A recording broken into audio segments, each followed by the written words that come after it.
The games light up. Banking that ass left and right. This is BetMGM Tonight with Pat Boyle. I am owed a championship, and some freaking dog is not going to deny me. On Westwood One Sports.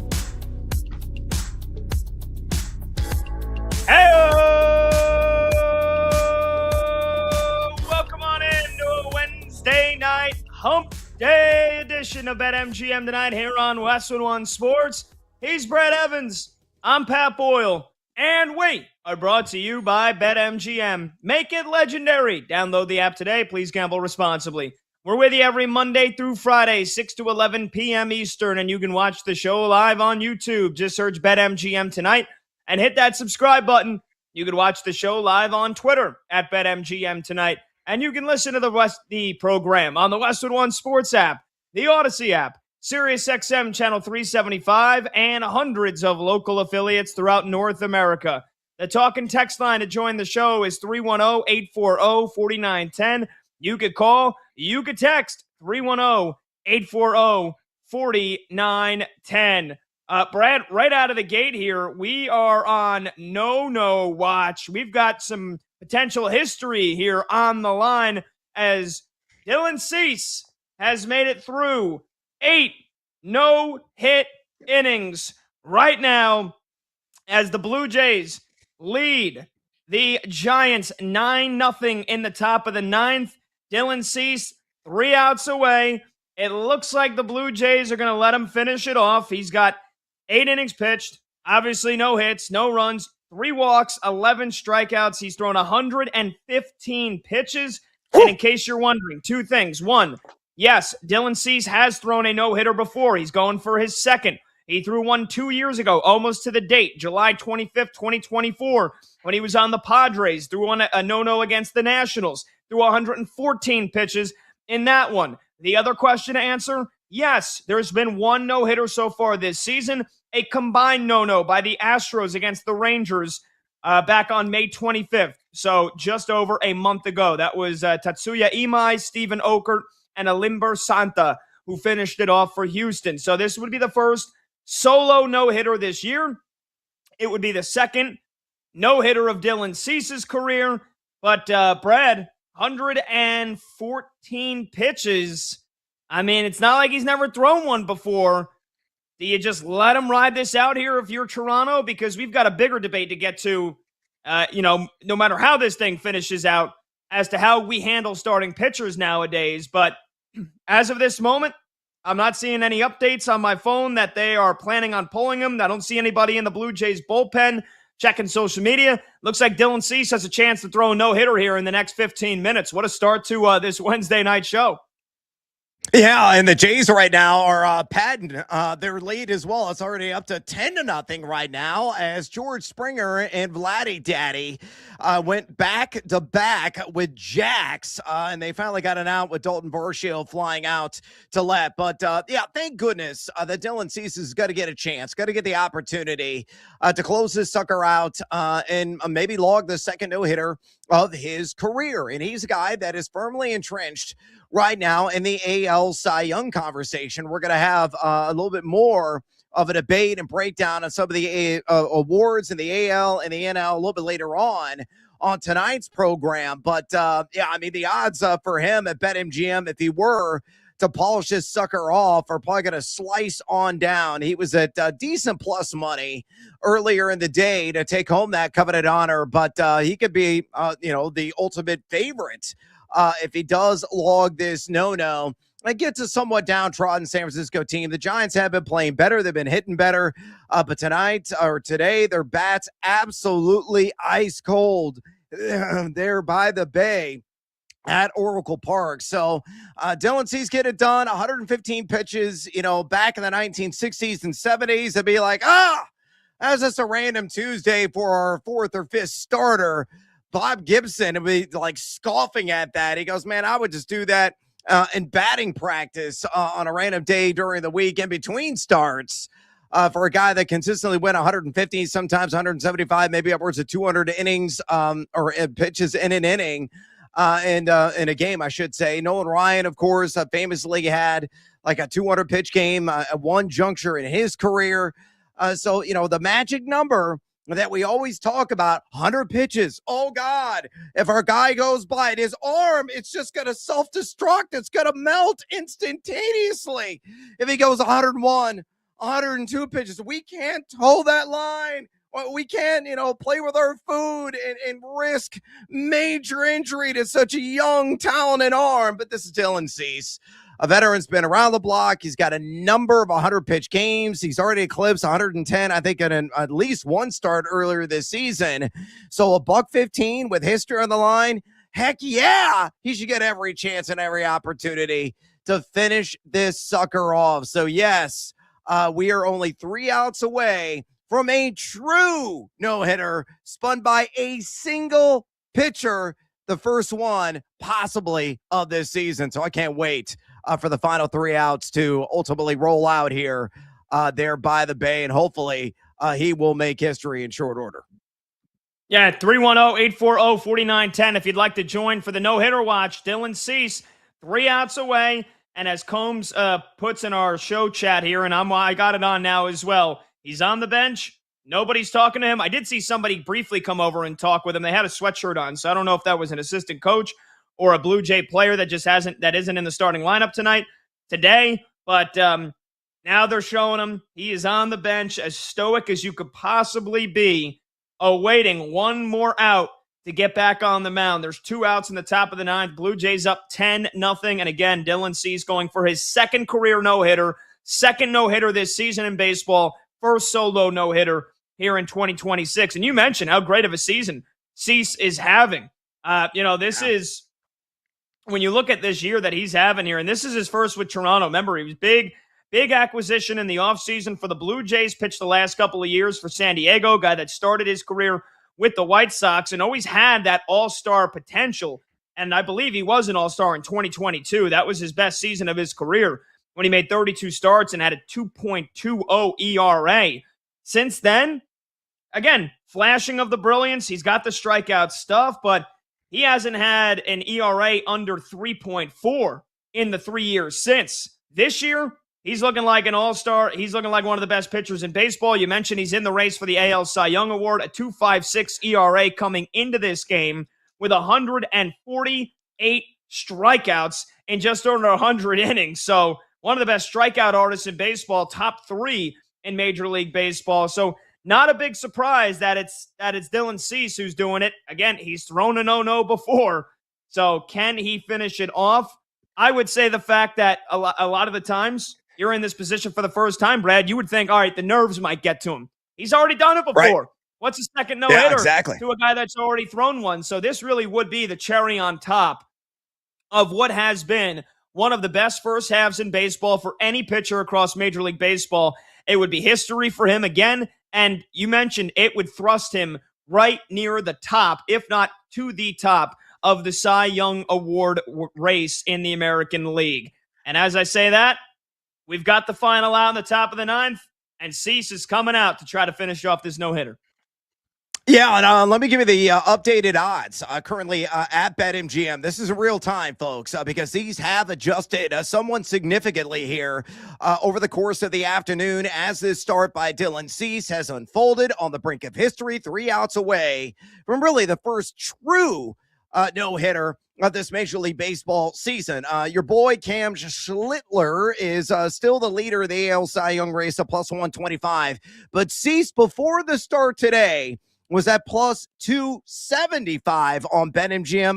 That value has evaporated, and it's now plus 145 here in real time. And I bet it goes cascading further down if it does seal the deal on this no-no. Number 3 on that list, by the way, is Drew Rasmussen, who is on a bit of a heater of his own right now for the Tampa Bay Rays, though he is at 6-1 to win the AL Cy Young. And everybody else after that, Jacob deGrom is at 20-1, Logan Gilbert at 30-1, Joe Ryan at 35-1. So hopefully Cease will be able to put the finishing touches on this no-hitter.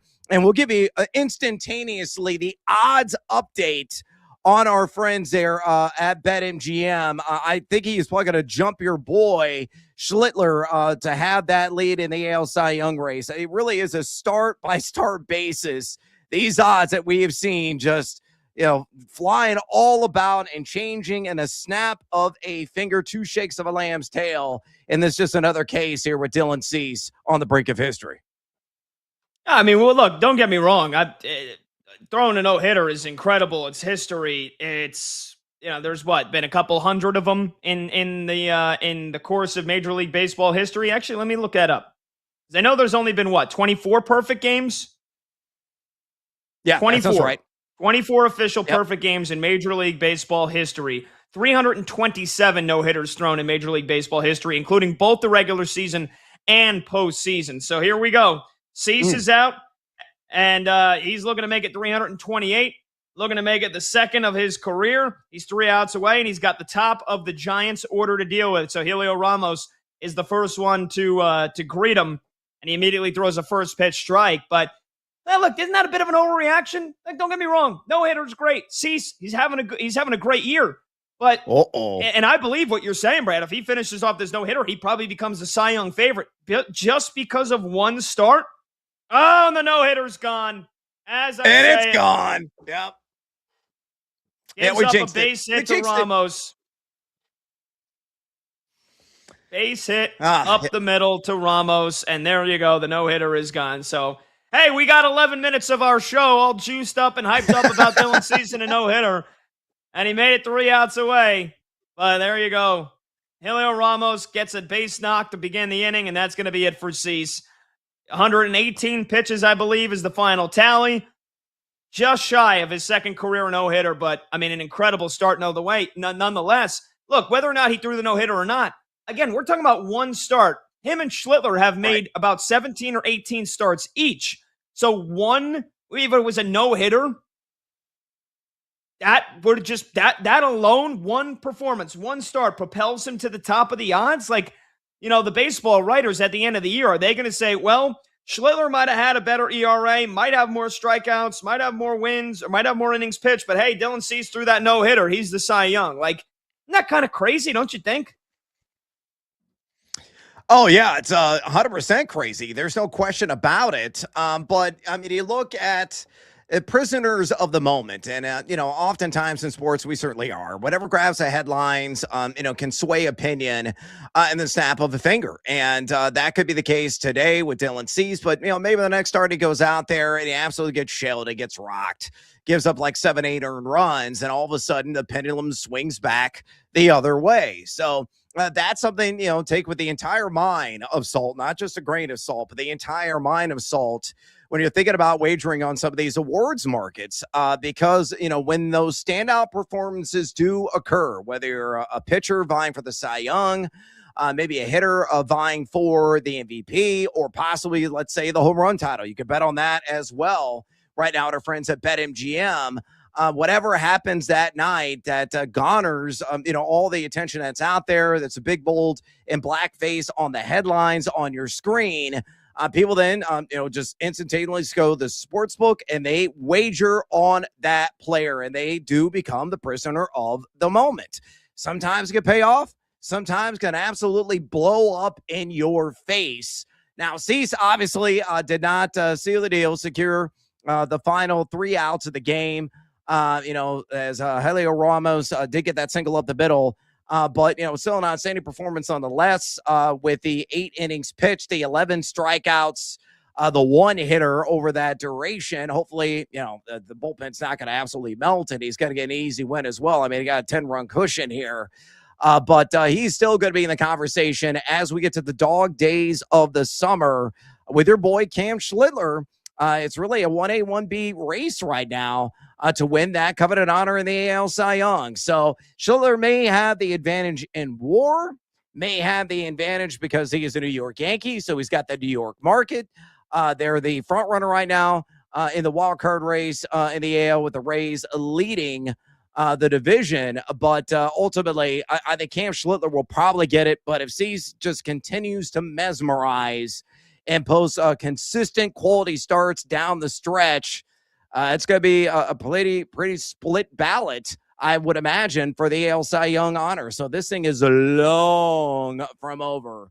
And he is still, as I was speaking on that run, plus 145 is Dylan Cease. Did not budge with him not getting that no-hitter to win the AL Cy Young at BetMGM. Yeah, you look at his updated stats to this very moment right now. Cease on the year with a 2.56 ERA, 148 strikeouts in 98 innings. And a 1.12 whip. Cam Schlittler, 2.01 ERA. That's the second best in Major League Baseball. 131 strikeouts, so 17 fewer, and a 0.93 whip across 19 starts. So Cease, way more strikeouts, 148 of them in 17 starts.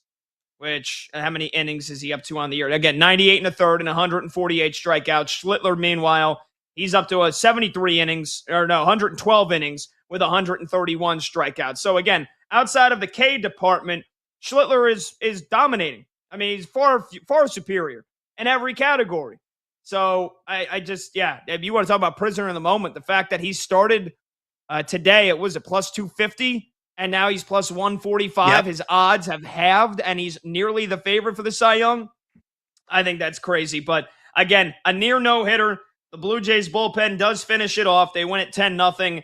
8 innings of one hit ball and 11 strikeouts for Dylan Cease. A masterful performance nonetheless. But Brad, this brings up a bigger debate here, because it wouldn't have been a shock with how today's managers treat the starting pitchers. More importantly, how the front offices treat the starting pitchers. It wouldn't have been a shock if Dylan Cease got pulled without having the chance to finish off this no-hitter, because we only have to go back, was it a week and a half? Yuri Perez of the Marlins, who's 24 years old, had a perfect game through 7 innings and got yanked. And Marlins manager Clayton McCullough basically said, look, we are looking far beyond this season. We're prioritizing the long-term health of our young pitcher. I mean, there's only been, look, a no-hitter is one thing, and that's still kind of annoying.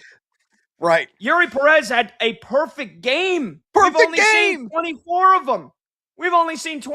them. So don't get me wrong. I'm all for protecting pitchers and making sure that, the overwhelming historic rates of Tommy John surgery and other elbow problems in starting pitchers go down. But I think at a certain point, like you said, Brad, is another 15 pitches, all of a sudden, is his elbow just going to saw off on the next time he releases that 105th pitch, 110th pitch? He was at 92 pitches. He had a perfect game. It'd be different if he had walked a couple guys, but if he gives up a base runner, you could pull him. If he gives up a walk and it's only a no-hitter, you could pull him. 92 pitches through 7 perfect innings just a couple of days ago here on July 5th, and he doesn't even get a chance to finish it. Really, that to me, that was like, we've jumped the shark. We've gone too far. I know there's been debates before. Ohtani had 6 no-hit innings, if I'm not mistaken, a couple of weeks ago, but he was already up at like 85 pitches. Okay, it's Ohtani, and that's a lot of pitches. He still had 3 more innings to go. I remember Dave Roberts caught a lot of flack. I think it was last year as well. One of their starting pitchers was in a similar position. 7 no-hit innings. They were already at 100 pitches. But come on, 7 perfect innings and 92 pitches. I don't that's what makes these no-hitters. And if we ever do see a perfect game again, so rare, because most baseball front offices, organizations, managers won't even let the pitcher get the chance, because God forbid they end up getting hurt in a couple of months, a year from down the road. You could say, well, yeah, we shouldn't have let him throw that no-hitter back in June of last year, because look what it's done to him. Yeah, they just feeling it's going to be an accumulation, and as a result, guys are just going to instantaneously break down. And I think it's hogwash. I think it's poppycock. I think it's a heaping, smelly pile of BS. And again, we have seen historically, guys, as I mentioned with Bob Gibson, Nolan Ryan back in the day, throwing ridiculous gas. Now, they weren't throwing as hard as Jacob Mizorowski, but they were consistently in the 90s. Sometimes Nolan Ryan at his peak was touching 100 miles an hour. Bob Gibson was probably close to that range as well at his peak in the 1960s. And those guys had no leash. They really had no hindrances at all. They just went out there and they let it rip. And they put together Hall of Fame and long Hall of Fame careers. I think in this day and age, I know there's so much information, so much tracking with FX and everything else that's out there. It's wonderful. It's glorious. Michael Montgomery, outstanding VP here on BetMGM tonight. He's the guy that loves and lives by the numbers like I do as well. In baseball, you can track literally everything in the remaining new analytics every single year. I absolutely love how granular the measurements are in the game. But when it comes to the pitchers and guys, trying to vie and flirt with history, let them go, man. Let them play and quit babying them because their arm is likely not going to be in the sling if you let them go for just one stinking start. That's right, managers. Let them go. Yeah, and I remember this, and I felt like this was a week and a half ago because I guess 4th of July weekend, it blurred by, but it also feels like it wasn't just 3 days ago, right? Like July 4th was only 4 days ago, so the weekend was only a few days ago. It happened on Sunday, and Clayton McCullough talking about the injury that Yuri Perez had a couple of months ago, a right gracilis strain, which I didn't even know was a thing. Basically, a right leg strain. He strained his hip while he was stretching in the dugout, and that caused him to miss 3 weeks. Like, again, is he going to re-aggravate the hip injury if you let him throw 2 more innings? I mean, come on, like Yuri Perez, and here's the thing, right? If it's one thing, I realize that he suffered the injury in late May, but Yuri Perez, when you look at his game log from earlier in the season, opening day, his opening start, he threw 93 pitches. He threw 102 pitches back on May 17th. And since he's come back from that injury, his first start was 68 pitches. Then it was 86 pitches. So he could throw 86 pitches in the second start, but you had to cut him off at 92 with another 5-6 days of rest after that. And he's mowing down the A's en route to what could have been a perfect game. So, again, we didn't have to get into this today with Cease because the Blue Jays were going to let him finish it off. But just because Yuri Perez had this weird little thigh leg strain 2 months before that, you couldn't let him finish off a perfect game. I agree. I just, it feels like the opportunities for no-hitters and perfect games are now going to be so few and far between that, we get the combined no-hitter earlier this year from Houston. We'll get more of those. Just count your blessings and soak it in when the next time we do get a solo no-hitter or, God forbid, a perfect game, because you're not going to see many more of them going forward. Yeah, amen, brother. When those opportunities do arise, soak it up, folks, because they're going to be few and very far between. 310-840-4910 is the number to join the show. Again, this all started because Dylan Cease took a no-hitter into the 9th inning just now in the one matinee game today. But Helio Ramos, with a single to lead off the bottom of the 9th, breaks it up. 8 innings of 1 hit ball and 11 strikeouts for Dylan Cease. The Blue Jays end up crushing the Giants 10-0. 310-840-4910. You want to get in on the debate that Brad and I were having? Should baseball continue to be cautious with their starting pitchers? And going back to Sunday, did you think that the Marlins were right for pulling Yuri Perez with 92 pitches and a perfect game through 7 innings? 310-840-4910. All right, we got a bunch of other things to get to. Verlander's calling it a career. More updated info on LeBron and Egypt. They're not being silent. They want an inquiry into the officiating in their match against Argentina yesterday that resulted in their collapse 3-2 loss. So we got a lot to get to here on this Wednesday night. We're just getting rolling. Join the show, 310-840-4910. He's Brett Evans. I'm Pat Boyle. This is BetMGM tonight here on Westwood One Sports.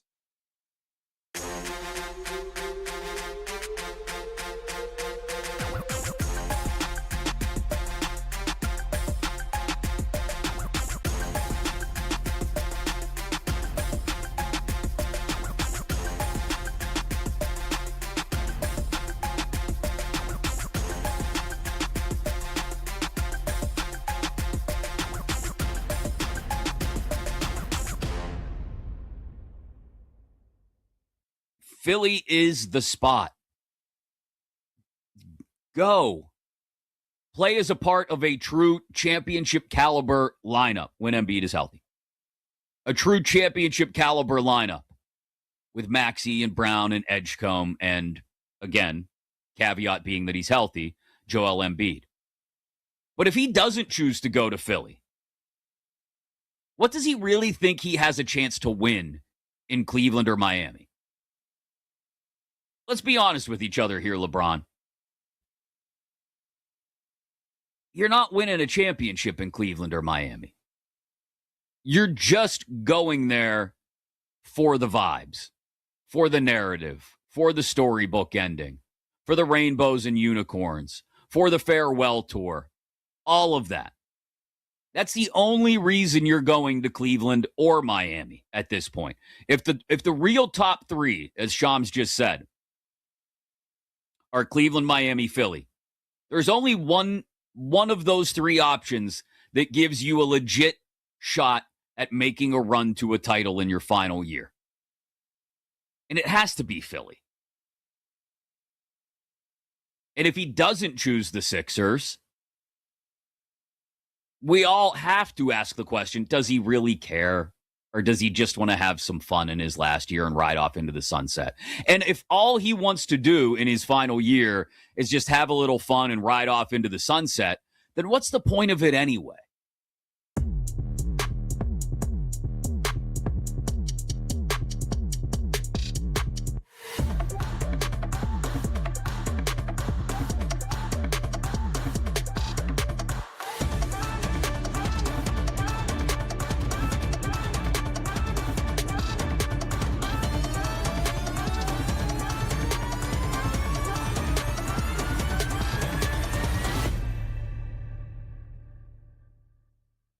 BYU, for example. BYU is number 3 on my experience chart coming into the season. And I got to tell you, I've gone over the team with Coach Sataki. All 11 years he's been the head coach. This is my opinion, this is his best team he's put on the field. These guys are big and strong at the line of scrimmage, both sides of the ball. Their front seven's going to be nasty. They now have a quarterback in Bear Bachmeier that has experience. They've got Martin, their running back, one of the best in the country. Big offensive line, big defensive line. I think BYU is a legitimate title threat this year, and it is, like I said, Sataki's best team. And another one to look at is Notre Dame. Notre Dame is a team that ranks number 4 on my experience chart. Remember last year the question mark was, well, they don't have an experienced quarterback. Well, C.J. Carr did pretty well for a first year as a starter. This year they've got, if you look at the offensive line, I rate it number 1 in the country. Defensively, they have my number 1 set of defensive backs, number 1 linebackers, number 5 defensive line. I think they have the best defense, best offensive line, experienced quarterback. The big question mark is who's going to replace Love and Price as the running back combo. But I like the talent with Aeneas Williams, Kendron Young, Nolan James, Jonas Walden. And behind that offensive line, I think you're going to see new stars emerge. So this is a Notre Dame team to keep an eye on, and one that is right at the top of my experience chart.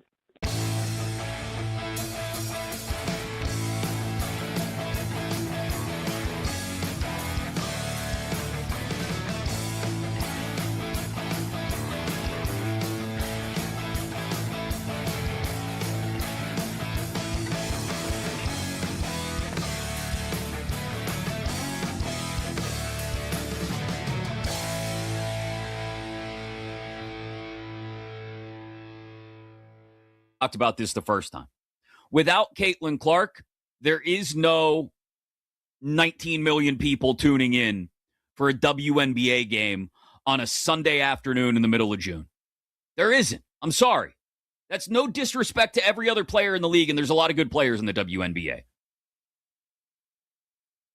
But that doesn't happen.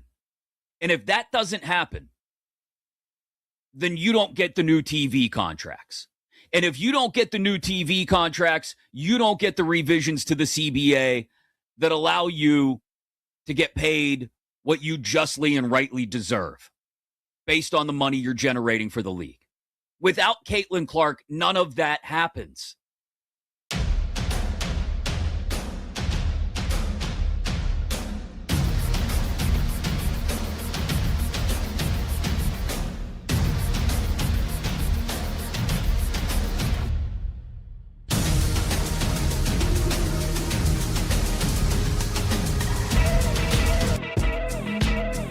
Live lines, late games, and breaking angles. BetMGM tonight with Brad Evans and Pat Boyle. Back now.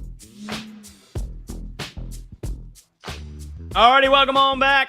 BetMGM tonight, Westwood One Sports. He's Brad Evans. I'm Pat Boyle. The phone number to join the show, 310-840-4910. You're listening to BetMGM tonight. We're sponsored by Progressive Commercial Insurance, protecting your business vehicles 24/7. See if you could save at progressivecommercial.com. All right. So in the wake of Dylan Cease's near no-hitter, Brad, I feel like this would be a good opportunity to jump to another pitcher. One of the best of all time. One of the greatest of all time. Justin Verlander is calling it a career. Announced that he is going to retire after the season. Earlier today, he's named an All-Star Legend pick, so he'll be in the All-Star game next week at Citizens Bank Park in Philadelphia. And you've got, before we get to a little debate that I have in my mind on Verlander, Brad, you've got some trivia on the 43-year-old from Virginia. Let's hear a little Verlander trivia. All right, so he debuted in the year of the baseball lords, 2005. So I'm going to go back in the way back machine in 2005. Pat, I believe you were prepubescent at that point in your life, though you were living. So I'll give you credit for that. Monty's obviously been around. Brando was roughly about my age in 2005. That was a glorious time for me. When I was at peak human form, to say the least. So we're going to go back to 2005. I want Monty and Brando to get involved in this as well, and I'll call on you guys individually. So let's go ahead and break down the season that was in 2005 when Justin Verlander made his major league debut. Gentlemen, and Pat, I'll let you guess first here. Who was the oldest player still active in 2005 in Major League Baseball? Do I get the first crack here? You do. Oldest player still active in 2005. I got two names in mind. So in case none of us get it, let me get a second guess. My first guess is going to be Jamie Moyer. Second guess. My second guess would be Moises Alou. And double. The actual oldest player that was still active in 2005, John Franco, the relief pitcher. Then for the Atlanta Braves, he was 43. Julio Franco was the oldest hitter, one of the funkiest batting stances in Major League Baseball history. All right, Brando, you're on the clock for this one. Who led Major League Baseball in batting average in 2005? Go. 2005, I'm going to go with Barry Bonds. I'll give you one more guess. He was on your favorite team. Sammy Sosa? No, Derek Lee hit 335 that season. Michael Montgomery, the orchestrator behind the hyphen, who led the Bigs in home runs in 2005. Go. David Ortiz. Good guess. He actually led the Bigs in RBI with 148. Give me another one. 2005. Albert Pujols. Ooh. He won the MVP that year, but it was Andrew Jones of the Bravos had 51 bombs. Pat, let's do one more category. We'll go around the horn one more time. Who led baseball in ERA the year that Verlander debuted in 2005? Ooh, okay. I got two names off the top of my head. I'm gonna go with the first one and say. Actually, I don't know who led baseball in ERA. He might have had a syringe in his buttocks. That's what I was gonna go with. I was either gonna go with Pedro or I was gonna go with Roger Clemens. Give me Clemens. Ding, ding, ding, ding, ding. Correct. That one. 99.87. All right. Who led baseball in strikeouts in 2005, Brando? Would it happen to be the same Roger Clemens? He was a pitcher for the Minnesota Twins. Oh, Johan Santana. Ding, ding, ding, ding, ding! With 238, correct. All right, Monty. Who led Major League Baseball in 2005? Again, the year that Justin Verlander debuted at the big league level. Who led the game in total wins that year? Monty? Pedro? I'll give you a clue. He's a commentator now. Oh. Glavin? No, I know Dontrell who. Willis had 22 wins that year. Did not win the Cy Young and went to Chris Carpenter of the St. Louis Cardinals. By the way, the leading save man that year was Francisco Cordero with 47 saves. Already mentioned Albert Pujols won the NL MVP. The AL MVP went to A-Rod that year. The AL Cy Young went to Fartolo, also known as Bartolo Colon. The NL Cy Young, as I mentioned, to Chris Carpenter. AL Rookie of the Year, Houston Street of the Athletics. NL Rookie of the Year, Ryan Howard. And we should all Chicagoans know who won the World Series that year. Brandon, who was it?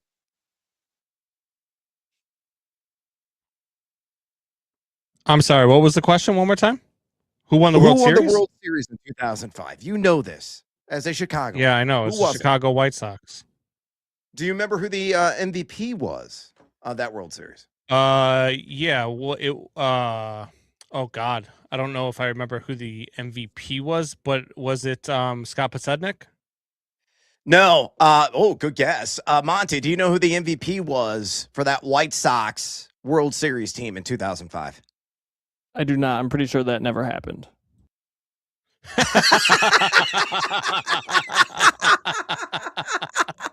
It actually did happen.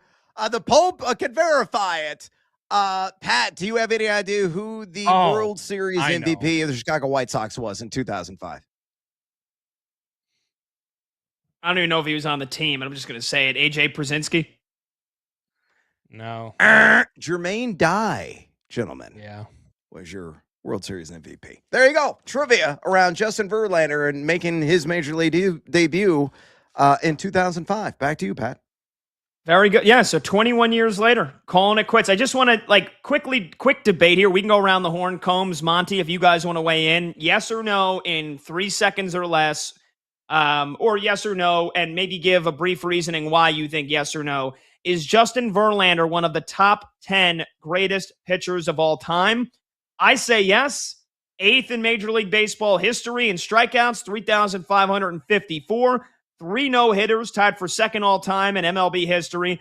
3 Cy Young Awards, including the MVP in 2011 when he won the Triple Crown. Monty's got his stats up on the graphic from that year. 24 wins, 251 innings pitched, 250 strikeouts. So the Cy Young, the MVP, the Triple Crown in pitching, Rookie of the Year in 2006, 2-time World Series champion, and top 10 greatest pitcher of all time. Without a shadow of a doubt for me, he might even be closer to top 5 greatest pitchers of all time. But Brad, what do you think? Verlander, top 10 all time? Yes, I think there was a very strong argument for it. I mean, the MVP really kind of sets him apart because it's so rare for a pitcher to get that honor.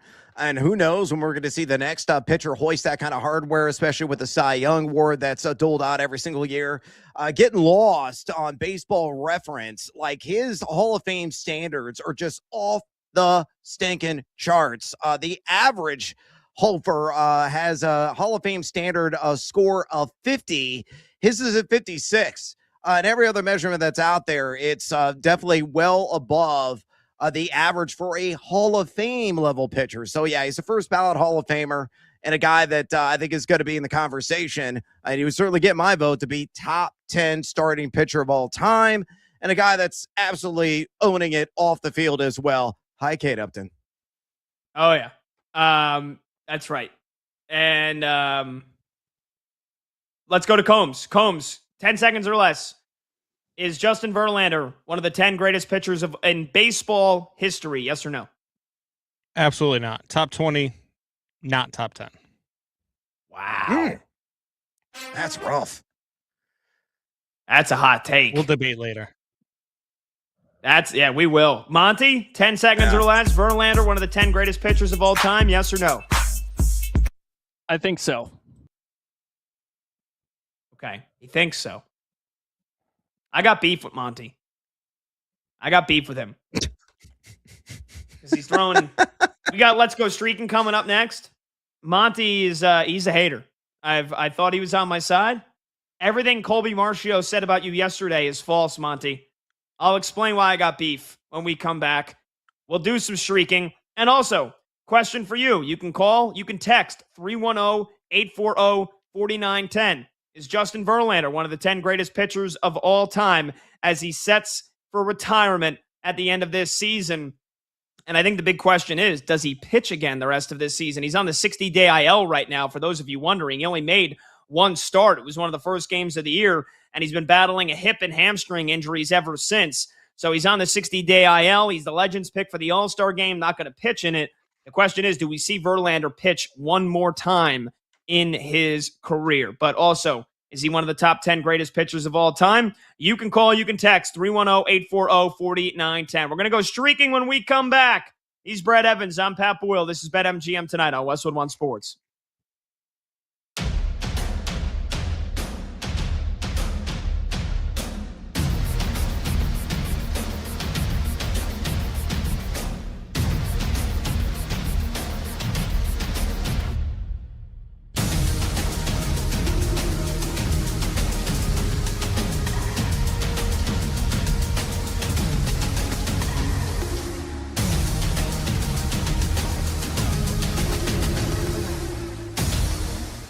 A couple of coaches that have really impressed me, and they're coaches that are on the move up. John Summerall, take a look at him, who just took over at Florida. The question was, do we get Lane Kiffin? Do we get John Summerall? I'm not sure John Summerall, that might not be the better long-term pick there as the head coach. He's been in 4 series seasons as a head coach, 2 at Troy, 2 at Tulane, and he's got his team to the conference championship all 4 years. He's a no-nonsense type of coach. I love that, and gets a lot of production on the field. Takes over a Florida team that's got a lot of talent, but they do have a tough schedule this year. And staying in the SEC there, another up-and-coming coach and a new coach this year is Alex Golesh. And Golesh, I like when I talked to him his first time at South Florida, it was like, well, why are we going to be different at South Florida than what we've been the last couple of years? And he just laid it out. He laid out the reasons why this is going to be different, this, and this. And I was very impressed with that. And I think he steps into a good situation at Auburn. Auburn hasn't had a winning record since 2020. I think they can get there this year, especially bringing in a guy like Byron Brown with them, who had 3,000 yards passing and 1,000 yards rushing. So those are 2 of the coaches I think that are on the rise, that are making big steps up to the SEC.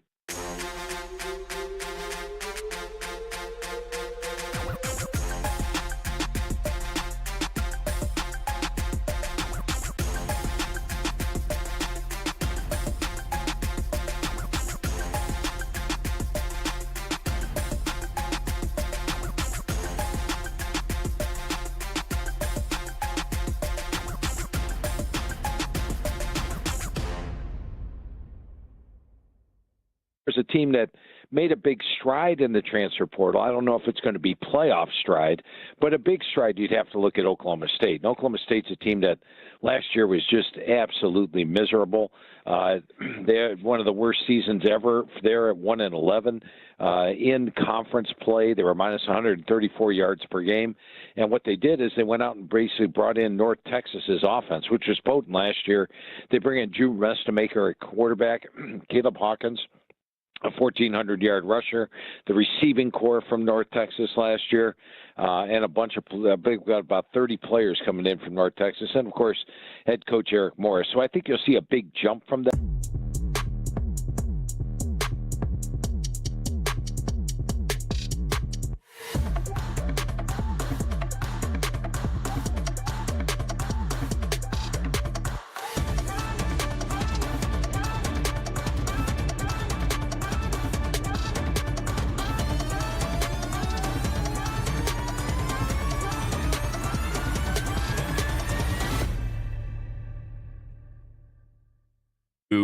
best roster in football, best coach in football, the LA Rams.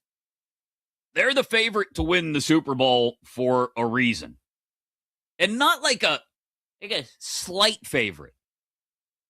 Like a pretty damned heavy favorite. They are 5-1 at BetMGM right now to win the Super Bowl. Next team on the board is Buffalo at 10-1. Everybody, especially after the Myles Garrett deal. I mean, that's just the cherry on top of this really scary Sunday if you are another NFC contender. But Garrett, McDuffie, assuming Puka is completely locked in and ready to go. I mentioned the running back tandem. I think Blake Corum is primed to pop off and have a massive year. But between he and Kyron Williams, I mean, is there a spot on this roster that looks especially weak? Or that doesn't at the very least look above average? That's it, the offensive line. That might be the only place where you look at it and go, if anything could be the downfall of the Rams this year. Maybe it's the offensive line. But even the offensive line is still really good. This team is stacked.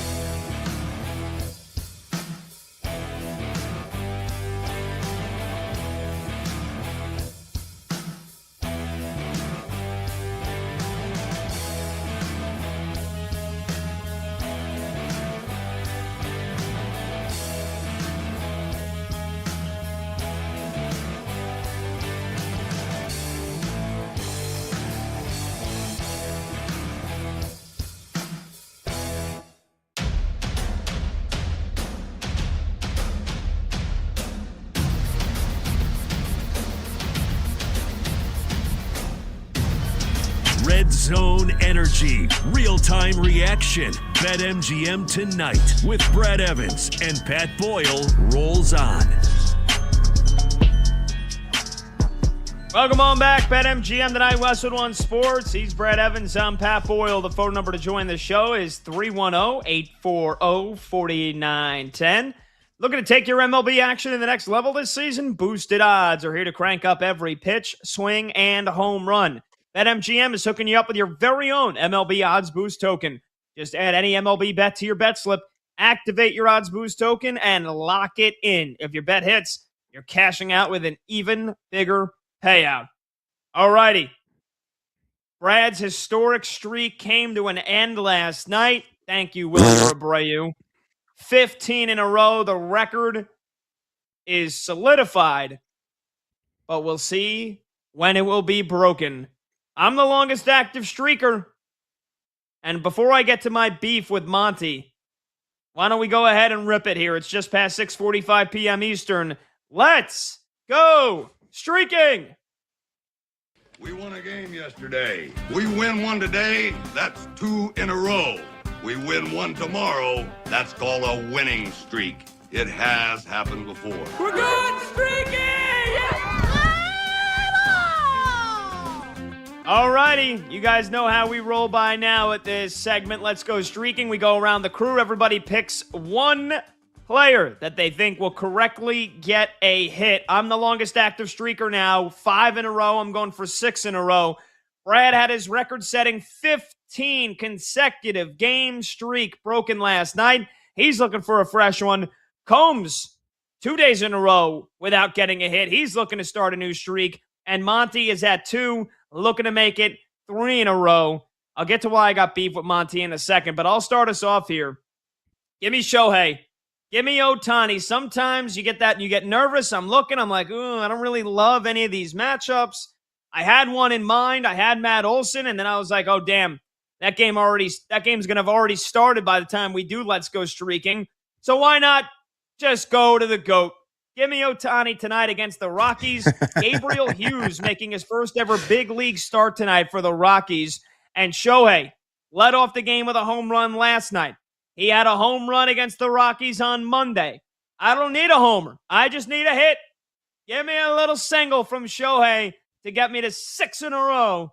Brad, you got a new streak staring you down here. Who you going with to start anew? Yeah, let's go ahead and beat the tribal drum, the old school Cleveland team. I now call the Guardians, and not the former name, but I'm going to go with one of their representatives, the hot swinging rookie and Chase DeLauder on the road against the Twinkies. And I absolutely love his matchup. DeLauder has got a hit, Pat, in 14 of his last 15 games. He's batting .360 against LHPs this season. He's batting .308 against the Minnesota Twins. He's batting .359 over the last 15 days. He's going against a lefty in Connor Prelip, who's got a not so great 4.50 ERA in his last 3 games. Put it all together, I think Chase DeLauder finds some green grass, and I get to streaking again to 1. Thank you, while you're brave. You suck.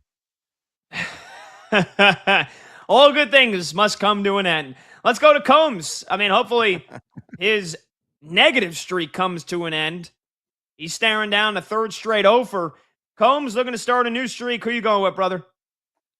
Look, I'm going with Bryce Harper. And because I've been down, I'm going with a guy who's been down. People are going to look at this. Bryce Harper, last week, he's 3 for 21. They're going up against Chase Burns. They're going up against the Reds. He doesn't hit well on the road. You know what? He's due. And not only is he due, but the goatee and batters-box.com have him as an elite rating with an 86% coverage rate on all pitches that will be thrown tonight. Let me get Bryce Harper. Okay. All right. He's always relying on the hyphen. Speaking of which, let's go to our video producer, Michael Montgomery, a.k.a. Monty, the owner and operator of batters-box.com. For all of your fantasy baseball and sports betting baseball needs, make sure you check out Monty's website. Just off the charts with all the analytical analysis you could ever ask for. Combs referenced it. And so, Monty, before I say why I got beef with you, I figured I'd show you some love there and show the hyphen some love. Who are you going with tonight? Thank you. Can't wait to work out our beef. I'm going with Cody Clemens of the Twins. Maybe a little under the radar guy there, but shouldn't be under the radar tonight. 7th rated hitter on my board tonight against Slade Ciccone, who's one of my favorite pitchers to pick against. He's trending down against lefties. The last 60, he's faced 45% hard hit rate, 11% barrel rate. 2 trends I like. Sort of a small sample for Clemens. 37 games with an elite rating, getting a hit 70% of the time, though. And then Ciccone has faced over 100 elite rated hitters, with 71% of them getting a hit, so that's often why I'm picking against him. And then 4-star pitch mix rating for Clemens, hitting well against 77% of Ciccone's pitches. So a lot of things lining up. I like the spot tonight. I like the spot as well. I don't like your attitude, though, Monty, because let me pull back the curtain here and let everybody know what happened. So I initially went with Matt Olson. And then, you or Combs brought it to my attention. You're like, well, isn't that game at 6:40 p.m. Eastern? I was like, oh, wow. I was like, yeah, I didn't even realize. I didn't look at the time. Half the games I feel like start before 7 p.m. Eastern now. They're really cutting our chances short here for Let's Go Streaking. Maybe we need to move the segment up a spot. And then I was like, all right, you know what? Give me Ohtani. And I was like, it'd be a real shame if Olsen gets a hit and the guy that I end up picking goes over. This is before I said Ohtani. And Monty would be like, yeah, that'd actually be really great. Rooting for me to lose. Rooting for the guys around him not to eat.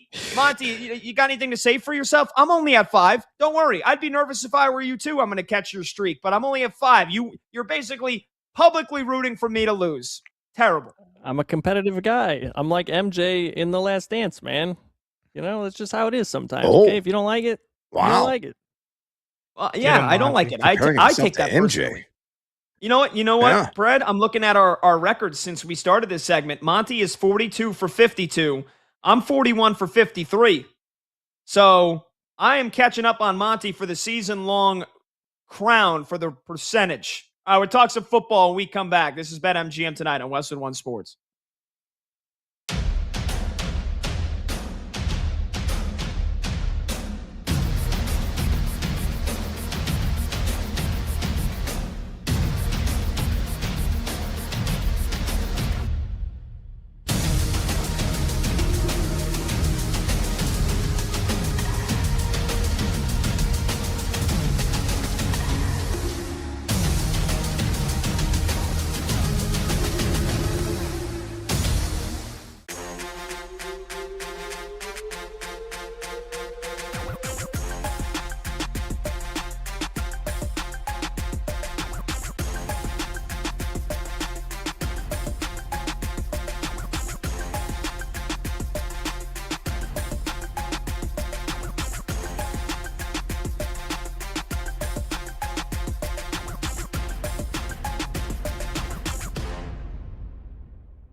Philly is the spot.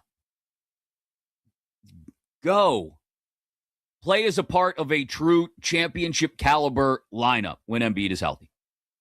A true championship caliber lineup with Maxey and Brown and Edgecombe and, again, caveat being that he's healthy, Joel Embiid.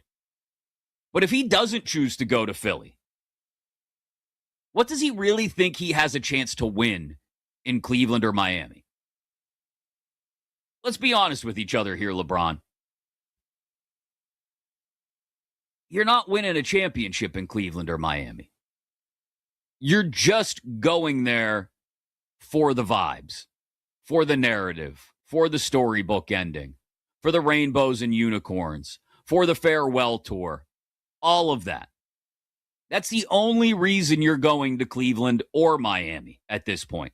If the real top three, as Shams just said, are Cleveland, Miami, Philly, there's only one of those three options that gives you a legit shot at making a run to a title in your final year. And it has to be Philly. And if he doesn't choose the Sixers, we all have to ask the question, does he really care? Or does he just want to have some fun in his last year and ride off into the sunset? And if all he wants to do in his final year is just have a little fun and ride off into the sunset, then what's the point of it anyway?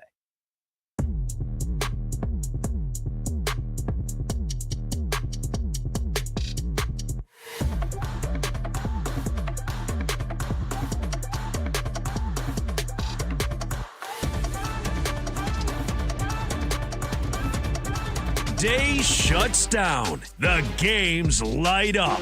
This is BetMGM Tonight with Brad Evans and Pat Boyle on Westwood One Sports. Hey, welcome on back to BetMGM Tonight here on Westwood One Sports. He's Brad Evans. I'm Pat Boyle. And we are brought to you by BetMGM. Make it legendary. Download the app today. Please gamble responsibly.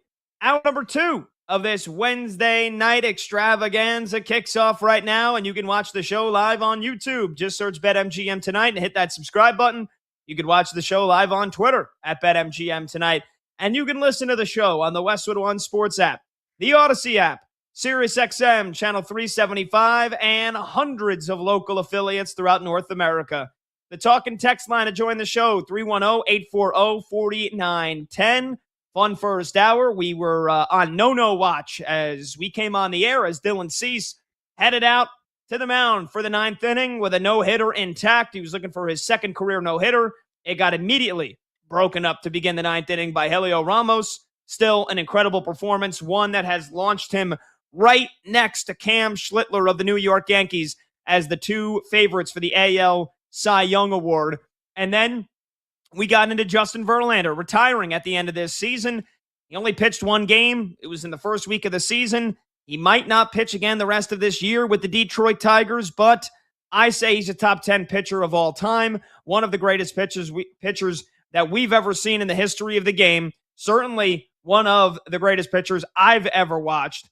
And so we debated his legacy as it is coming to an end, no matter how it ends at the end of this season. And then we went streaking last segment. So in case you missed any of that stuff, you can rewind on the Odyssey app. You can download the BetMGM Tonight podcast, wherever you get your podcast. And again, you want to join the show, you could call, you could text 310-840-4910. Let's talk some football, though, here, Brad. And, you know, there was this league-wide survey that has been conducted by ESPN here with the results trickling out here over the last couple of days. And as it pertains to the running backs and Saquon Barkley, I think he is consensus ranked the number 3 running back in the NFL going into this year, which I think is fair coming off of a down season. Jahmyr Gibbs is number 2. Bijan Robinson is number 1. I got no qualms with that. Even if Christian McCaffrey was ahead of Saquon, I wouldn't have any problems with that either.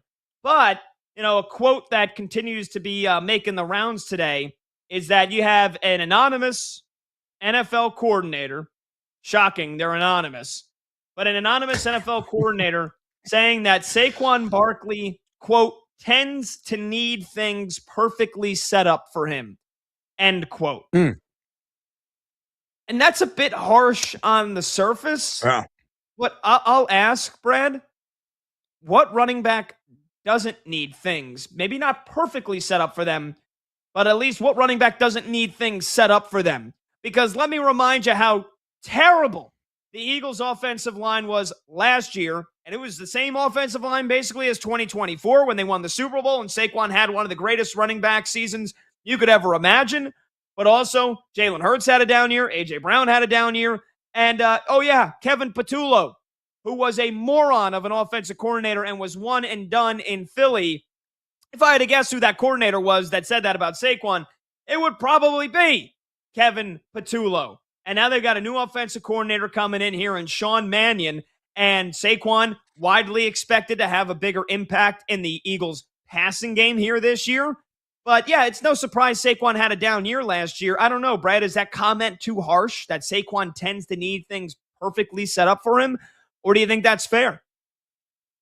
No, I think it's entirely fair. I think there's only 3 running backs that I would argue that don't need an absolutely impeccable situation to take advantage of. And those 3 running backs are Bijan Robinson, Jahmyr Gibbs, and CMC, the football factor himself, Christian McCaffrey. Those guys got the shimmy and shake, and they can beat you in variable ways, whether it's a dump-off receiver, whether on, end-around handoffs, direct handoffs, whether you were talking about in a zone scheme, more of a power running scheme. All they do is get appreciable yak, and they total a ton of missed tackles. So those guys, I think, are on a very, very short list of running backs that don't need a perfect setup to really take advantage of that situation. Saquon, I think, used to be that guy when he had the 2,000-yard season a couple of years ago. You could say, yeah, he was on that short list, but this version of Saquon's coming in to the 2026 season, I think, does have a perfect setup to get the most out of his overall production. Now, always spending it for fantasy football purposes. You look at the average draft position of Saquon Barkley right now. He's barely a top 10 running back. He's at number 10 exactly in ADP at 18.36 overall. So a guy that was a consensus first rounder for the better part of the last 2 to 3 years ain't that anymore. He's consistently going the early second round in 12-team drafts, and I think it's entirely justifiable. Now, you could argue he's got a great strength of schedule. Yeah, he's got the 6th easiest strength of schedule for a fantasy running back. But what I cannot get out of my mind are some of the advanced and important analytics that really match up with the eye test if you do some of the film work as well, and the opportunities that Saquon missed leaving yards on the field last year. I still think he's going to have a premium offensive line, probably top half at a minimum in terms of run blocking efficiency. But you look at Saquon last season, he had the 11th worst, Pat, the 11th worst among qualifying running backs, yak per attempt, yards after contact per attempt. That's inexcusable. Sure, the missed tackle rate was a little bit higher. He had 56 missed tackles, but he had a boatload of work that he did accumulate. And he was absent in the pass game. They hardly used him. Now, I would fully expect this offense to ramp up his usage as a receiver. I thought they, greatly underserved him in that capacity. He should be, at a minimum, be a 45, 50 catch running back every single year. And I do suspect they're going to get him at least, 40 passes they'll be able to haul in as long as he remains upright. But I tell you what, man, again, looking at some of the advanced data, and again, comparing it to the film, I cannot say with supreme confidence that Saquon Barkley is even going to match his average draft position and finish as a top 10 running back this year. I will not own a single share of Saquon Barkley in fantasy this season. Yes, I said that. I think I will.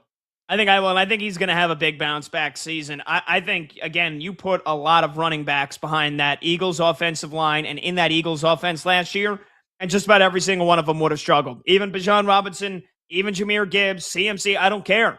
The yards after the contact was alarming, and it felt like so many times last year I was asking myself, I was like, is Saquon, is he hurt? Is he trying to not get hurt? Yeah.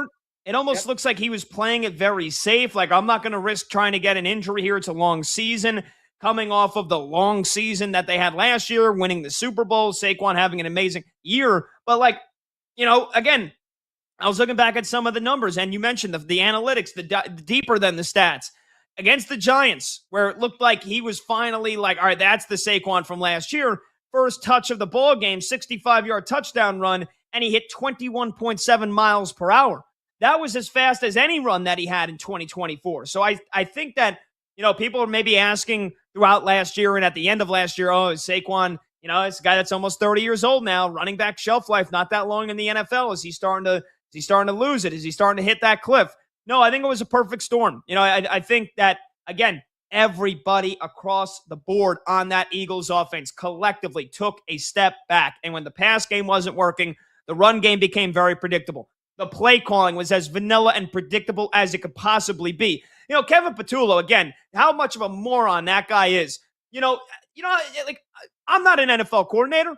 I've never spent a lick in the NFL. I've never coached football in my life. And yes, that's an important disclaimer to make here, Brad. But even I could tell you that the amount of times, the exhausting amount of times that the Eagles would run shotgun and that stupid little draw handoff gives Saquon some momentum to run into the ball rather than having him stand there flat-footed and do that stupid shotgun draw handoff to him where he doesn't get to create any kind of momentum, rather than having Hurts go under center where we saw the numbers. The Eagles offense was so much better. And Kevin Patullo was like, no, guys, I don't know what, like the Nick Saban meme. I'm not gonna, so stop asking. We're going to keep running the same boring shotgun draw handoff. And I thought it was a major disservice to Saquon. You mentioned it. They also did him a major disservice not featuring him in the passing game more, keeping teams on their heels. Because as soon as Saquon moved, if it was a run, you're going right up the middle because that's the only place they ran the ball last year.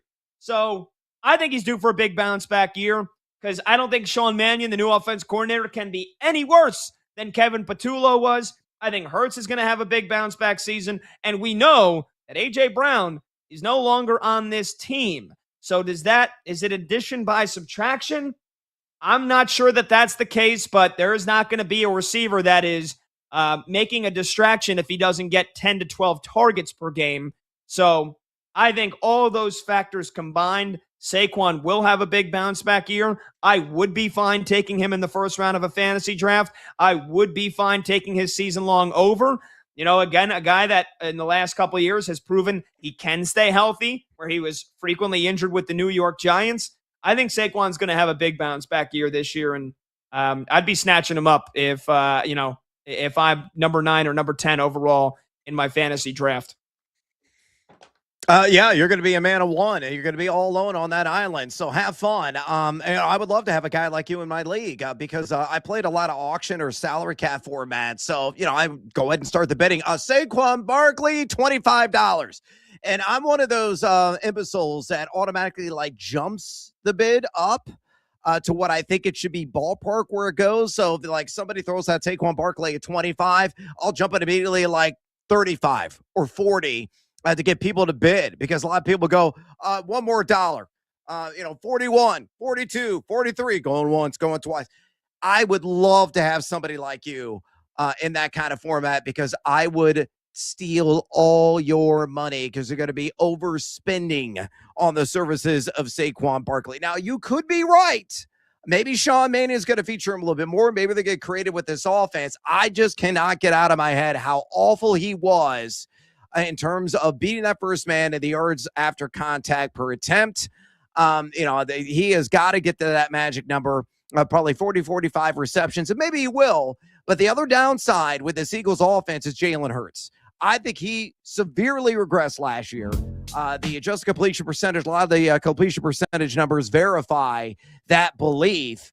And now A.J. Brown's out of the mix. So, it could be addition by subtraction. Devontae Smith could really blow up and step out. Mekhi Lemon, their early round pick, maybe he shines brightly in his inaugural campaign. Or maybe there's that trickle-down effect and Saquon benefits more as a receiver. Maybe they're going to feature more in the slot, put him in motion.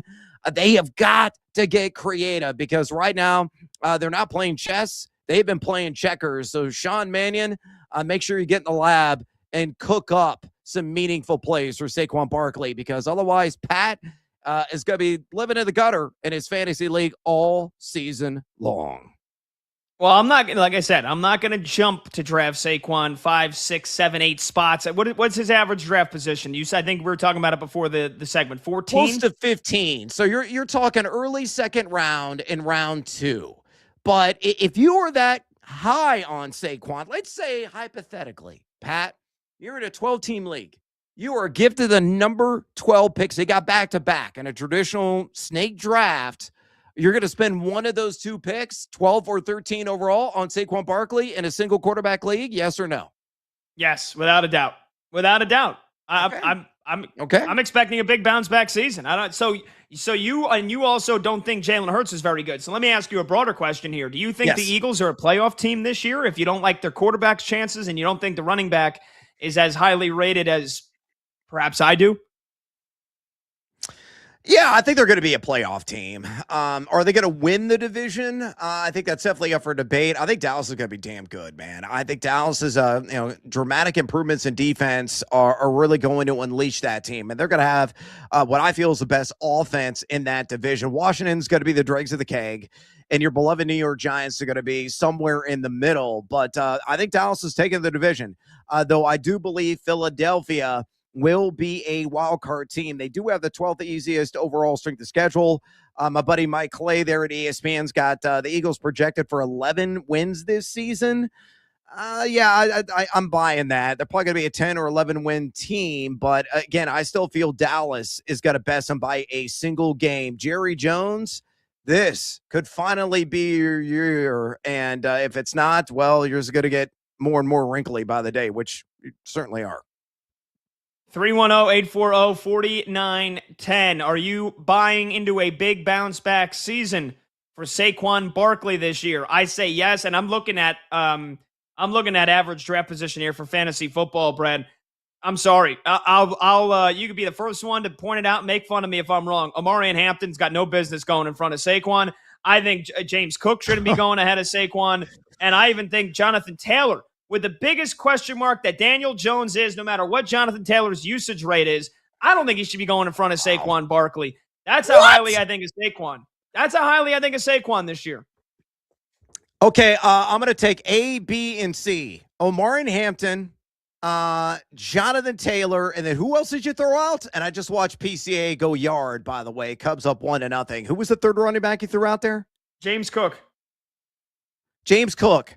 All of those guys will easily best Saquon Barkley this year in fantasy scoring, assuming, let's say a game minimum of 15 games.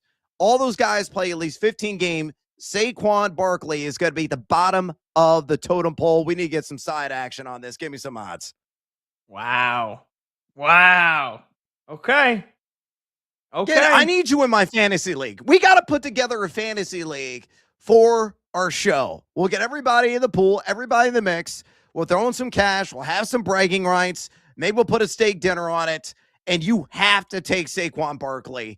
And I'm praying that you get one of those picks at the turn so you can back up the smack. And maybe he will deliver. I'm just not convinced. Like James Cook, are you kidding me? James Cook will make double the amount of touchdowns Saquon Barkley is going to score this year. Okay, I mean it's a whole lot of recency bias that I feel like is that you're leaning on here.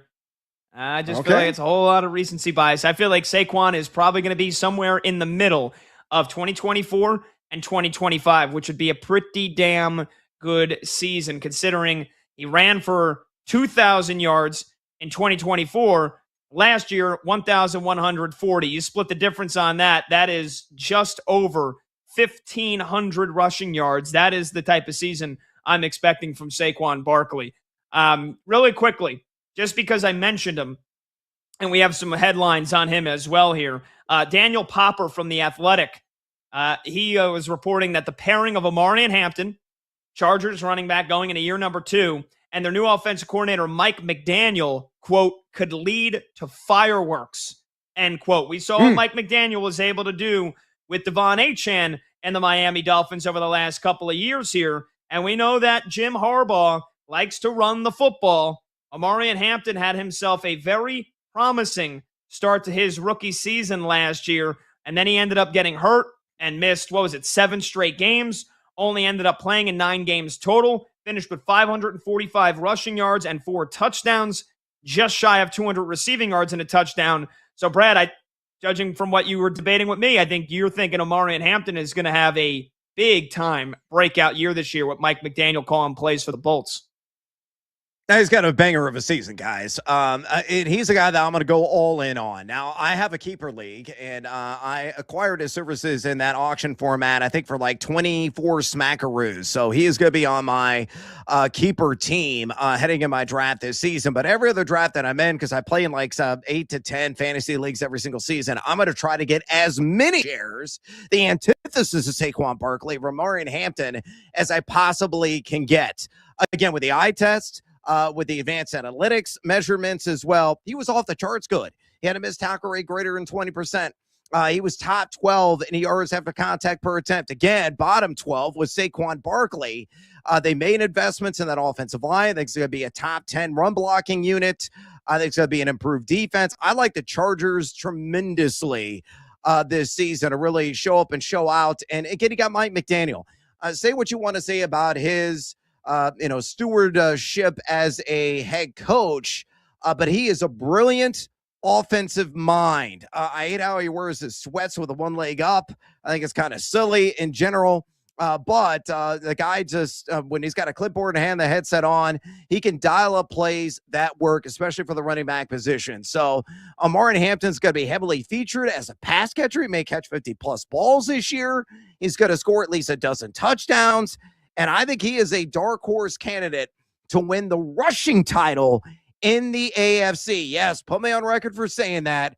Omarion Hampton could be a key to winning your fantasy football leagues this year. Massive breakout season in store.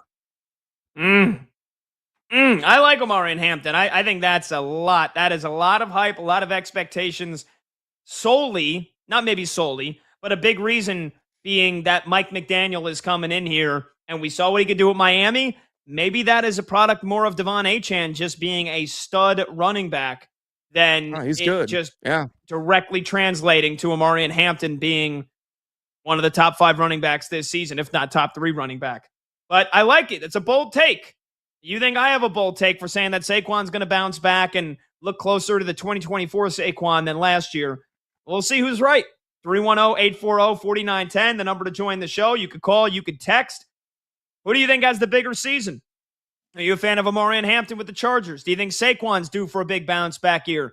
We'll take your calls and your texts on that when we return. And also, we'll get into our 3-point stance for the Detroit Lions. Is that offense going to be a top 5 offense again this year? More importantly, are the Lions going to be back to a playoff team? We preview the Motor City when we come back. He's Brad Evans. I'm Pat Boyle. This is BetMGM tonight on Westwood One Sports.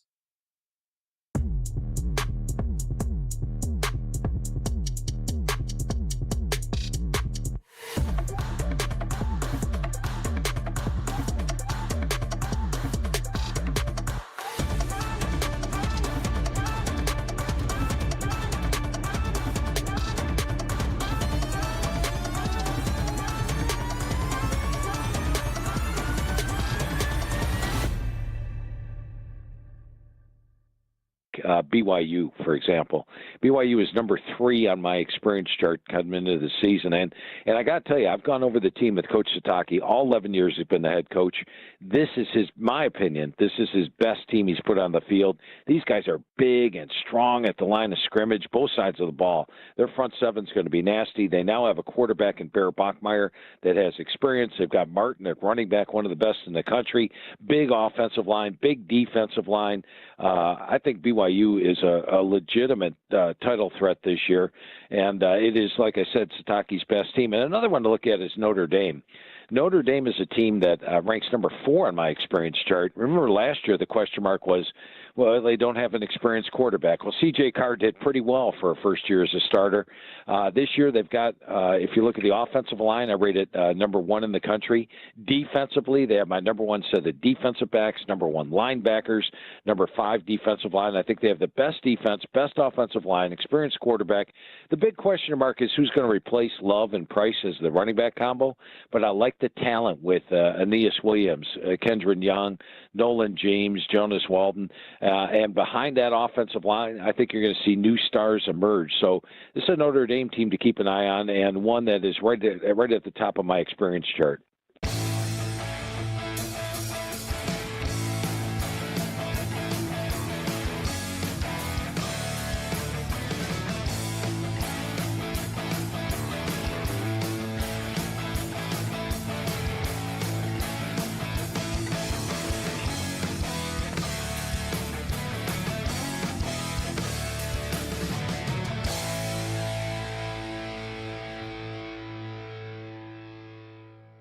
Talked about this the first time. Without Caitlin Clark, there is no 19 million people tuning in for a WNBA game on a Sunday afternoon in the middle of June. There isn't. I'm sorry. That's no disrespect to every other player in the league, and there's a lot of good players in the WNBA. But that doesn't happen.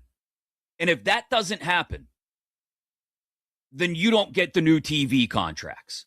And if you don't get the new TV contracts, you don't get the revisions to the CBA that allow you to get paid what you justly and rightly deserve based on the money you're generating for the league.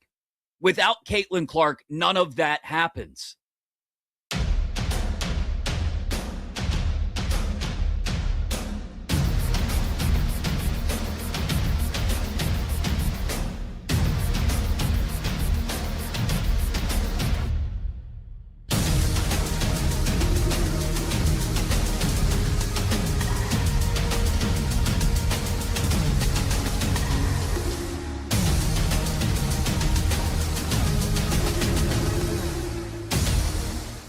A couple of coaches that have really impressed me, and they're coaches that are on the move up. John Summerall, take a look at him, who just took over at Florida. The question was, do we get Lane Kiffin? Do we get John Summerall? I'm not sure John Summerall, that might not be the better long-term pick there as the head coach. He's been in 4 games or 4 seasons as a head coach, 2 at Troy, 2 at Tulane, and he's got his team to the conference championship all 4 years. He's a no-nonsense type of coach. I love that, and gets a lot of production on the field. Takes over a Florida team that's got a lot of talent, but they do have a tough schedule this year. And staying in the SEC there, another up-and-coming coach and a new coach this year is Alex Golish. And Golish, I like when I talked to him his first time at South Florida, it was like, well, why are we going to be different at South Florida than what we've been the last couple of years? And he just laid it out. He laid out the reasons why this is going to be different, this, and this. And I was very impressed with that. And I think he steps into a good situation at Auburn. Auburn hasn't had a winning record since 2020. I think they can get there this year, especially bringing in a guy like Byron Brown with them, who had 3,000 yards passing and 1,000 yards rushing. So those are 2 of the coaches I think that are on the rise, that are making big steps up to the SEC.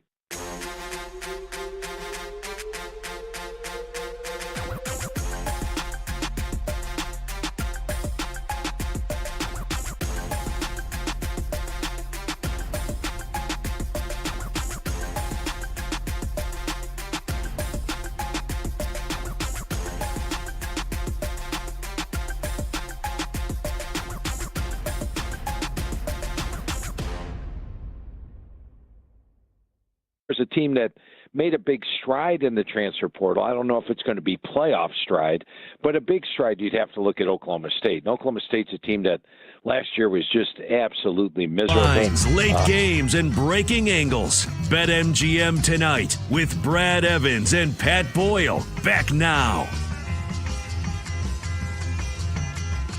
Welcome on back at MGM tonight, Westwood One Sports. He's Brad Evans. I'm Pat Boyle. The phone number to join the show is 310-840-4910. This segment is sponsored by Progressive Insurance.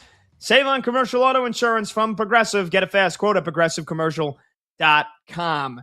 All right, it's time to preview the Detroit Lions season coming up ahead, which, by the way, Detroit Lions training camp, they get it rocking on I believe July 28th, which I think is one of the last ones.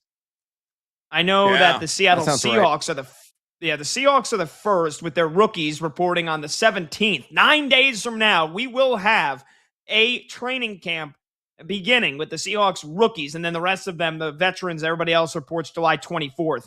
Right around between July 24th and July 28th, I think, is when every team's vets are going to end up reporting. So I believe the Lions training camp is about less than 3 weeks away here, which is crazy, Brad. But Detroit coming into a massive season here because last year, again, injuries sunk their defense, sunk their offensive line. They got off to a great start. They were 5-2 heading into their bye week. They collapsed down the stretch, including even then at 8-5. They still looked like a dark horse to win the Super Bowl, and they lose a shootout to the Rams. They lose that game they had no business losing at home to the Steelers. And then on Christmas Day with the season on the line, they get absolutely annihilated by the Minnesota Vikings, who had Max Brosmer starting, and he threw for 51 yards, and the Lions lose by 13. They won the meaningless game against the Bears in the final week of the season, but 9-8, missing the playoffs despite being one of the contenders to win the NFC. And so now Dan Campbell is back calling the plays with the new offensive coordinator after they got rid of the old one last year midway through the season. It's a defense that looks revamped. It's an offense that made some major changes, trading away David Montgomery, bringing in Isaiah Pacheco. The top 3 receivers are still the same. Amon-Ra, J-Mo, Isaac Tesla, who had a great rookie season. Laporta, we'll see if he can stay healthy. Goff under center, and it's a defensive secondary. Again, if they can stay healthy, they should be pretty damn good. We know Aiden Hutchinson's going to lead that pass rush, one of the best at getting after the quarterback in all of football. But can the Lions stay healthy? And now, what do they look like after a really mediocre season last year? Before we get into the details and do our 3-point stance, Brad, what kind of year are you expecting from Detroit and what should once again be a very crowded NFC North? Yeah, they're going to have a bounce back campaign. We're going to go in more details about the over-under on team wins here in a second, but they do have one of the easier, in terms of strength of schedules of any NFL franchise this season.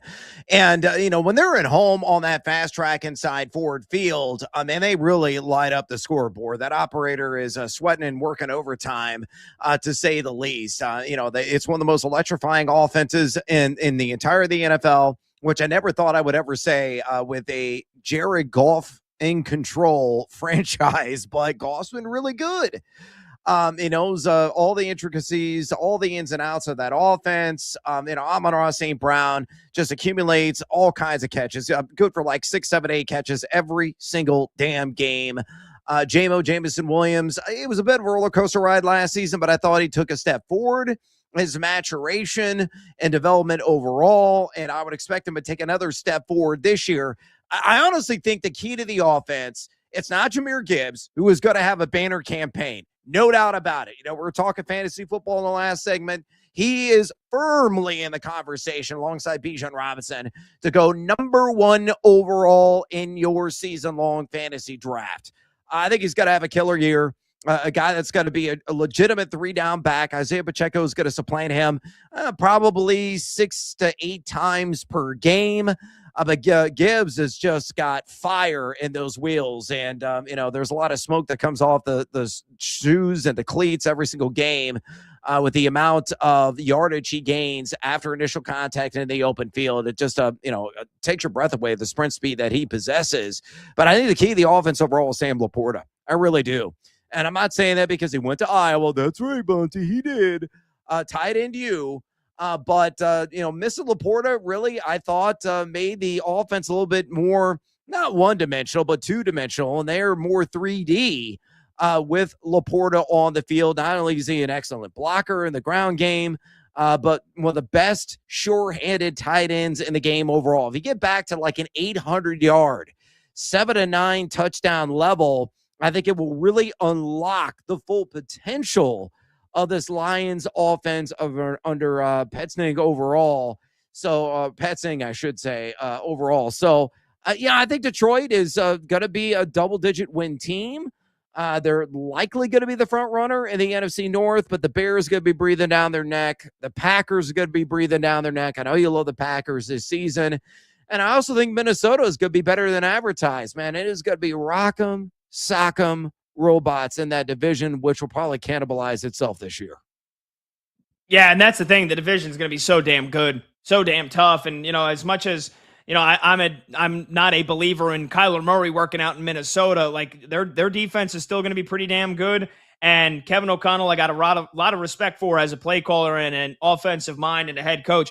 By the way, I should slow my roll. Dan Campbell did not commit to calling plays at the end of last year, and I did see some reporters believe that Drew Petzing, who he brought in to be the offensive coordinator coming in from Arizona, is going to end up being the play caller. But hopefully we get a definitive answer to that once they open up training camp. But yeah, look, you and I were a fan of what Drew Petzing did in Arizona last year. Their defense was god-awful, but man, even when they got down 20 points in the first half, everybody knew they had to throw the ball, Jacoby Brissett, and Drew Petzing was still able to deceive teams enough where Jacoby Brissett had a pretty good year, made a star out of Michael Wilson, and the rest of that offense really was still able to put up some good numbers. So I'm excited to see what the Lions offense can do this year. And look, it wouldn't surprise me if they're a top 5 offense. For all their shortcomings last year, Brad, they were number 5 in offensive yards per game, 373. They scored 28 points per game. That was also top 5 in football. It was the defense that really let them down, and it was their defensive depth, which they had none of, that really let them down. So honestly, whether or not the Lions are going to be a playoff team might come down to that defense if they're able to stay healthy and how much depth they have. They brought in Derek Moore, which was a big move for them. And they also brought in Rock Ya-Sin to play corner, help out that secondary. But we know they lost Alex Anzalone, which I thought was a cheap contract that the Tampa Bay Buccaneers got him for. Maybe it's the blonde hair, the long, beautiful Fabio blonde hair that makes me think that he's much better than he is. I always thought Anzalone was a pretty damn good linebacker, and Amik Robertson left for the Washington Commanders. So, that secondary, which also no longer has Terrion Arnold. Yeah, how could I forget the biggest headline of all? But then again, that's a guy that got picked on constantly last year. A ton of defensive pass interference calls that went against him. So DJ Reed, Keith Abney, Roger McCreary, the top corners on that defense. Can they hold down the fort so the Lions offense, like you said, can do what they do best, especially at home, and that is score points. All right, let's get into our 3-point stance here. Fantasy value, best player prop play, over-under on team wins. Brad, let's start. Who's bringing the best fantasy value this year for the Detroit Lions offense?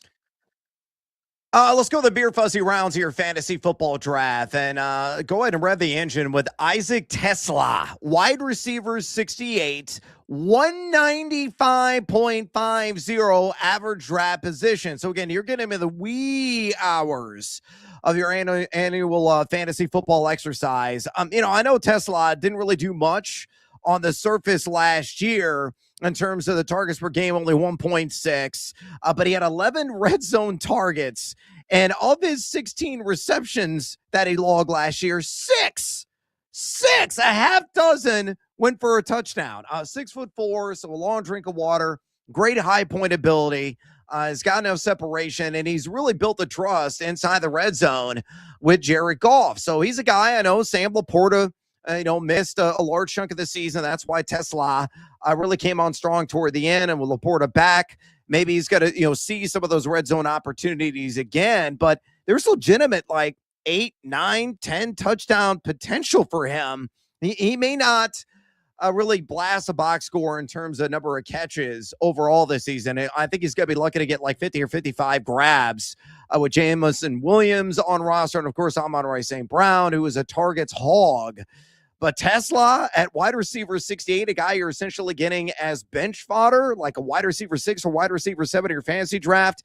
A lot of profit potential at that price point, given the high upside with the red zone work. So give me him, Isaac Tesla, wide receiver 68, 195.50 overall in average draft position, as a supreme fantasy football value in 12-team leagues this year.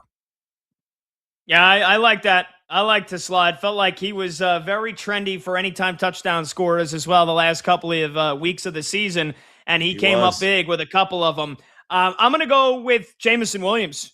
Give me a nice big shot at J-Mo. I think he's bringing you value, despite a guy that all fantasy football players know, and a lot of NFL fans know very well. I mean, he's a borderline household name. He's wide receiver 24, and his average draft position is 52. So if you're talking about a 10-team league, he's going in round number 6. If it's a 12-team league, he's going in round number 5. I think that's value. I mean, tell me how many other number 2 wide receivers have back-to-back 1,000-yard seasons and 7 touchdowns. That's what J-Mo has done the last 2 years. Yeah. 1,100 plus yards last year and 7 tutties, 1,000 yards and 7 touchdowns the year before. He's got Amon-Ra St. Brown to the point where you know he's going to get open. He's a deep ball threat unlike many other in the NFL. And on top of that, that incredible ground game with Jahmyr Gibbs, like J-Mo is always going to have opportunities to get open and catch a ton of balls. And last year, there was a lot of scrutiny around the Lions offense for not getting Jameson Williams involved as much as they should. And then when their season really started to get on the line, week 13 against the Packers, 7 for $144 and a touchdown. The next week against Dallas, 7 for 96. The week after that against the Rams, 7 for $134 and a touchdown. This guy is capable of going off each and every single Sunday. And I think just because he's wide receiver 2 and probably the third best weapon on this offense, a lot of people forget about him. But then you see him have 100-yard games like week after week, and you're like, oh, wow, damn, yeah, give me some J-Mo. Yeah, give me some J-Mo, because I think he's bringing you some fantasy value yet again this year.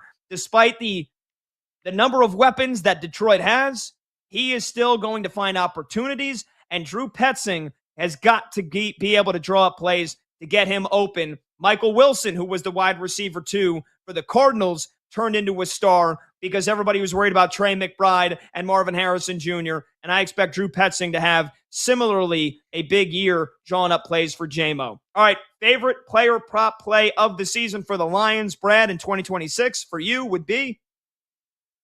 It's got to be Jahmyr Gibbs. Give me the over on 1,225.5 rushing yards at a minus 105. A little bit lighter juice here right now at BetMGM. Jahmyr is going to be a juggernaut, statistically speaking, this season because Dave Montgomery is no longer siphoning off touches from him. He's going to be a touchdown scoring machine. I think he's going to score a minimum of 15 times this year, and I think he's got to run for 1,400 yards on the ground. Now, Mike Lady, ESPN's got him projected for 274 carries, 1,328 yards, though 14 rushing touchdowns. He wasn't off the charts in some of the advanced analytics last season. Number 34 in yak per attempt at 2.95 is tracked at Pro Football Focus, though he was top 5 in total missed tackles forced with 62. He was top 8 in yards created per touch. The opportunity share at 63.6% last season. That is sure to climb. Yes, even with Isaiah Pacheco on this roster, I think he's going to get at least 70-75% of the overall touches in this scheme. And he's got the 3rd easiest fantasy strength of schedule for a running back. And 2, you look at the last couple of years, 1,223, just shy. Rush yards last season, 1,412 the year before, and he played in all 17 games in back-to-back years. So as long as he plays, I would say at least 15 games, I think he's going to hit at least 1,300 rush yards this season, and the offensive line should be top half as well. So give me the over on Jahmyr Gibbs, 1,225.5 rush yards at minus 105. And I hate Pete Olsen Alonso right now because he just went yard 3-1 Orioles over the Cubs in the bottom of the 4th. That's the polar bear, baby. My favorite prop play of the year for the Lions, give me Sam Laporta, over 624.5 receiving yards. The latest reporting we got on Laporta is that he was trending in the right direction. This was last month, right at the end of mandatory minicamp, when Dan Campbell said that Laporta was a partial participant in mandatory minicamp. He could be cleared for the start of training camp. And, of course, coming off of the surgery in November to address a herniated disc in his back, only ended up playing half the season. 9 games last year. He had 489 yards and 3 touchdowns. This is a guy that was turning into one of the best tight ends in the league after his rookie season and mostly backed it up in his second year as well. But then that back injury cost him the second half of last season. I'm going to trust Dan Campbell. Seems like Sam Laporta is going to be healthy. He'll be good to go for the start of the season. And again, similarly to why I like J-Mo Williams giving you value, I think Sam Laporta is going to give you value because you got to look out for Jahmyr Gibbs. You better cover Amon-Ra. And you also better have a hat on J-Mo Williams. And we know that the Lions offense, even before they brought in Drew Petzing, like to run some 13 personnel, some 12 personnel, where you have those two tight ends on the field. And so Brock Wright should be the run blocking tight end. And now Drew Petzing, who also uses a very similar scheme to that of Mr. Kubiak, Clint Kubiak, from his dad, Gary Kubiak. I expect Sam Laporta to be on the field. We know what Drew Petzing was able to do with Trey McBride this past year. And if Laporta is healthy, there is no reason why he can't get at least 800 yards, if not 1,000, based off of what he did in his first 2 seasons for Detroit. So I love Laporta to have a big bounce back year coming off the injury as well. I like his over 624.5 receiving yards. All right, we'll take a short break. When we come back, Brad and I will debate, are the Lions a double-digit win team? Do they win 11? Are you going over or under on their win total? We'll talk about that when we return. And the Fish Fantasy Bowl draft update from Mr. Brad Evans himself. I'm Pat Boyle. This is BetMGM Tonight, right here on Westwood One Sports.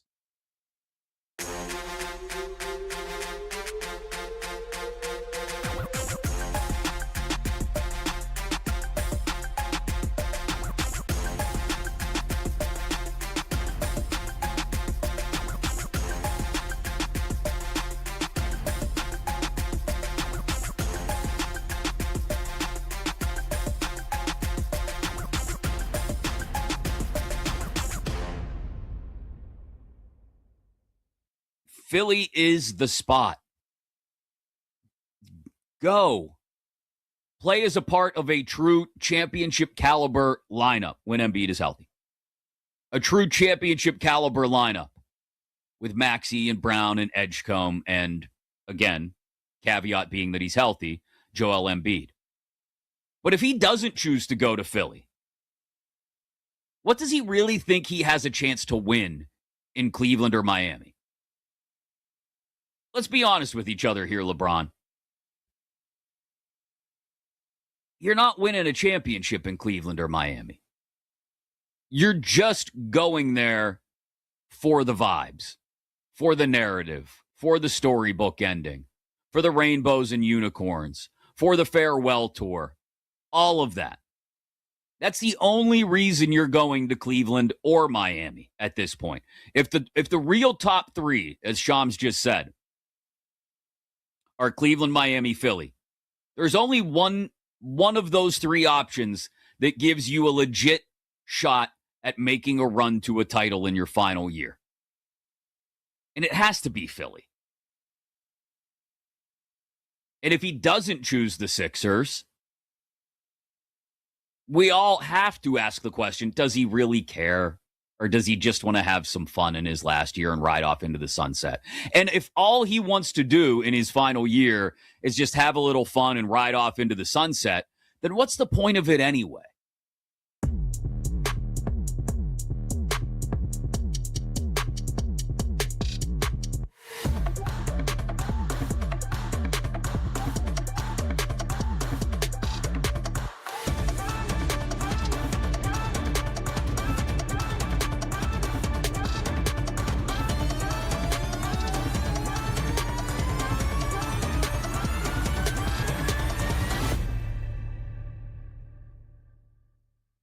BYU, for example.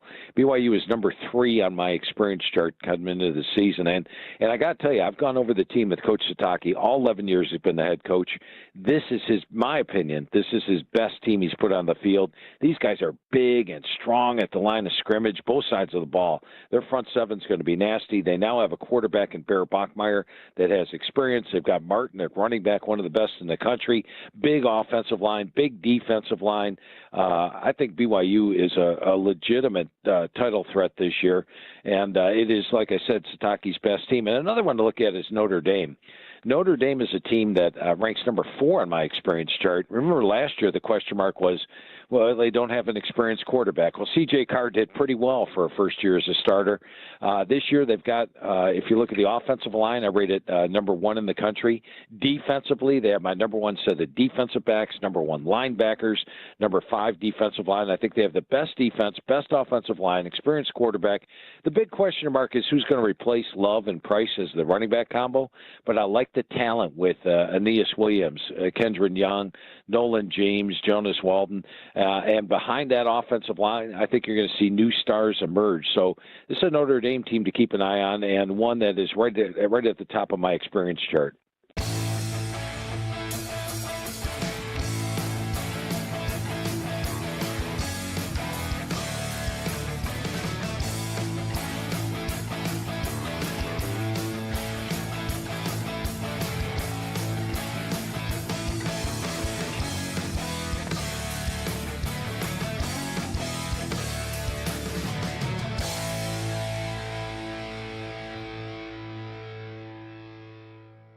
Talked about this the first time. Without Caitlin Clark, there is no 19 million people tuning in for a WNBA game on a Sunday afternoon in the middle of June. There isn't. I'm sorry. That's no disrespect to every other player in the league, and there's a lot of good players in the WNBA. But that doesn't happen. And if that doesn't happen, then you don't get the new TV contracts. And if you don't get the new TV contracts, you don't get the revisions to the CBA that allow you to get paid what you justly and rightly deserve based on the money you're generating for the league. Without Caitlin Clark, none of that happens.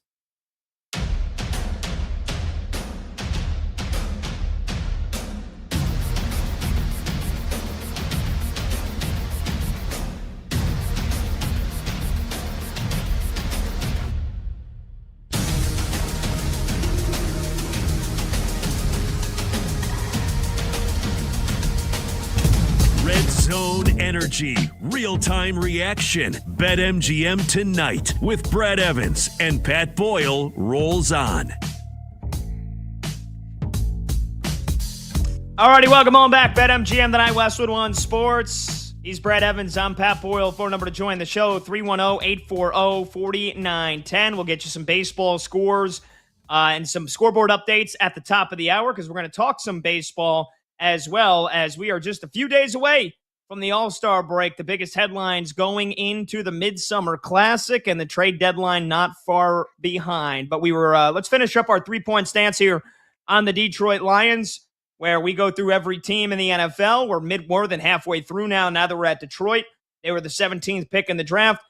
Player that brings you the best fantasy value, favorite player prop play for the season, and now finally over or under team wins for the year. Our friends at BetMGM have 10.5 for the Lions, so they're expected to be a double-digit win team. Are they going to win 10? Could they win 11? Do they finally recapture this NFC North divisional crown?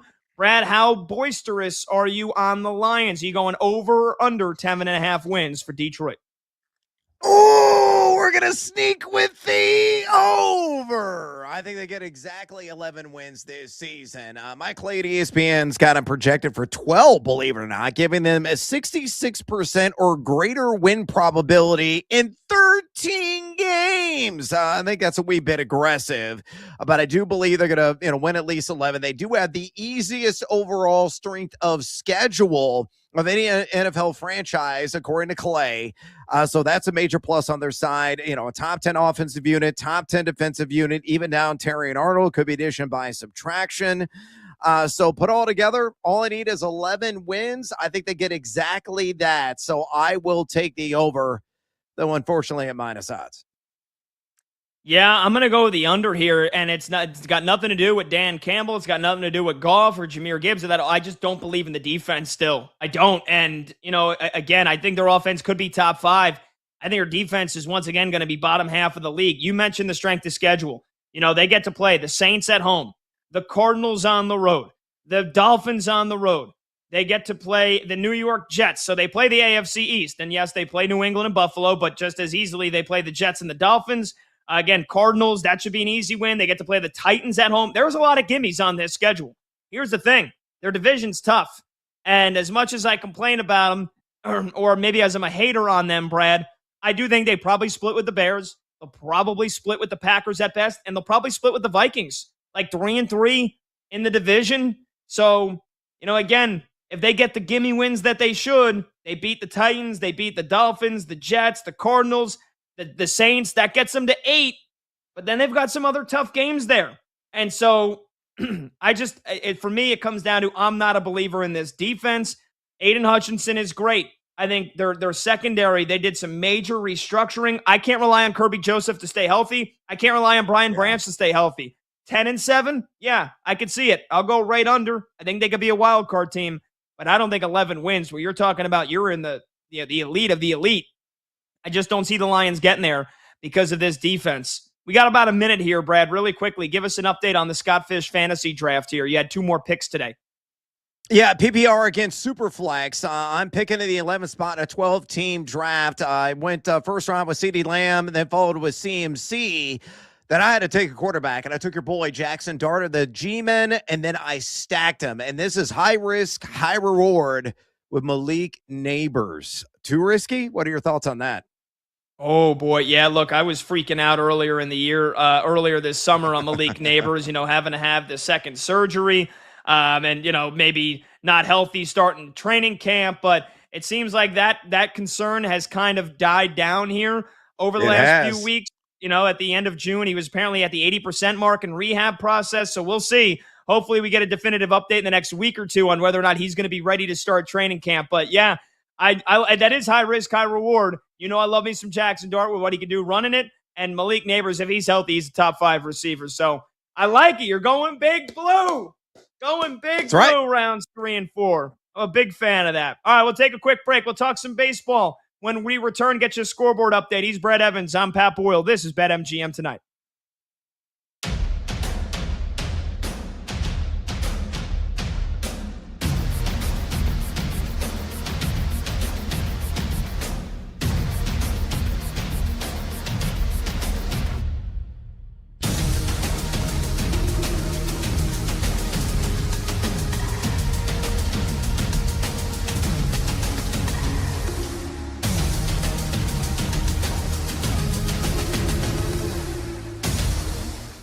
A couple of coaches that have really impressed me, and they're coaches that are on the move up. John Summerall, take a look at him, who just took over at Florida. The question was, do we get Lane Kiffin? Do we get John Summerall? I'm not sure John Summerall, that might not be the better long-term pick there as the head coach. He's been in 4 games or 4 seasons as a head coach, 2 at Troy, 2 at Tulane, and he's got his team to the conference championship all 4 years. He's a no-nonsense type of coach. I love that, and gets a lot of production on the field. Takes over a Florida team that's got a lot of talent, but they do have a tough schedule this year. And staying in the SEC there, another up-and-coming coach and a new coach this year is Alex Golish. And Golish, I like when I talked to him his first time at South Florida, it was like, well, why are we going to be different at South Florida than what we've been the last couple of years? And he just laid it out. He laid out the reasons why this is going to be different, this, and this. And I was very impressed with that. And I think he steps into a good situation at Auburn. Auburn hasn't had a winning record since 2020. I think they can get there this year, especially bringing in a guy like Byron Brown with them, who had 3,000 yards passing and 1,000 yards rushing. So those are 2 of the coaches I think that are on the rise, that are making big steps up to the SEC.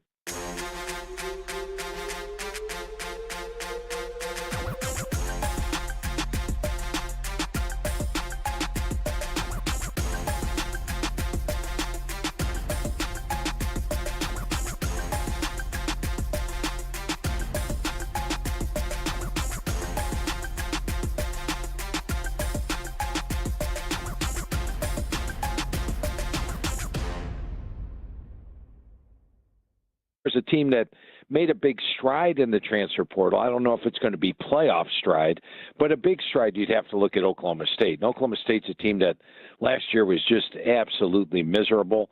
They had one of the worst seasons ever. They're at 1-11 in conference play. They were minus 134 yards per game.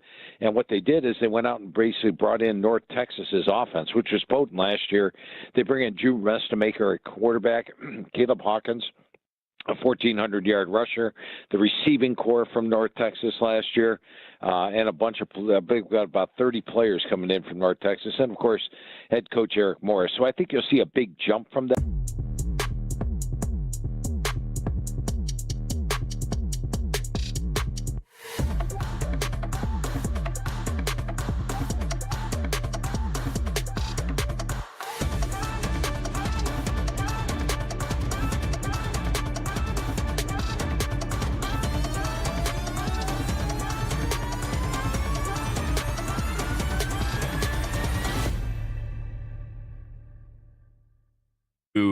Best roster in football, best coach in football, the LA Rams. They're the favorite to win the Super Bowl for a reason. And not like a slight favorite. Like a pretty damned heavy favorite. They are 5-1 at BetMGM right now to win the Super Bowl. Next team on the board is Buffalo at 10-1. Everybody, especially after the Myles Garrett deal.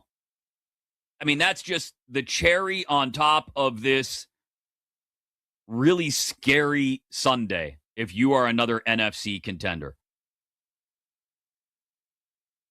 But Garrett, McDuffie, assuming Puka is completely locked in and ready to go.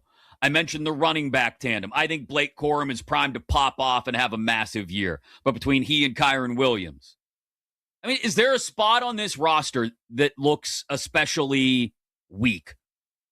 Or that doesn't at the very least look above average? That's it, the offensive line. That might be the only place where you look at it and go, if anything could be the downfall of the Rams this year. Maybe it's the offensive line. But even the offensive line is still really good. This team is stacked.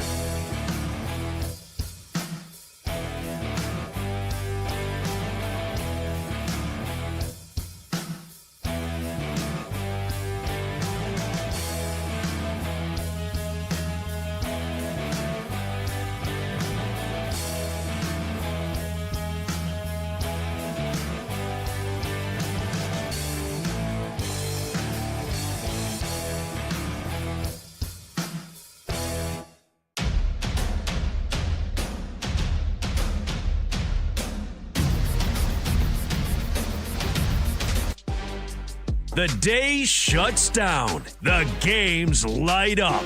This is BetMGM Tonight with Brad Evans and Pat Boyle on Westwood One Sports. Hey, welcome on back to BetMGM Tonight here on Westwood One Sports. He's Brad Evans. I'm Pat Boyle. And we are brought to you by BetMGM. Make it legendary. Download the app today. Please gamble responsibly. Hour number 3 of this Wednesday night get-together kicks off right now. You can watch the show live on YouTube. Just search BetMGM Tonight and hit that subscribe button. You can watch the show live on Twitter at BetMGM Tonight. And you can listen to the program on the Westwood One Sports app, the Odyssey app, SiriusXM Channel 375, and hundreds of local affiliates throughout North America. The talk and text line to join the show, 310-840-4910. You could call, you could text, 310-840-4910. Going to talk some baseball here in a second, but it is a very busy Wednesday night in baseball. Final Wednesday before the All-Star break. We got some headlines and trade rumor headlines to bring to you. But before we do that, let's get you a scoreboard update here. And Brad, let's start with your Cubbies, because we got some fireworks popping off right now in Baltimore with the Cubs taking on the O's. Give us the latest between these two teams. The Cubs were trailing 3-1, and then Michael Conforto stepped to the dish, bomb, solo shot, followed by another bomb from Carson Kelly. So back-to-back jacks there. Then they got out there with Dansby Swanson. Then who steps up to the dish? PCA home run numero dos. And the Cubs now leading 4-3 over the Orioles there in the Charm City. Man, PCA, we're going to have some things to say about him later on in the show.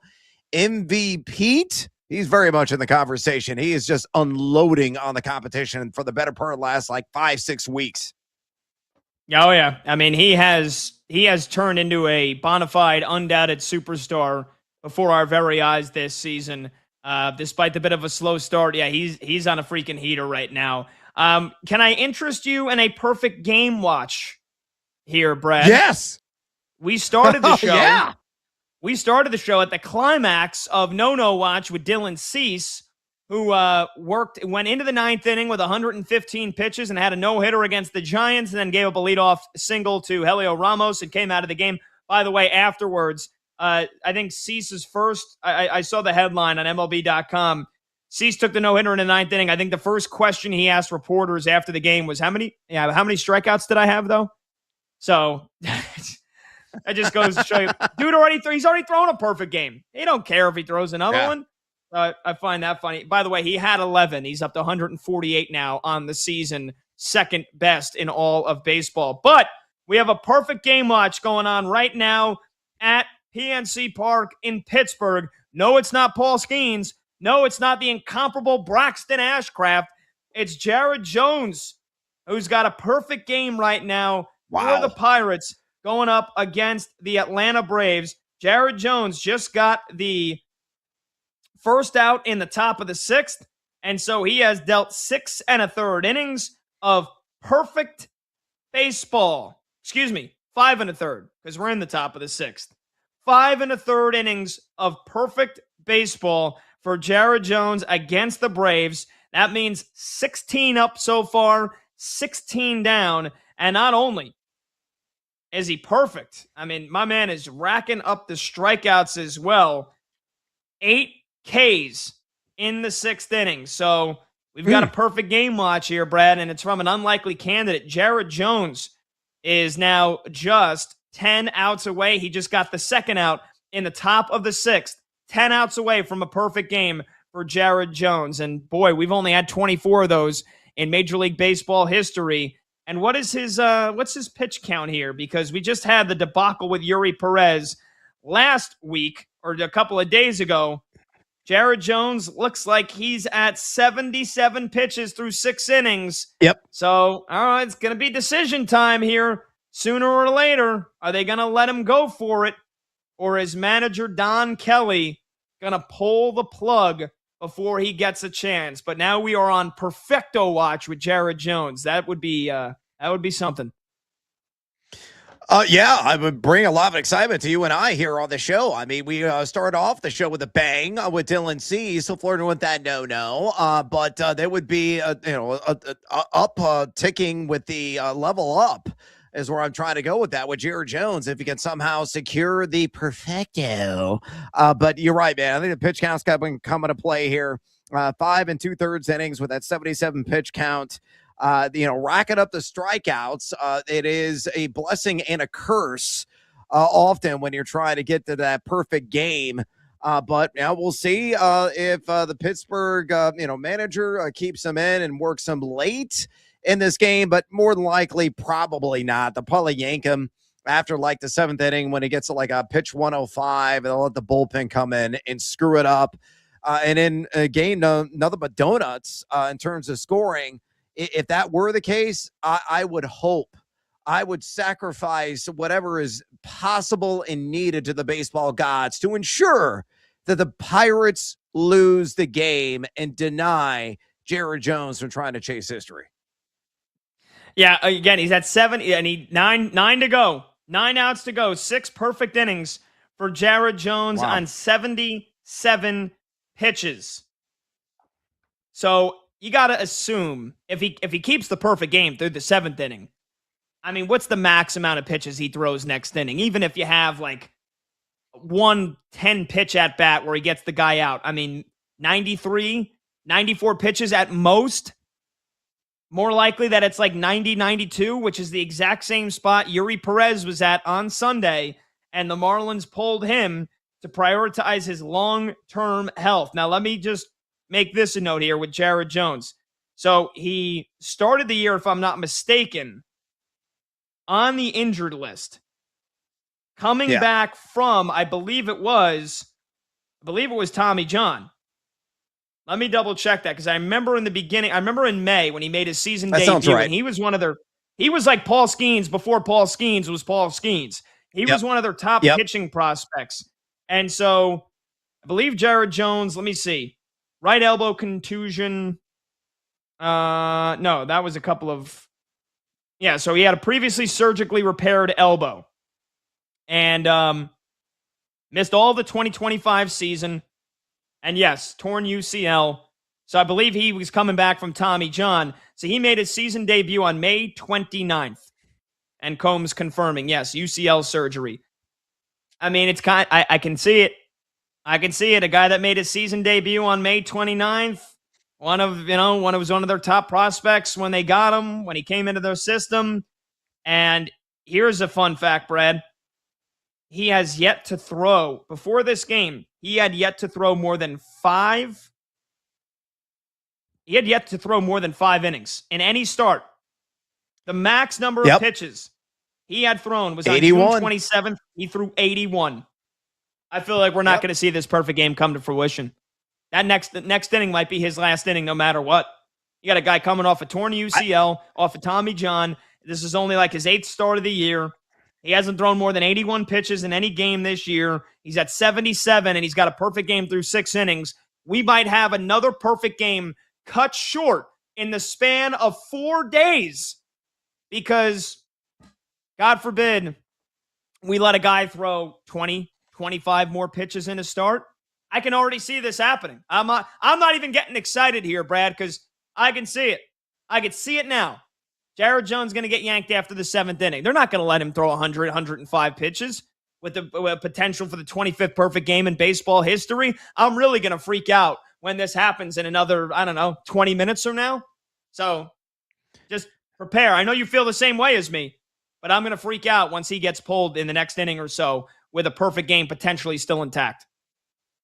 I'm going to say this. I'm not even sure he's going to come out for the 7th inning. Like, he's already at 77 pitches. Again, you just laid it out. The highest pitch count he had in a single start this season. He has had 1, 2, 3, 4, 5, 6, 7. This is 8th start of the year. Was at 81 against the Reds a couple of turns ago in late June. He's consistently in the mid-70s in terms of the pitch count. I mean, there was one game he absolutely got smoked early on. I think he left maybe early. With that contusion, that was in Colorado, only had 45 pitches in that game in 3 innings. But, I mean, this is kind of the status quo for him. He's at 77 already. Do they even allow him to come out in the 7th inning to pitch? I think it's a 50-50 proposition that he does. So it could be all she wrote already for Jared Jones. And again, we're just babying these guys. It's ridiculous. Let him go out there and compete and try to make history. That's what this is all about. And I know you're like, it's all about preservation. We got to think about the postseason. We got to think about the future. We don't want to endanger this Jared Jones guy. He's already gone through UCL once. We don't want to make it twice. So sorry, kid. Hell of a start. But we're going to sit you down. We're going to have the bullpen come out, and maybe they, as a combined effort, can make history on a perfect game. But does that really count the same? No, not in my mind, and very few people will remember it. So get the hell out of here with that. Yeah, and don't get me wrong, as somebody that I get a lot of the, modern analytics and where baseball is headed in certain directions. And yes, I understand that the guys more than ever going under the knife for elbow reconstruction surgeries and Tommy John surgeries and these bone chips and these loose bodies, terms that, we had never even thrown around 5-10 years ago, and now they're very prevalent when talking about pitcher injuries. And a lot of that is because these guys are throwing harder than ever, faster than ever, with all these different pitching labs that these guys can tweak their mechanics to try to throw as fast as possible. And it's a natural, a lot of it, that, all right, if you throw 99, 100 miles an hour, which Jared Jones throws absolute smoke, no surprise there, that you're more prone to getting hurt. I just need to know which of the Ivy League nerds in the front offices of baseball determined like 90 pitches, 100 pitches, like that's the magic. Now I need to see the formula that tells me that once a guy throws more than 100 pitches, he is really, really starting to put himself in danger of getting hurt. I understand if it's like 110, 120, I mean, I can understand if it's all right. This guy has thrown 100 pitches in 4 straight starts. You know, we want to try to cut him back a little bit. Like that sustained amount of that stress on your body, I could understand. But I mean, the guy has been throwing 75, 80 pitches. You're telling me with a perfect game, you can't let him throw 100, that those extra 25 pitches are really going to jeopardize his future? That, to me, is what I feel like is wrong with baseball nowadays and the overprotection of these pitchers. It sucks because the game is suffering. Like you're like, nobody cares about history anymore. Nobody cares about history. It's brutal. And I got the game on. I haven't seen if they've flashed a camera shot at the Pirates bullpen to see if they got anybody warming up already, but man, this is really going to suck if for the second time in 4 days, we have a perfect game get cut short because the team has to make sure that they prioritize the long-term health of the starting pitcher. You know what doubly sucks is the fact that he's got no run support in this game. So, I mean, Jared Jones out there is impeccable. I mean, he is perfecto right now through 6 innings, and it's deadlocked at 0-0. So it could be just another, point of emphasis here, a point of pain, not pleasure, that not only would he get pulled and be denied history, but he would get pulled and be denied the chance to win the game despite perfection. How crazy and outlandish is that? It's like just a double barrel shot to the chest. I feel really bad for Jared Jones, but we're going to see if he gets another opportunity to go out there in the 7th and continue this flawless effort as the last out just was recorded. So we're in a break. So, yeah, now the moment of truth is about to arrive. Will Jared Jones even come out and pitch in the 7th inning, and can he stay perfect? But for how long? How long will the leash really be? Who knows?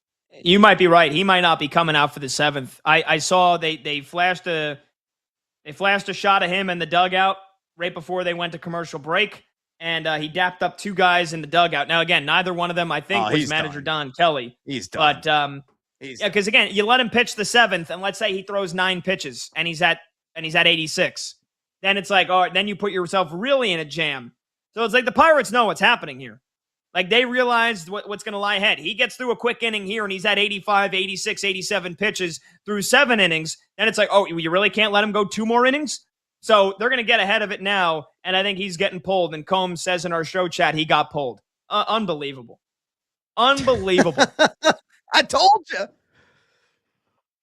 Well, how many more starts?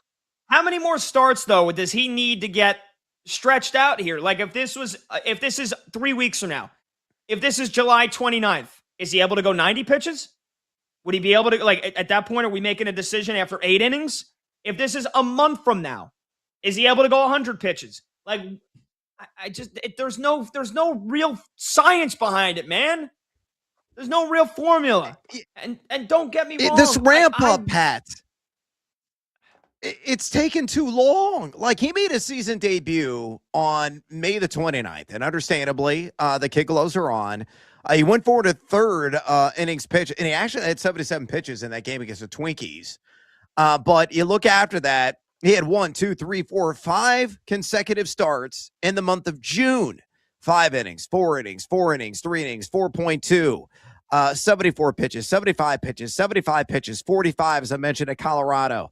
And then the season high of 81 against Cincinnati Reds. And then he had the lone start earlier this month on July the 2nd in Philadelphia. 4 innings again, 73 pitches, only 1 earned run, only 2 hits allowed. Did walk a couple, struck out 6, but 73 pitches. Like, how long do you have to keep those kid gloves on? That is mystifying to me. That after this number of starts, you could understand a slow ramp up over a period of like maybe 3 starts, maximum of 4 starts. But this is the 8th start of the season for Jared Jones. What are we doing? Get the hell out of here. Let the man chase history. Yeah, because again, there can't be, there's no formula, and the Braves just got a base hit. And so the combined perfect game and the no-hitter is over. Already done. Yeah. It's over. Yeah. Poetic. Unreal. They showed a shot, by the way, of him running into the dugout after the last inning, and Don Kelly tried to shake his hand, and Jared Jones ran away from him and tried to run down to the tunnel because he knew it was happening. Yeah, of course he did. I need to be in the room with the front office, with the Ivy League nerds, with the GMs and the people in the front office that are making these decisions, these predetermined decisions, like, hey, what's going on? Or, the pitching coach and the pitching staff saying, like, hey, with Jared Jones, like, we're not letting him get over 80 pitches until September, the entire year.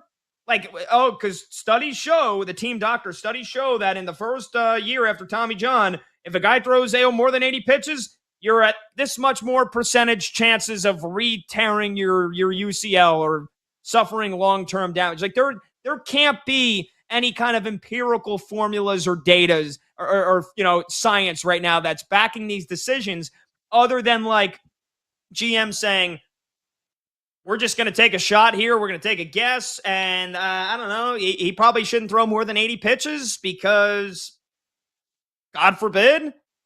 I mean, like, come on, man. You get presented with these opportunities. We've had 24 perfect games in Major League Baseball history, a game that's been around for more than 120 freaking years, where thousands upon thousands of games each year are played. We've had 24 of them. You've had an opportunity for 2 of them in the last 4 days, and we haven't even gotten the chance to see if that pitcher can finish it off. It's infuriating. It is completely infuriating, and I'll say it again, Brad. I understand the fact that more pitchers than ever are going under the knife, are getting hurt. But, like, I mean, again, we're talking about 20 pitches maybe in one game. You can't let them go another 20, maybe 30 pitches to try to make history and then just go right back to keeping them at a 75, 80 pitch count limit. It's like one start where you give him a chance to go chase history is really going to dramatically impact his chances of getting hurt again. I can't buy that. Yeah, bottom line is this, Pat. The people that making decisions at the Major League Baseball level in a lot of these situations, and of course, Toronto doesn't, even enter the conversation. They did allow Dylan Cease to try to get a no today. Gave up that hit late in the game in the 9th inning, the first batter that he faced, and they gave him the quick hook. And that's all you got to do. With Jared Jones, if he walks a guy, if he gives up a hit, then you give him the hook and you bring in the reliever, but at least let him try.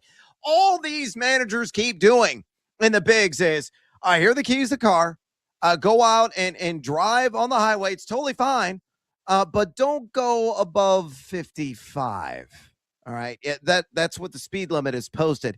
Maybe you stay at 50. Maybe a total line at 54, 55. Oh, but don't you dare go 58. Don't you dare go 60 because you're going to die. I mean, that's like the mentality that these guys have, and I hate it. Bring baseball back to the greatness that it once was and allow these guys to work deep and to chase those accolades when those opportunities arise. Period. End of story.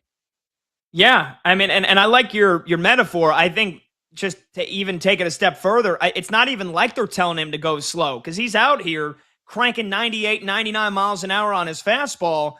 But it's like, you could take the car for, a 20-minute drive. Don't you dare go 21 minutes. Otherwise, the car is going to completely break down. The car is going to explode once you drive that one extra mile. And so, yeah, man, I think these front offices, these managers, they're cowards. They're cowards. More pitchers are getting hurt than ever, but now that has turned into a referendum to completely baby these pitchers when you have opportunities to make history, and they're just electing to never even enter the starting block. 310-840-4910, phone number to join the show. Do you think Major League Baseball are handling pitchers the right way in being super conservative and cautious, or do you think, like me and Brad, they're being cowards? Pirates pitcher Jared Jones pulled after 6 perfect innings and only 77 pitches. 310-840-4910. I'll tell you who's also the opposite of this. You mentioned the Blue Jays. Not every team is like it. The Phillies, because what they're preparing to allow Zach Wheeler to maybe do, it's actually absurd. I think it's probably too far in the other direction. We'll explain when we come back. We'll talk some more baseball, get you more scoreboard updates as well. He's Brad Evans. I'm Pat Boyle. This is BetMGM tonight here on Westwood One Sports.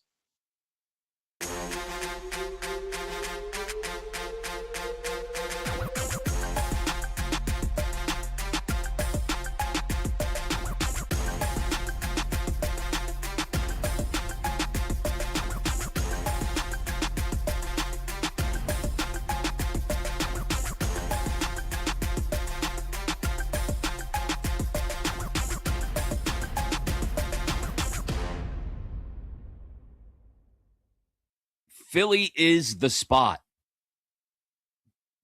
Go.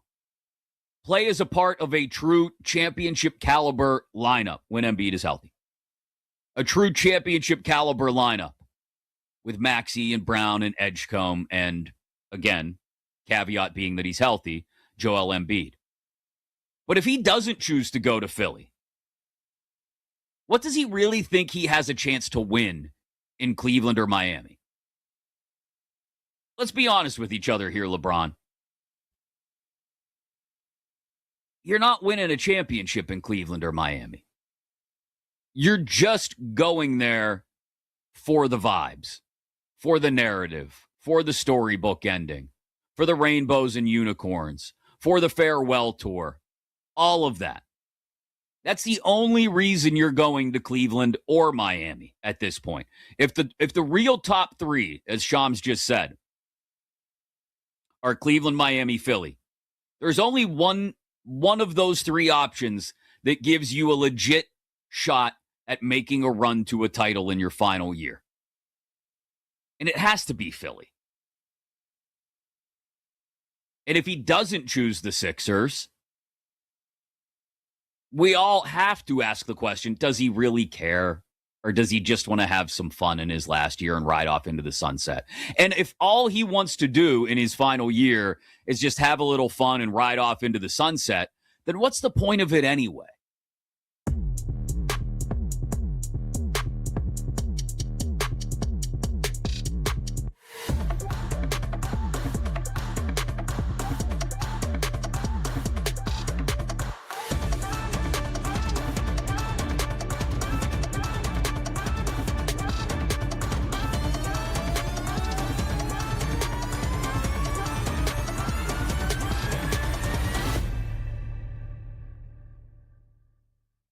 BYU, for example. BYU is number 3 on my experience chart coming into the season. And I got to tell you, I've gone over the team with Coach Sataki. All 11 years he's been the head coach. This is my opinion, this is his best team he's put on the field. These guys are big and strong at the line of scrimmage, both sides of the ball. Their front seven's going to be nasty. They now have a quarterback in Bear Bachmeier that has experience. They've got Martin at running back, one of the best in the country. Big offensive line, big defensive line. I think BYU is a legitimate title threat this year, and it is, like I said, Sataki's best team. And another one to look at is Notre Dame. Notre Dame is a team that ranks number 4 on my experience chart. Remember last year the question mark was, well, they don't have an experienced quarterback. Well, C.J. Carr did pretty well for a first year as a starter. This year they've got, if you look at the offensive line, I rate it number 1 in the country. Defensively, they have my number 1 set of defensive backs, number 1 linebackers, number 5 defensive line. I think they have the best defense, best offensive line, experienced quarterback. The big question mark is who's going to replace Love and Price as the running back combo. But I like the talent with Aeneas Williams, Kendron Young, Nolan James, Jonas Walden. And behind that offensive line, I think you're going to see new stars emerge. So this is a Notre Dame team to keep an eye on, and one that is right at the top of my experience chart.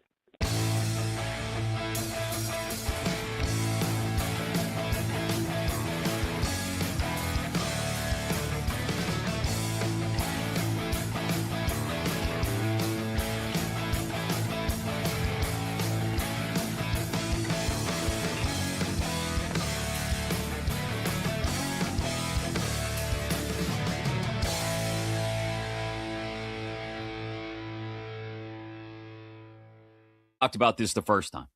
Without Caitlin Clark, there is no 19 million people tuning in for a WNBA game on a Sunday afternoon in the middle of June.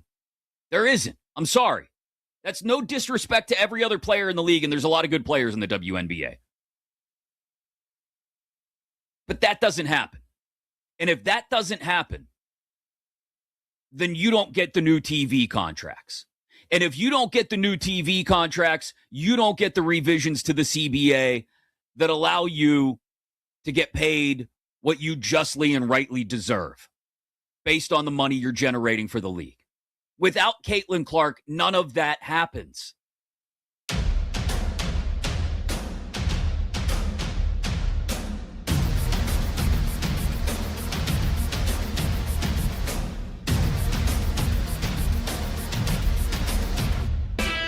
Live lines, late games, and breaking angles. BetMGM tonight with Brad Evans and Pat Boyle. Back now.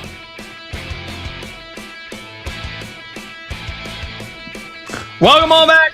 BetMGM tonight, Westwood One Sports. He's Brad Evans. I'm Pat Boyle. Phone number to join the show, 310-840-4910. Get to your phone calls here in just a second. Brad and I were losing our minds. I guess we were the old men yelling at clouds last segment, because for the second time in 4 days, a starting pitcher has been pulled with a perfect game intact. On Sunday, it was Yuri Perez. 7 innings, 92 pitches, was not allowed to finish it.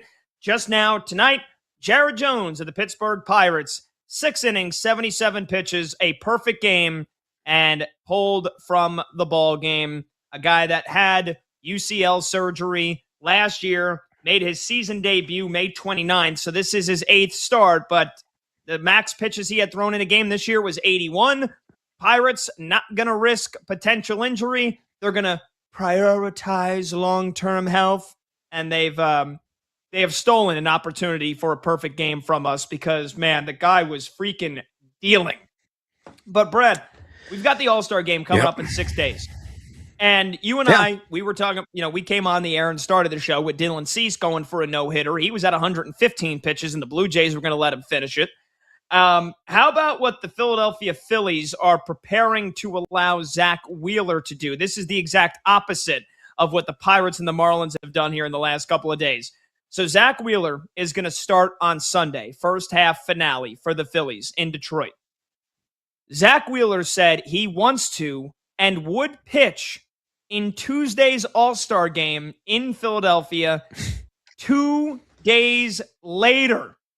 And he's got the backing of the staff. Yes. Donnie Baseball said, quote, "I'd be okay with it."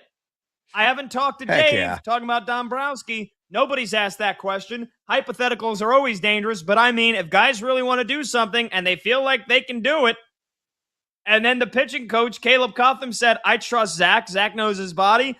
There's still that last start, but within the realm of possibilities, I feel very confident he could do that. He's a grown man. He knows his body. He knows what he's capable of doing, right? Especially if he wants it. I'm not going to be the one to stand in his way, end quote. Zach Wheeler is going to start on Sunday, throw anywhere between 80 and 100 pitches, and he's going to come back 2 days later and pitch in the All-Star game just for bleeps and giggles. And the Phillies are like, yeah, screw it. We don't give a damn. And here we've got a guy that's throwing a perfect game, and he can't even throw another inning or 25, 30 pitches because, God forbid, he gets hurt again. I mean, I wish Jared Jones was on the Phillies. I wish Jared Jones was on the Blue Jays. I wish Yuri Perez was on the Phillies or the Blue Jays because it feels like those managers would have given them the opportunity to finish off a perfect game. And again, I know Zach Wheeler's a different circumstance. He's not coming off a UCL surgery last year. He's not coming off of a leg strain that Yuri Perez had a month ago or 2 months ago, and he's already made a couple of starts since returning. But damn, Zach Wheeler's going to pitch Sunday, and and Donnie Baseball's like, yeah, go ahead and pitch on Tuesday. I don't give a damn. Incredible. Yeah, and that's respect right there. I mean, Zach Wheeler is a very established arm and veteran, a guy who's 36 years old, and he is having a spectacular season. He's 9-1, 2.28 ERA, 98 strikeouts, is a 0.91 whip. And look, man, he's working deep. And Donnie Baseball is like, pitch count. What pitch count? He's gone back-to-back games to 104 pitches. Heck, 3 of his last 4 starts, he's gone for 104 pitches. You know what that is? That's a breath of fresh air. They're letting these guys rock, letting them roll, letting them work deep into games. I know, they're somewhat adhering still to the 100-pitch count rule. I get it, but, Donnie Baseball's like, you want to go out there and compete. You want to go out there and play the All-Star game. You want to showcase your wares. You want to represent the franchise. Be my guest. We're not going to, have you stand down at all and stand by. You're going to go out there and you're going to perform and you're going to play. That's what this game is all about. Let these guys go out there and throw rockets.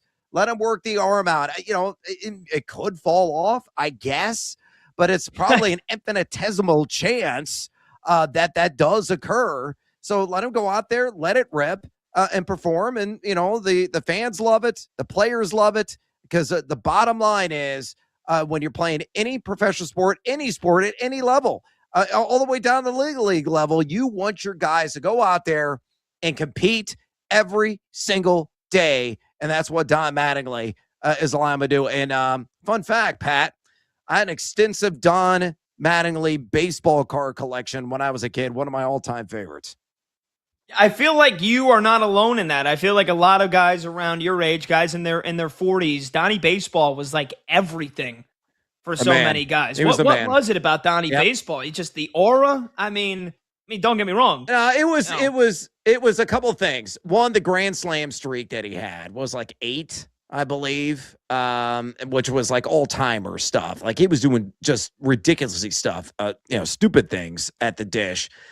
B, he was kind of a small guy. And C, for me, I have a fetish for mustachioed men. And he has one of the great lady ticklers I've ever seen. Lady ticklers. By the way, Don Mattingly, Donnie Baseball, not in the Hall of Fame. Do you think is it too late for that? I'd have to look at the accolades. I'd have to look at the statistics. I think the duration, he's very borderline. How many titles did he win? I'd have to go back and look and do the research, but I think he's a very fringe Hall of Fame candidate. I can understand why he'd be frozen out, but he might be somebody that gets in way down the road, hopefully while he's still alive and it's not done posthumously. So Donnie Baseball never won the World Series as a player, has never won the World Series in any capacity. First time he made it to the Fall Classic was last year as the bench coach with the Blue Jays, and they lost to the Dodgers. Wow. So the year before he debuted in 1981, the Yankees made the World Series. The year after he retired, the Yankees dynasty began. That's unfortunate for Donnie Baseball. That is very unfortunate. Yeah, it is. But 1985 AL MVP, 6-time All-Star, 9-time Gold Glove Award winner, lifetime .307 batting average across 14 seasons, all with the Yanks. Look, I know we talk about the Hall of Very Good. The guy was probably the best hitter in all of baseball for like a 3-4 year span at his peak powers. Just looking at his numbers here, I feel like Donnie Baseball should be in the Hall of Fame. And who knows? Maybe he gets there as. Can you get there as can they encapsulate your player and coaching career all together and get you in the Hall of Fame? I think so. I think it's maybe the full breadth, the entire duration of your career in baseball. I think that can be joined together and add to the argument overall. I just pulled up his baseball reference page. And again, I like to look at the similarity scores on that page for a lot of these, players from yesteryear. So the top 5 similar batters in baseball history that align with the output of Don Mattingly are, number 1, Cecil Cooper, who is an outstanding hitter, but not a Hall of Famer, largely played for the Brewers. Number 2, Wally Joyner, a large duration of his career with the Angels. Number 3, Hal McRae, Brian McRae's dad. Kirby Puckett, Hall of Famer. At number 4, Will Clark, Will the Thrill, phenomenal hitter at his peak. but another guy just on the outside looking in of the Professional Baseball Hall of Fame. So I think it's fair. Again, he's fringy, borderline. Ultimately, I don't think he really gets there, man. I just don't see it. That would be tough. That would be brutal. I think Donnie Baseball did. Maybe if the Phillies win the World Series this year, he wins a World Series finally as the manager. That gets him in. 310-840-4910. Let's get to a phone call here. Bert in Baltimore, next up on BetMGM tonight. What's going on, Bert? How you doing, brother? You said you were feeling like the old get off my lawn old man. Now you're talking to a real old man. That's right. What's up? What do you feel? How do you feel about this John stuff and not letting pitchers finish off perfect games? Yeah, that's crazy, man. I called in about that, but you brought up my favorite player of all time, and I'm 53, a little older than Brad. The biggest thing with Mattingly, his career was obviously cut short, kind of like very similar parallel with Larry Bird, but also like Larry Bird, Mattingly severely hurt his back in 1990. If you look at his career, just look at his averages in the 80s. He batted .343 in 84. He won batting titles. He won home run titles, .324, .352, .327. And then starting in 1990 is the first time his average ever dipped below .250. And he was banging out 30, 31, 35 homers with 110 to 145 RBI, winning Gold Glove after gold. He was the man. He was the best baseball player of the mid 1980s, and cool is the other side of the pillow. I love him. I think he was so good in a shorter burst. I think it's baseball's, or at least the Hall of Fame's biggest travesty that he's not in it. Wow, Hall of Fame's biggest travesty. That's a hell of a case, Bert, and I don't disagree with you. What did you really quickly? How do you feel about? You pitched in college, so I know you know this.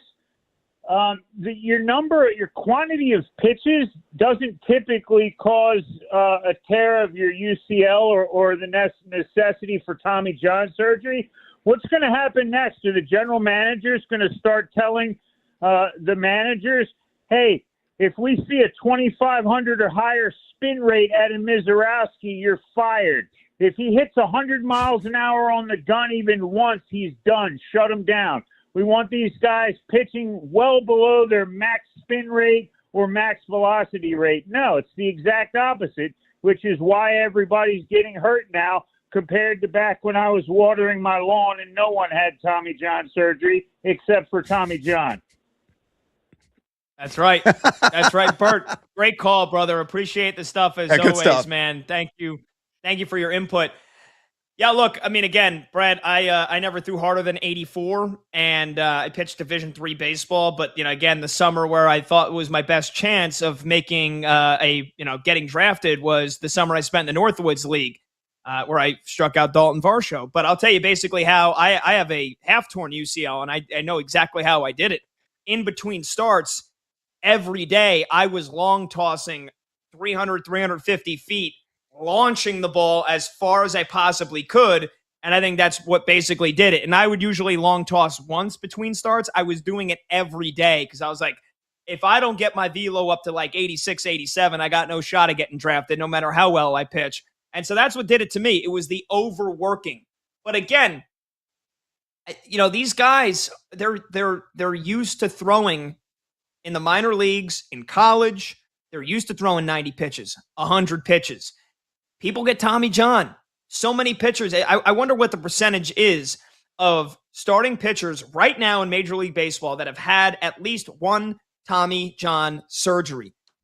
Some guys have two, but a lot of the times, guys come back throwing harder. Guys come back better after Tommy John surgery. So why then do we put extra precaution once they come back from surgery or once they come back from something? Because I feel like the data would tell us you have one surgery. That doesn't necessarily mean you're like a high risk, you're at high risk alert to get hurt again. If anything, I feel like it'd be the opposite. But yet they get treated as if they are going to have that second surgery, as if they are going to get hurt again. It just doesn't make sense to me.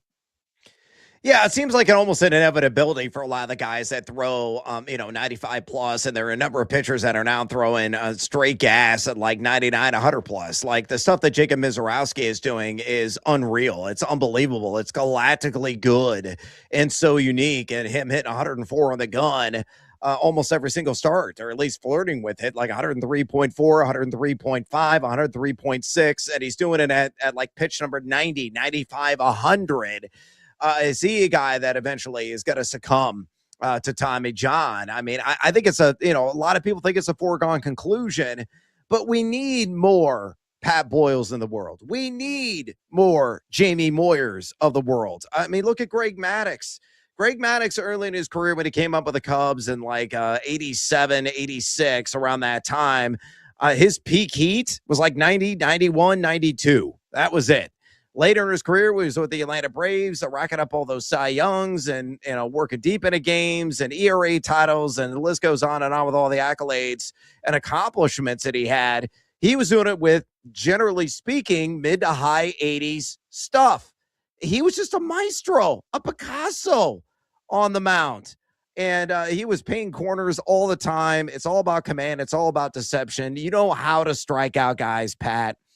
You know how to deceive, how to trick the batter, and you can do it even if you're throwing at peak heat of 85. But everybody falls in love with the flamethrower arm, and that's why those guys get massive contracts. But they also tend to flame out rather quickly in their MLB careers. Here's the thing, and we got to take a break, and we will in a second. But I feel like if you're gonna need to have Tommy John, it's gonna happen. Like, to me, stopping a guy at 80 pitches versus letting him throw 95, an extra 15 pitches, 10 pitches per start. Is that going to all of a sudden, oh, no, now he's guaranteed to never need Tommy John because we kept him under, from throwing those last 15 pitches. That's what frustrates me. I feel like if it's going to happen, it's going to happen.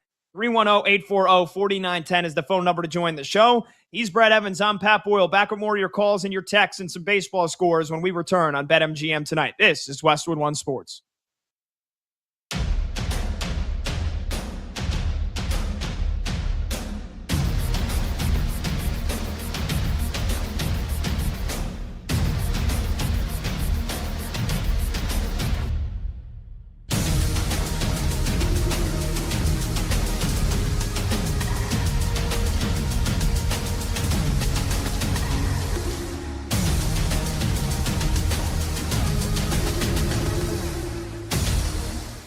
A couple of coaches that have really impressed me, and they're coaches that are on the move up. John Summerall, take a look at him, who just took over at Florida. The question was, do we get Lane Kiffin? Do we get John Summerall? I'm not sure John Summerall, that might not be the better long-term pick there as the head coach. He's been in 4 games or 4 seasons as a head coach, 2 at Troy, 2 at Tulane, and he's got his team to the conference championship all 4 years. He's a no-nonsense type of coach. I love that, and gets a lot of production on the field. Takes over a Florida team that's got a lot of talent, but they do have a tough schedule this year. And staying in the SEC there, another up-and-coming coach and a new coach this year is Alex Golish. And Golish, I like when I talked to him his first time at South Florida, it was like, well, why are we going to be different at South Florida than what we've been the last couple of years? And he just laid it out. He laid out the reasons why this is going to be different, this, and this. And I was very impressed with that. And I think he steps into a good situation at Auburn. Auburn hasn't had a winning record since 2020. I think they can get there this year, especially bringing in a guy like Byron Brown with them, who had 3,000 yards passing and 1,000 yards rushing. So those are 2 of the coaches I think that are on the rise, that are making big steps up to the SEC.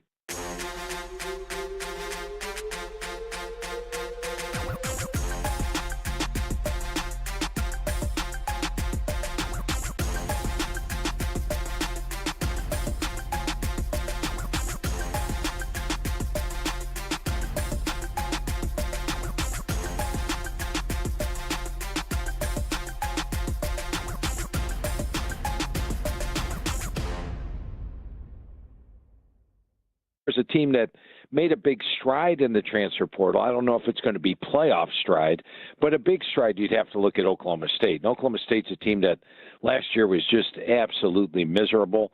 They had one of the worst seasons ever. They're at 1-11 in conference play. They were minus 134 yards per game. And what they did is they went out and basically brought in North Texas's offense, which was potent last year. They bring in Drew Restemaker at quarterback, Caleb Hawkins, a 1,400-yard rusher, the receiving core from North Texas last year, and a bunch of we've got about 30 players coming in from North Texas, and of course, head coach Eric Morris. So I think you'll see a big jump from that.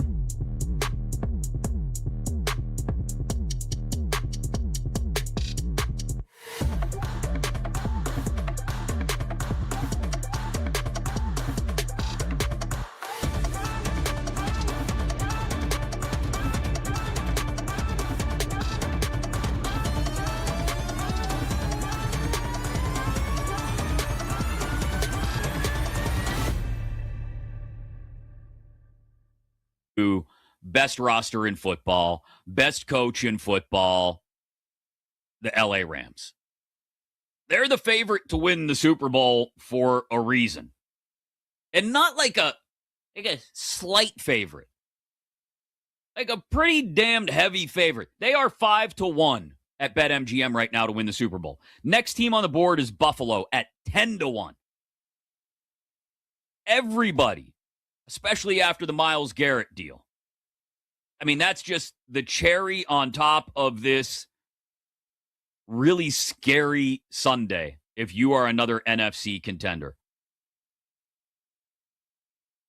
But Garrett, McDuffie, assuming Puka is completely locked in and ready to go. I mentioned the running back tandem. I think Blake Corum is primed to pop off and have a massive year. But between he and Kyron Williams, I mean, is there a spot on this roster that looks especially weak? Or that doesn't at the very least look above average? That's it, the offensive line. That might be the only place where you look at it and go, if anything could be the downfall of the Rams this year. Maybe it's the offensive line. But even the offensive line is still really good. This team is stacked.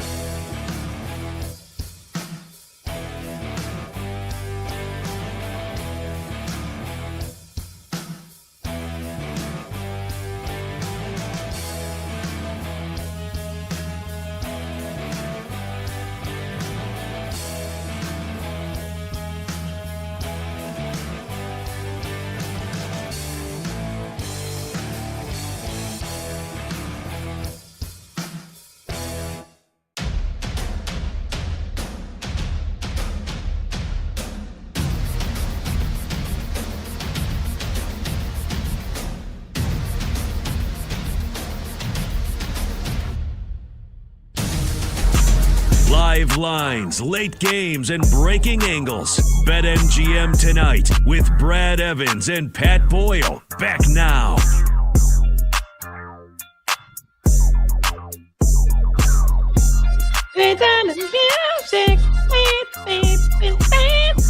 Welcome on back. BetMGM tonight, Westwood One Sports. That was terrible. Terrible singing. That was great. Thank Unbelievable. you. I appreciate it. Brad. Angelic. I needed that. 310-840-4910, the phone number to join the show. You could call, you could text. Final couple of minutes here with Brad and me, and then I go solo for the next 2 hours. So why don't we get an update on Let's Go Streaking, our daily segment where everybody picks a batter to get a hit. Brad, you had Chase DeLauder from Cleveland, and Monty, he had Mr. Cody Clemens, and you guys are already in the W column, correct? Yes, we are a perfecto 2 for 2 so far on the night. Brando, we're waiting on Bryce Harper. He's 0 for 2 so far against the Reds, but we'll get a couple of more opportunities at a minimum. And of course, Pat, you have some loser, some schmo named Shohei Ohtani to get a hit against the Colorado Pebbles. So if Harper can come through, man, I like our chances to cash in at plus 263 there at BetMGM. Hell yeah. Yep, I'm pretty confident Shohei is going to get it done. He's gone deep the last 2 nights against Colorado. Don't even need a home run, just need one knock from Mr. Ohtani. Let's get a couple of scoreboard updates here. Your Cubbies have broken it open in Baltimore. What is going on at Camden Yards? 9-4, Seiya Suzuki. Seiya had a 3-run shot to really, get this game blown wide open. Though the Baltimore Orioles did answer with a home run of their own, a solo shot. It is 9-4 as I watch Jackson Holiday get a single up the middle. He's a perfect 3 for 3 in this game. By the way, Pat, we did get a texter that came in. Can I read it to you? Because I think it's fantastic. Area code 248 texted in and said, "You're spot on. It's a joke." Talking about pitching. Also, it's not even a big deal to have Tommy John anymore. Plus, you're the Pirates. You're a disgrace as a franchise. At least do something right. Totally agree with a texter from 248. Pat, how about you?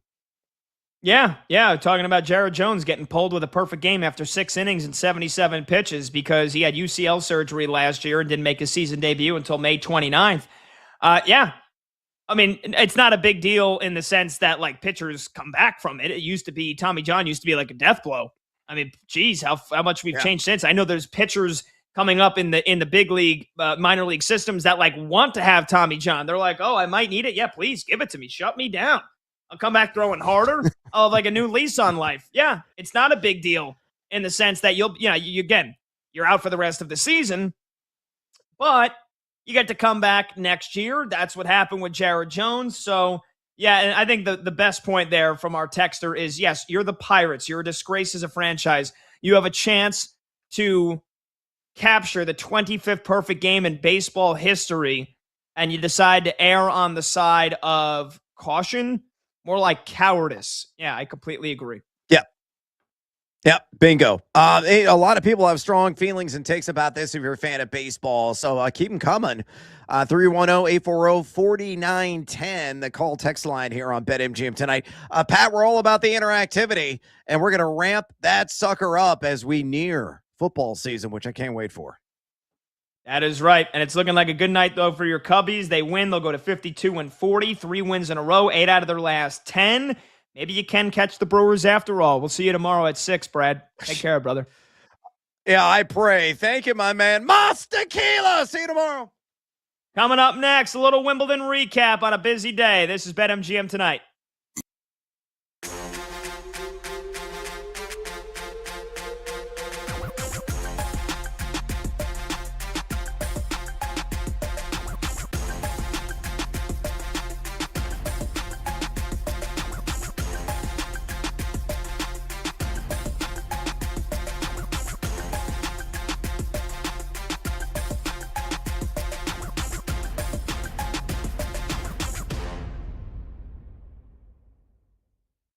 Philly is the spot.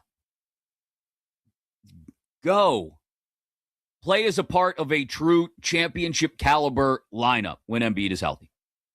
A true championship caliber lineup with Maxey and Brown and Edgecombe and, again, caveat being that he's healthy, Joel Embiid. But if he doesn't choose to go to Philly, what does he really think he has a chance to win in Cleveland or Miami? Let's be honest with each other here, LeBron. You're not winning a championship in Cleveland or Miami. You're just going there for the vibes, for the narrative, for the storybook ending, for the rainbows and unicorns, for the farewell tour, all of that. That's the only reason you're going to Cleveland or Miami at this point. If the real top three, as Shams just said, are Cleveland, Miami, Philly, there's only one of those three options that gives you a legit shot at making a run to a title in your final year. And it has to be Philly. And if he doesn't choose the Sixers, we all have to ask the question, does he really care? Or does he just want to have some fun in his last year and ride off into the sunset? And if all he wants to do in his final year is just have a little fun and ride off into the sunset, then what's the point of it anyway?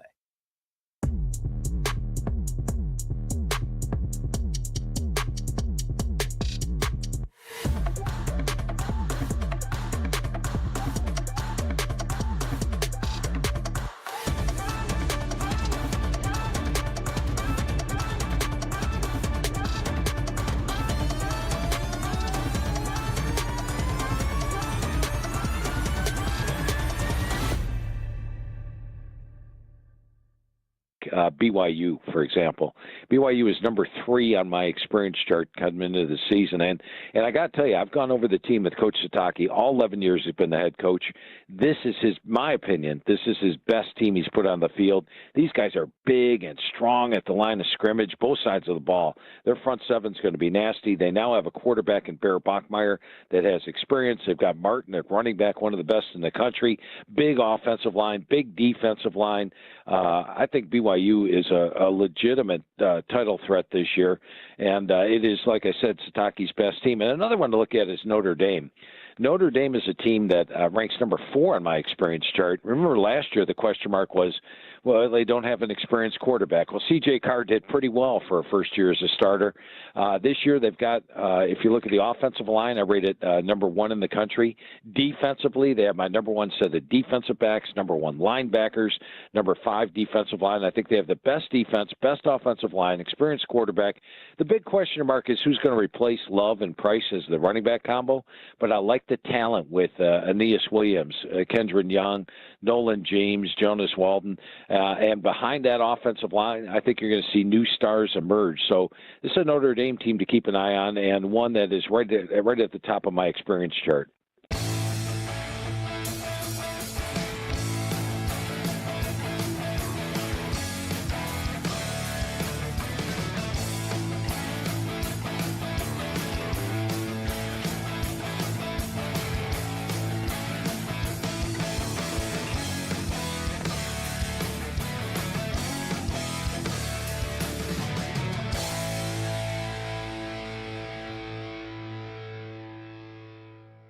Talked about this the first time.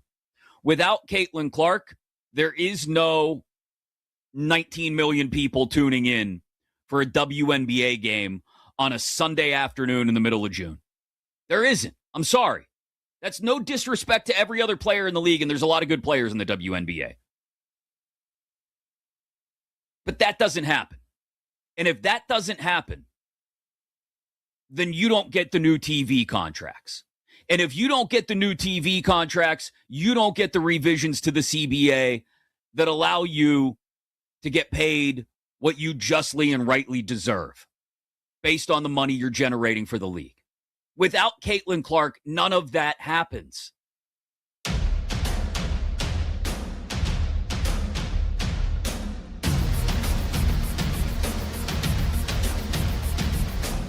Shuts down. The games light up. Banking that ass left and right. This is BetMGM Tonight with Pat Boyle. I am owed a championship, and some freaking dog is not going to deny me. On Westwood One Sports.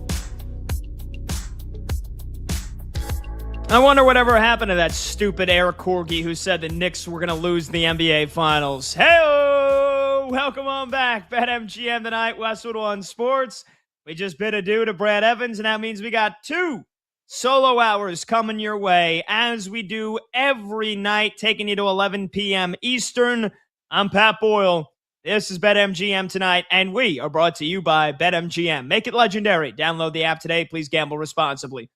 So hour number 4 of this Wednesday night show kicks off right now. You could watch the show live on YouTube. Just search BetMGM Tonight and hit that subscribe button. You could watch the show live on Twitter at BetMGM Tonight. And you can listen to the program on the Westwood One Sports app, the Odyssey app, SiriusXM Channel 375, and hundreds of local affiliates throughout North America. Let's talk some tennis, shall we? We've had a busy night of baseball. We were talking baseball basically for the last hour and a half here. We'll get you a scoreboard update again in just a bit. But the big 2 stories of the day, Dylan Cease, who was looking for his second career no-hitter, took a no-hitter into the 9th inning. He had 115 pitches, gave up a leadoff base hit to Helio Ramos, but still 8 innings of 1-hit ball. Blue Jays crushed the Giants 10-0. So Dylan Cease comes up just short. But then Jared Jones, one of the young budding superstar, or I should say budding star names in the Pittsburgh Pirates pitching staff. And, I mean, Paul Skeens might have to make way for him. Same with Braxton Ashcraft, because Jared Jones was dealing tonight. And this is a guy that was one of their highest rated prospects coming out of when they drafted him a couple of years ago. last season, did not pitch at all, recovering from Tommy John surgery, made his season debut on May 29th, and he's made less than 10 starts this year. He had a perfect game after 6 innings, but was pulled after just 77 pitches, as I'm sure we're going to hear from manager Don Kelly shortly whenever he does his press conference to make sure that they prioritize his long-term health. Basically the same BS answer we got from the Marlins after they did the same exact thing, pulling Yuri Perez, the 24-year-old pitcher, after 92 pitches and a perfect 7 innings back on Sunday. So those are the two big stories today. In baseball, Pirates end up losing, by the way, 3-0. So good for you. You get what you deserve, as they're now only a game above 500. 310-840-4910. But let's talk some tennis, shall we? Wimbledon nearing its climax, nearing its conclusion. You got the semifinals all set for the women tomorrow and the men on Friday. We'll get to Coco Gauff, the last standing American in either tournament, and a big semifinal for her tomorrow as she chases her first Wimbledon title. But I want to talk about the men's side, the match that happened earlier today. I was talking about it last night. I was very, very excited for Taylor Fritz, the second highest ranked American man, number 5 in the world, right behind Ben Shelton, who got knocked out in the first round.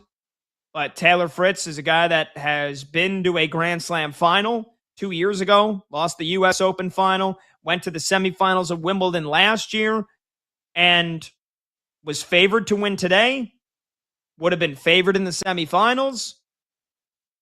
And with Djokovic playing Sinner in the semifinals and the other semifinal on Friday, yeah, the head-to-head against both of those guys, not great for Fritz, but Djokovic at 39 is there to be had. Sinner has definitely looked vulnerable in this tournament. Definitely doesn't look at his best, despite winning the last couple matches in straight sets. I've watched almost every minute of his matches so far. I don't think he's playing that great. I thought it was a real opportunity for Taylor Fritz to win Wimbledon and become the first American man to win a Grand Slam since Andy Roddick at the 2003 U.S. Open.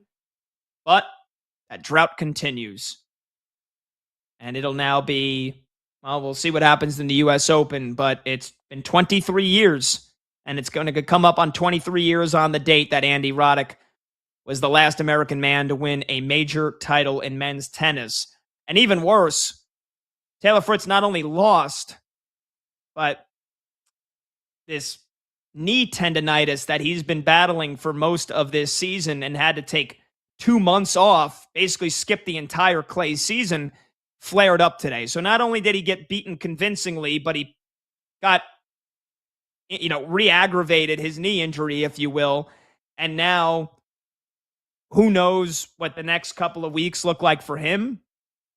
More importantly, who knows what the rest of his career is going to look like? Because from the way that he's kind of discussed it and the way that it's been reported, it's not something that just goes away with surgery.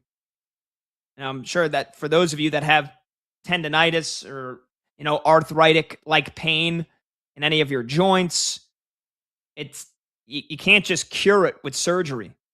I mean, you could try, and I'm sure that that's probably now going to be on the table for him at the end of this season. Like, I can already predict Taylor Fritz is probably going to shut down his season after the U.S. Open in 2 months from now, and he's probably going to have surgery on the knee to try to repair it.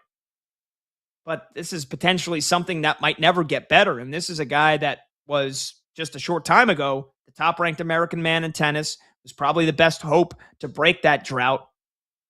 And he kind of suffered a really harsh dose of reality today. And what made it even worse, on top of it already being bad, was that he lost to a guy that he had beaten 7 straight times.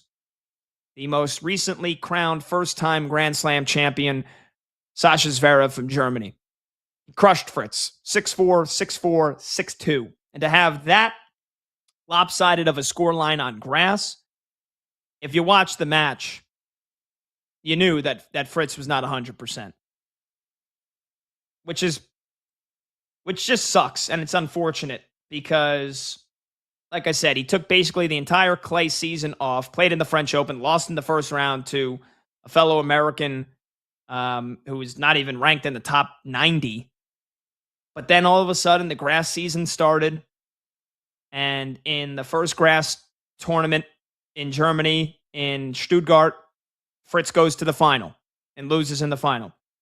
Next week, just 2 days later, next tournament begins in Stuttgart, in Halle in Germany. Fritz gets to the final there and loses the final. Seemingly pain-free, seemingly injury-free. Made the smart decision. There was a third week of the grass season before Wimbledon and a tournament in Eastbourne in the UK that Fritz has already won 3 times. He skips it. I thought it was a smart decision. He just played back-to-back weeks. Seemingly the knee was fine. Heads into Wimbledon. Really good-looking draw. Has a chance to go far. And he does. He's playing in the quarterfinals today. And he was just coming off of a convincing, dominant win against one of the most dangerous players in the world and one of the best grass court players in the world in Sasha Bublik, who even if you're just a casual tennis fan, you probably know of because the guy is an enigma. He's Mercury. He's got all the talent, all the tools, all the weapons in the world to win Grand Slam tournaments. It's the mental side that has often held him back. But over the last year or so, he's been really consistent, and he was ranked number 11 in the world. And Fritz crushed him. Straight sets. So he had all the momentum. And he said in an interview after that match, he goes, yeah, to be feeling like I'm playing and not thinking about my knee, I really like where I'm at right now. And then it flares up on him today. And I don't think he's lying. I don't think he's one to make excuses. I mean, you could tell they're talking about it on the broadcast. The McEnroe is saying you could see his movement he's slow out of the corners. He doesn't have that same bite on his forehand. And so to have that injury flare up on him today, it was brutal. It was brutal. And again, he had beaten Zverev 7 straight times, including 3 straight times on grass. He beat him in Wimbledon 2 years ago. And he would have went on to play the wild card, the Cinderella fairy tale of this tournament, pun intended, Arthur Ferry. Fritz would have been a massive favorite. And he in all likelihood would have been playing in the Wimbledon final on Sunday. A chance to break the drought, chance to win his first Grand Slam title. So it's really unfortunate. For those that are supporters of American tennis, that was a tough pill to swallow today. But so we'll see if Taylor Fritz is able to come back. When's the next tournament he's going to play? Is the North American hard court season? It's going to start in a week. He normally plays the tournament in Atlanta. Probably going to skip that. Washington, D.C. is in 2 weeks. Then you got the Canadian Masters, then the Cincinnati Masters, and the U.S. Open is 7 weeks away. I got to tell you, I felt really confident about his chances to win Wimbledon, but now that this knee tendonitis feels like it could just flare up on him at any moment. I don't know how you have any faith in him, giving him a real legitimate chance to win a Grand Slam title until he proves that he can go deep in a major tournament and not have injury issues. So that was sad. On the other side, the Brits, they always love overhyping their players. Whether it's recently Jack Draper, a guy that was ranked number 4 in the world last year, and he has always been injured. He's dealing with injuries. He was supposed to play Fritz in the first round. He had to pull out, still dealing with an elbow injury that he's been dealing with for basically the past year. Cam Norrie, guy that went to the semifinals in Wimbledon a couple of years ago. It feels like the Brits always single out 1 or 2 of their players and overhype them, and then it's like, they come crashing down. Andy Murray, the only British man to win Wimbledon in the last 70 years. He broke that drought when he did it some 15 years ago. But to see there was a British man in the semifinals playing on Friday, it's one that nobody could have predicted. Arthur Ferry and what they're calling the fairy tale, pun intended off his last name. It continued today. He knocked out world number 9 Flavio Cobolli, guy that went to the quarterfinals in Wimbledon last year. Not only did he knock him out, I mean, he destroyed him, and it kind of made him mentally tap out. 6-4, 7-6, and then served up a bagel in the third set, 6-0. 6-love. Becomes the first British wild card, and wild card is basically Wimbledon grants you access into the tournament that you otherwise would not have qualified for. You would have had to go through qualifiers. He was ranked 140 in the world coming into this tournament. If he wasn't given the wild card into the main draw by Wimbledon, he would have had to enter qualifiers, which requires you to win 3 straight matches just to get into the main draw of the tournament. And every tournament has this. I think there's 8 wild cards for every Grand Slam tournament. Most of them are given to rising players from that country. So for the U.S. Open, 5 or 6 young American men and women that are on the rise, that are young, talented players. You're giving a shot. You're giving a chance for them to inject some momentum into their career, make some life-changing money, fast-track their progress to becoming a mainstay on the tour. And then you normally have players that are coming back from an injury, like Grigor Dimitrov, who is a former semifinalist at Wimbledon, and he was up 2-0 on Jannik Sinner last year before he tore his pec muscle. That's why his ranking was so low. That's why he got a wild card. You get players like that. And so Arthur Ferry is a guy that was born in France, but then I think his dad is an owner or a co-owner of one of the smaller soccer teams in England. So yeah, he's got some family money. He had definitely had a bit of a head start in life, but he was born in France, but grew up 5 minutes away from the grounds in Wimbledon. And so he represents Great Britain, and he gets the wild card. He's ranked 140 in the world, and he is now the first British wild card into the semifinals in Wimbledon history. And not only that, only 3 other men's wild cards have even reached a semifinal at a major tournament, and 2 of them were great players coming off of injuries. Jimmy Connors, 91 U.S. Open, and Goran Ivanisevic, who ended up winning Wimbledon in 2001 as a wild card. The only other one, Henri Leconte. I'm a big tennis fan. I couldn't even tell you who that is. 1992 French Open. So this is one of the more stunning runs in a major tournament in men's tennis in history. 140 in the world. Guy had only played 21 career sets at a Grand Slam tournament in his career. He's already played 25 sets here at Wimbledon this last week and a half. He's already guaranteed now to break into the top 60 because of this. So think about that. He was ranked 140 in the world coming into this tournament. Now, even if he loses in the semifinals, he's guaranteed to be ranked inside the top 60. And not only that, his prize money. In his career, Arthur Ferry's made $883,000. Not bad. Not bad. Kid's 23. And look, he's a former 2-time American at Stanford, by the way. He played college tennis. He's 5'9". Rarely, though, do you see college tennis players on the men's side then have tremendous pro careers. The way that tennis works, if you have a lot of promise and a lot of talent, you don't play college. You enter basically the junior ranks, and then you go to the Challenger Tour, which is like the minor leagues of tennis. And then you continue to progress. You go to the ATP Tour. A lot of players turn pro, quote unquote, at 14, 15, 16 years old. Or not turn pro, but they enter the junior ranks rather than go to college. And you can turn pro when you're 17, 18, 19 years old. Arthur Ferry was playing college tennis just a couple of years ago. And yeah, again, a 2-time All-American. rarely does that mean that you're guaranteed to have a successful pro career.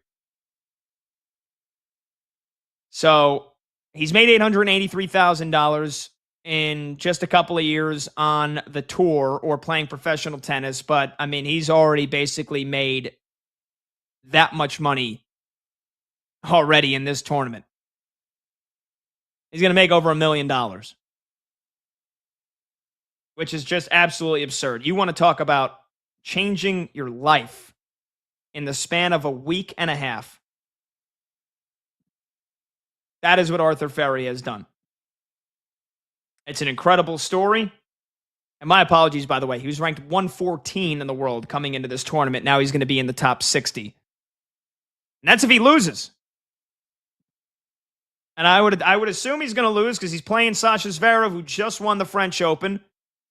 Zverev has never done well at Wimbledon. This was his first time in the quarterfinals. Now it's his first time in the semifinals. He's the number 2 player in the world, and only that because or number 3 player in the world. He's going to move up to number 2 because Alcaraz is losing all of his ranking points because he's hurt right now. But one of the best players in the world recently just won his first Grand Slam title, and it feels like Arthur Ferry's got a decent chance, a not impossible chance to pull off another miracle because he just beat the world number 9 in straight sets like it was nothing. Before that, he beat a seasoned grass court veteran who was back to playing some great tennis in Dimitrov. He knocked out the guy that knocked out Ben Shelton, the big serving Otto Virtanen, in 4 sets. And watching that match today, he doesn't look like a guy that's ranked 114. It's crazy how how tennis works and how somebody can get hot for a week or 2 weeks and look like a top 10 player in the world. That's what he looks like right now.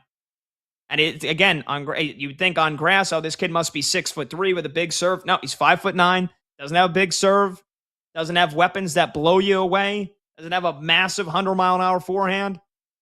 He's getting it done with he's not missing. His speed is awesome. He's all over the place playing incredible defense. And he's playing with the confidence like he's going to win this whole freaking thing. And, for the Brits, they would have clung on to 3, 4, 5 other players before they ever would have picked Arthur Ferry as their chance to make a deep run here. And yet the place was deafening when he won the match. So it's a fairy tale run if you're looking for a Cinderella to get on board of here, as the Wimbledon semifinals for the women are tomorrow and the men are on Friday. Arthur Ferry is certainly a pretty damn good choice. But he'll be a big underdog against Zverev in the semifinals. And our friends at BetMGM, let's see what they have the odds at. I think last time I checked, Zverev was nearly minus 700 to win the match. Yeah, minus 650. So Ferry's plus 450.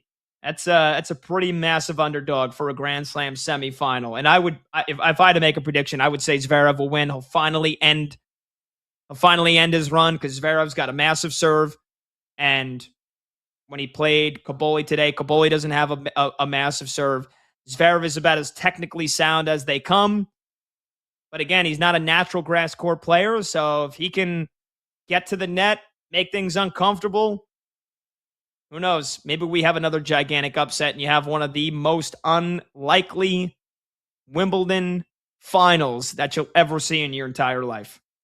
310-840-4910. Really quickly, because we do have the women's semifinals tomorrow. And so I wanted to mention this because, again, for those of you that have American rooting interests, you've got Coco Gauff playing for a spot in her first Wimbledon final tomorrow. Coco Gauff, 22 years old, won the French Open last year, won the U.S. Open in 2023, so a 2-time Grand Slam champion already, but looking for her first Wimbledon title. And I think she's going to win this whole thing. I do. And I think she's going to win tomorrow, and she's an underdog. She's a slight underdog. Coco Gauff, even money tomorrow, as she's playing Karolina Muchova. Great player, number 9 ranked player in the world.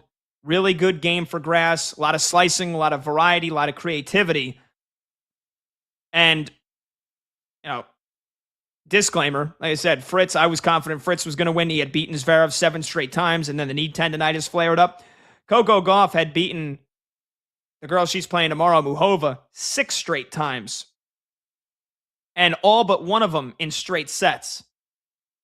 Muhova finally beat her for the first time on clay back in April in one of the lower tournaments in Stuttgart. But I'm a little stunned that Coco is an underdog, considering she is 6-1 against this player. Came back to beat Jess Pegula yesterday. She's had a couple of comeback wins already in this tournament. You do that enough times. Coco Gauff is somebody that relies so much on playing with confidence and momentum. She should have all the confidence in the world right now. She's already got several comeback wins in this tournament. Her serve, which is normally a big problem, it's one of her biggest weaknesses. Her serve has looked pretty good. And I'm going to lean on the fact that she has owned this head-to-head against Muhova for all but one of the 7 times they've played each other. So I think Coco Gauff wins tomorrow, and then she would either play Marta Kostyuk or Linda Noskova, 2 top 25 players who are playing in the other semifinal. That would be the final. I think Coco Gauff is going to win Wimbledon. I'll be rooting like hell for her.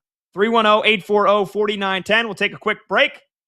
Get any of your phone calls and your texts, any of your opinions on Wimbledon as you got the women's semis tomorrow. Are you like me? Do you think Coco Gauff can win it all? And then on the men's side, are you rooting for the Cinderella and Arthur Ferry?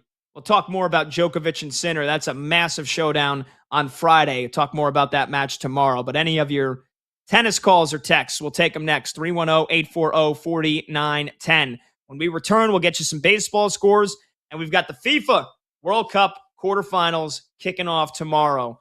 So I'll give you a couple of my thoughts, some notes and nuggets on each of those 4 games that are going to take place over the next couple of days when we return. I'm Pat Boyle. This is BetMGM Tonight, right here on Westwood One Sports.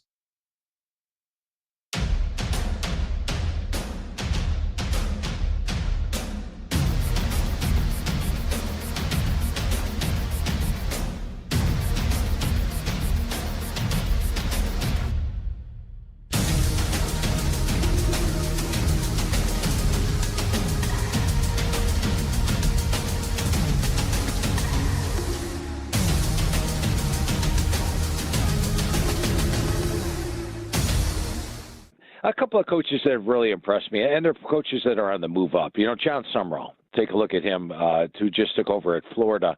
The question was, do we get Lane Kiffin? Do we get John Summerall? I'm not sure John Summerall, that might not be the better long-term pick there as the head coach. He's been in 4 games or 4 seasons as a head coach, 2 at Troy, 2 at Tulane, and he's got his team to the conference championship all 4 years.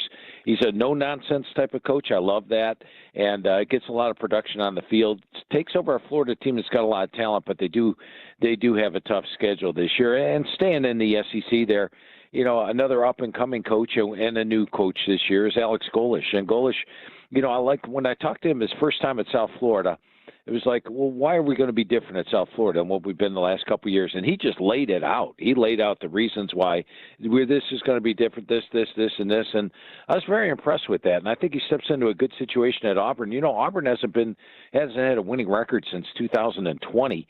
I think they can get there this year, especially bringing in a guy like Byron Brown with them, who had 3,000 yards passing and 1,000 yards rushing. So those are 2 of the coaches I think that are on the rise, that are making big steps up to the SEC.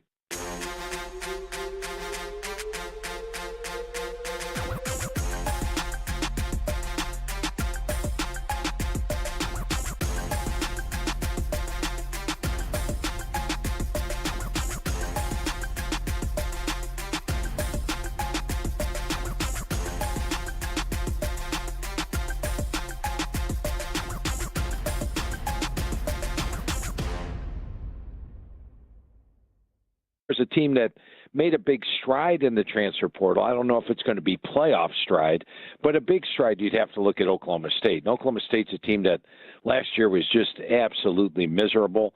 They had one of the worst seasons ever. They're at 1-11 in conference play. They were minus 134 yards per game. And what they did is they went out and basically brought in North Texas's offense, which was potent last year. They bring in Drew Mestamaker at quarterback, Caleb Hawkins, a 1,400-yard rusher, the receiving core from North Texas last year, and a bunch of we've got about 30 players coming in from North Texas, and of course, head coach Eric Morris. So I think you'll see a big jump from that.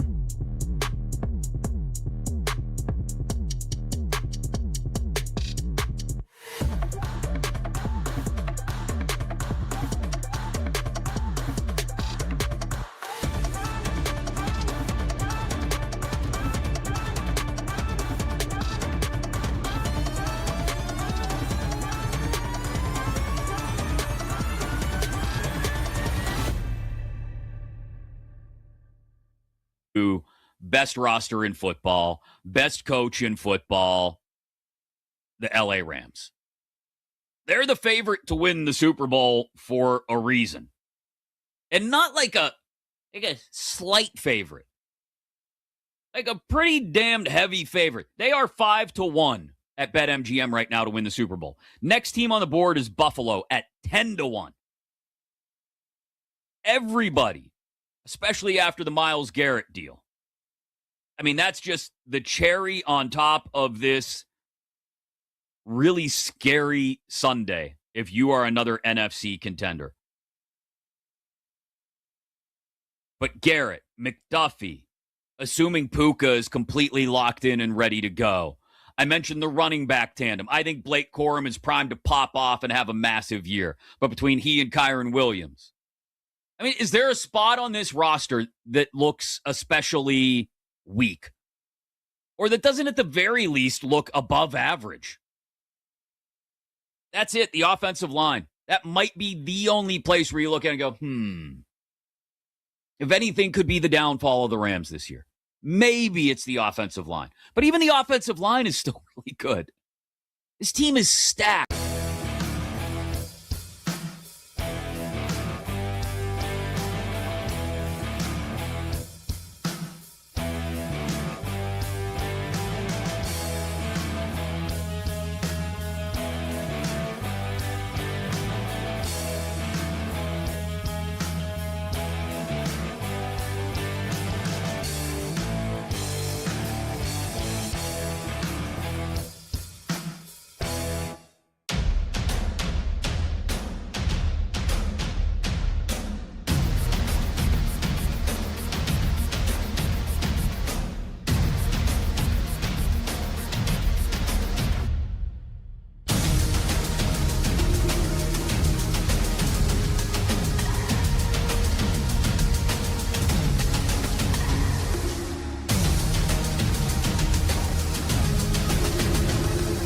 Tonight rolls on. Welcome on back. BetMGM tonight, Westwood One Sports. I'm Pat Boyle. Phone number to join the show, 310-840-4910. Again, that's 310-840-4910. Get you some baseball scores here before we talk a little World Cup. Felt weird not having a soccer game today. Felt a little depressing, I got to be honest, and only one game each of the next 4 days. But I guess I'd rather have 4 straight days of soccer with one game each than only 2 days with 2 games and then have even longer of a break before we get to the semifinals. So got to take them as you get them, right? I don't want the tournament to come to an end. Either way, let's get you some baseball scores first. The Cubbies trying to finally end the Orioles here in Baltimore. It was 9-3. And then you had a couple of solo shots, 3 of them actually, 2 of which for Baltimore came from the pinch hitter Tyler O'Neill. Pinch hit home run, stayed in the game, hit another home run. You also had a home run, another pinch hit home run from Kobe Mayo. So how about that? You had 2 pinch hit home runs, and then the pinch hitter Tyler O'Neill hit another So 3 bombs from guys who came off the bench for Baltimore, but the Cubbies are just 1 strike away from holding on for a 9-7 win. So no shortage of fireworks in that game at Camden Yards. In D.C., the Nats lead the Astros 8-2. And boy, the Houston Astros going to look more and more like sellers here as we get closer to the trade deadline. They lose tonight. They go to 46-49. Now, again, I know that they have undone a lot of the terrible start to the season that they got themselves in. Remember, at one point, the Astros were 20-31. They were 11 games under 500. And so they've gotten themselves all the way back to just 2 games under. But, I mean, you can't look at this team with all the injuries they have and tell me that you think that they're going to make a deep run in the postseason or even make a run to the postseason. Here's the good thing. Here's the saving grace for Houston. The AL West kind of stinks. They're only a game and a half out of first going into tonight. Texas is 46-45. Seattle's 47-46. So actually, the more I think of it, maybe they won't be sellers. But then again, the Houston Astros, man, they are usually cutthroat organizations. So it wouldn't shock me one way or another. But Spencer Arrighetti got lit up tonight. That was a guy that started the season, if I'm not mistaken, looking like one of the best pitchers in baseball. Yeah, Spencer Arrighetti had an ERA of 1.34 going into the month of June. And then in the month of June, he had an ERA of 9. How about this?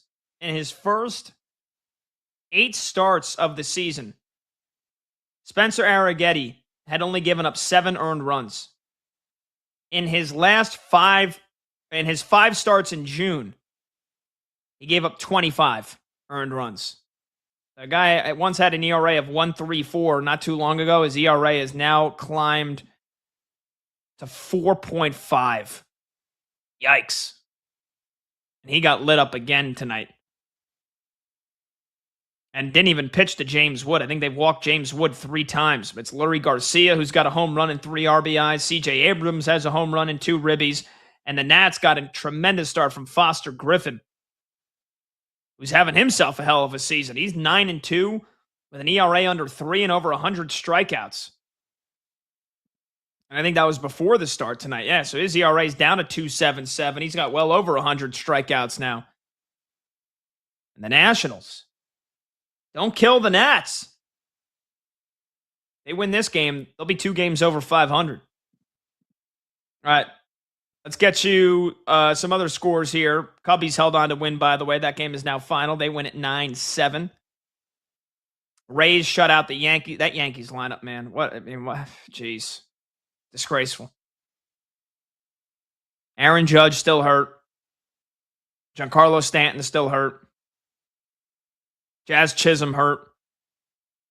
The Yankees get shut out by the Rays. They couldn't touch Shane McClanahan, who they rarely ever do touch. And Garrett Cole started his season so great after he began the year on the injured list and wasn't terrible tonight, but gave up 3 earned runs across 6 1/3.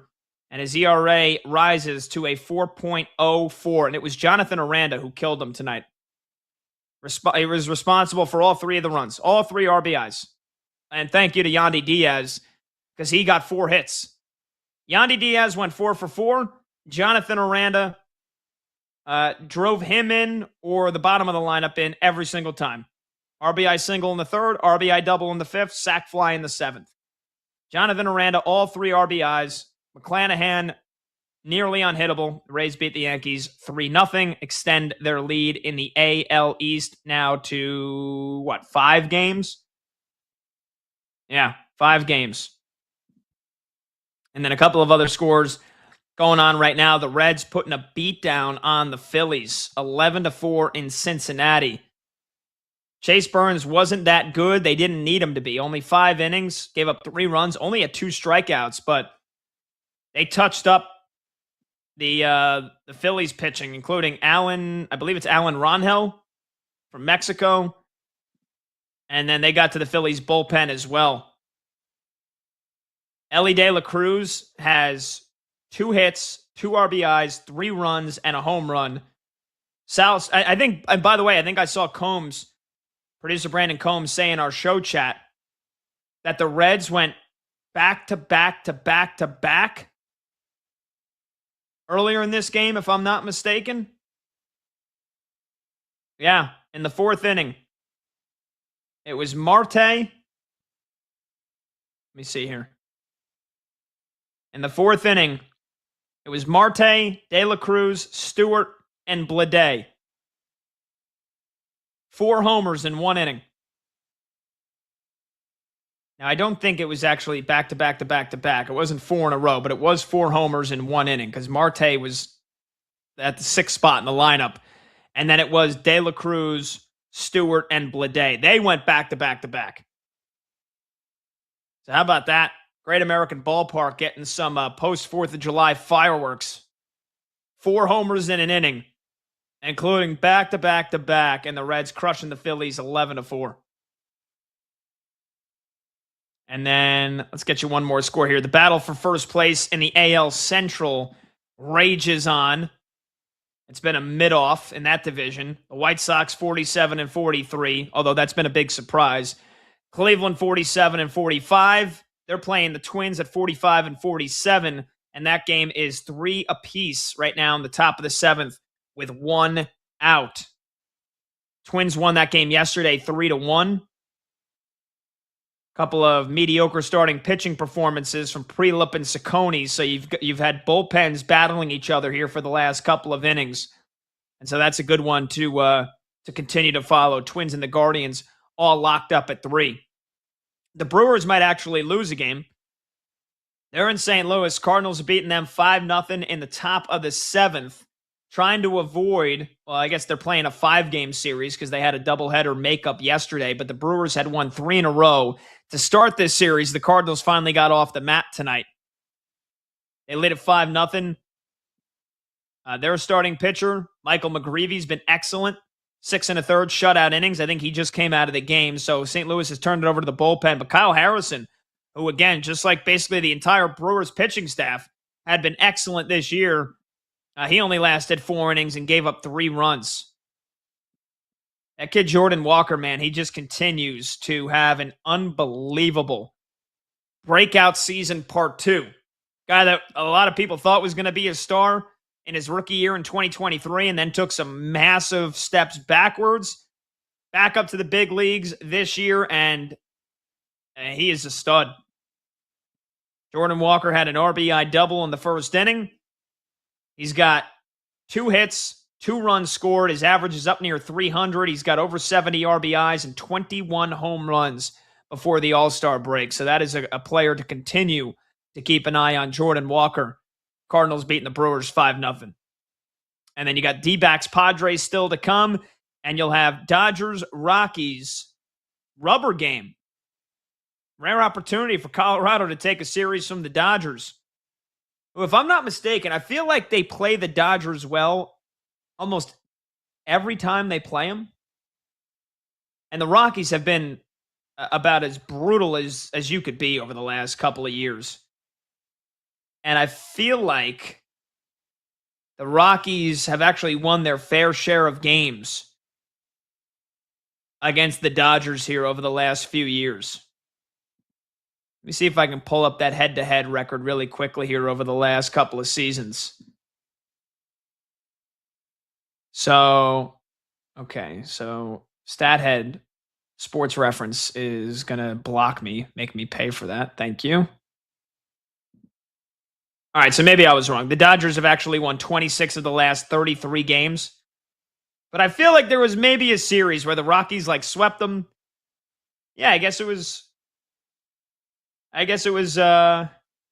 earlier this year when they played each other in Colorado. The Rockies won that series. They won 2 out of 3. But I feel like part of me remembers a series where the Rockies either swept or they won 3 out of 4. Maybe I'm wrong. Okay, last August, Colorado won 2 out of 4 against the Dodgers. And then earlier this year, they won 2 out of 4 as well. But anyway, Roki Sasaki on the mound tonight for the Dodgers, who has struggled. 5.40 ERA. hasn't been that good. Going up against Gabriel Hughes for Colorado, making his first career big league start. So he's going to get thrown right into the fire against this Dodgers lineup, as they were the first team to 60 wins in the big leagues the other night when they won the first game of that series. So good night of baseball. We'll keep you posted on the scores when we come back. And also, World Cup quarterfinals start tomorrow. We'll preview a couple of the games. I'll give you some predictions, some of the things you need to look out for, and also why Egypt is wrong to continue to cry about their game against Argentina yesterday. I'll explain why when we return. 310-840-4910. I'm Pat Boyle. This is BetMGM Tonight right here on Westwood One Sports.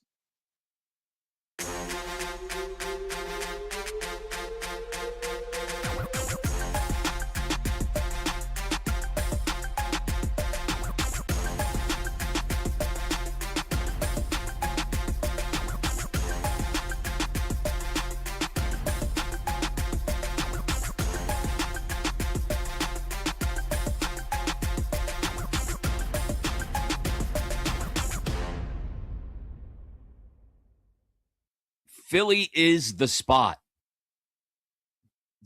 Go. Play as a part of a true championship caliber lineup when Embiid is healthy. A true championship caliber lineup with Maxey and Brown and Edgecombe and, again, caveat being that he's healthy, Joel Embiid. But if he doesn't choose to go to Philly, what does he really think he has a chance to win in Cleveland or Miami? Let's be honest with each other here, LeBron. You're not winning a championship in Cleveland or Miami. You're just going there for the vibes, for the narrative, for the storybook ending, for the rainbows and unicorns, for the farewell tour, all of that. That's the only reason you're going to Cleveland or Miami at this point. If the real top three, as Shams just said, are Cleveland, Miami, Philly, there's only one of those three options that gives you a legit shot at making a run to a title in your final year. And it has to be Philly. And if he doesn't choose the Sixers, we all have to ask the question, does he really care? Or does he just want to have some fun in his last year and ride off into the sunset? And if all he wants to do in his final year is just have a little fun and ride off into the sunset, then what's the point of it anyway?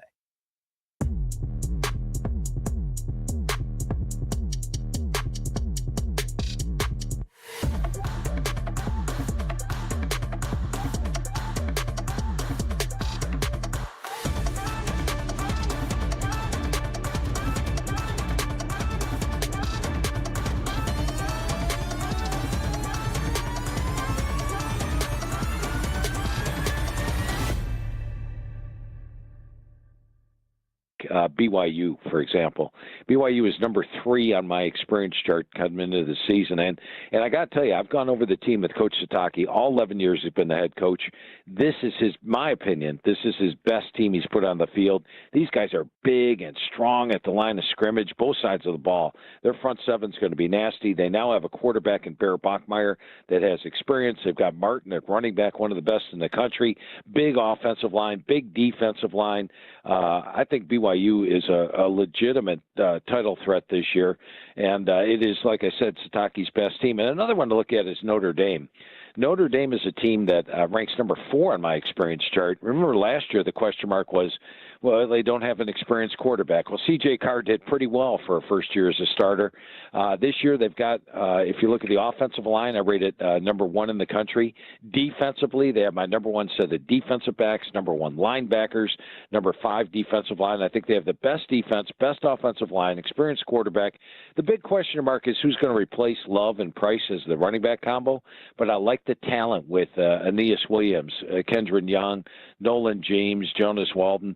And behind that offensive line, I think you're going to see new stars emerge. So this is a Notre Dame team to keep an eye on, and one that is right at the top of my experience chart.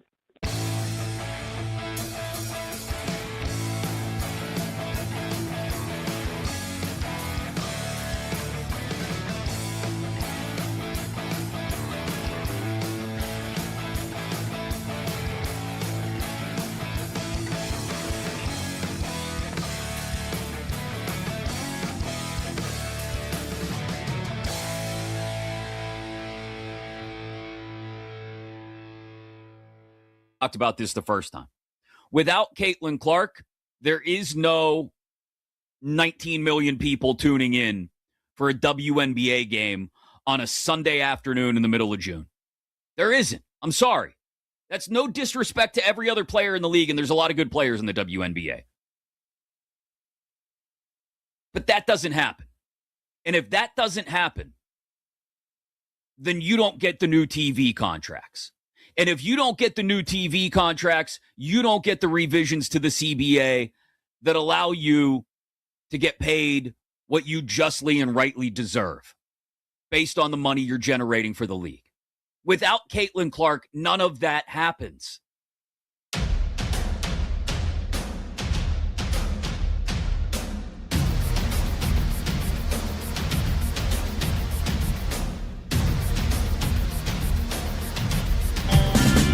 Late games, loud opinions, and money time moments. BetMGM Tonight rolls on.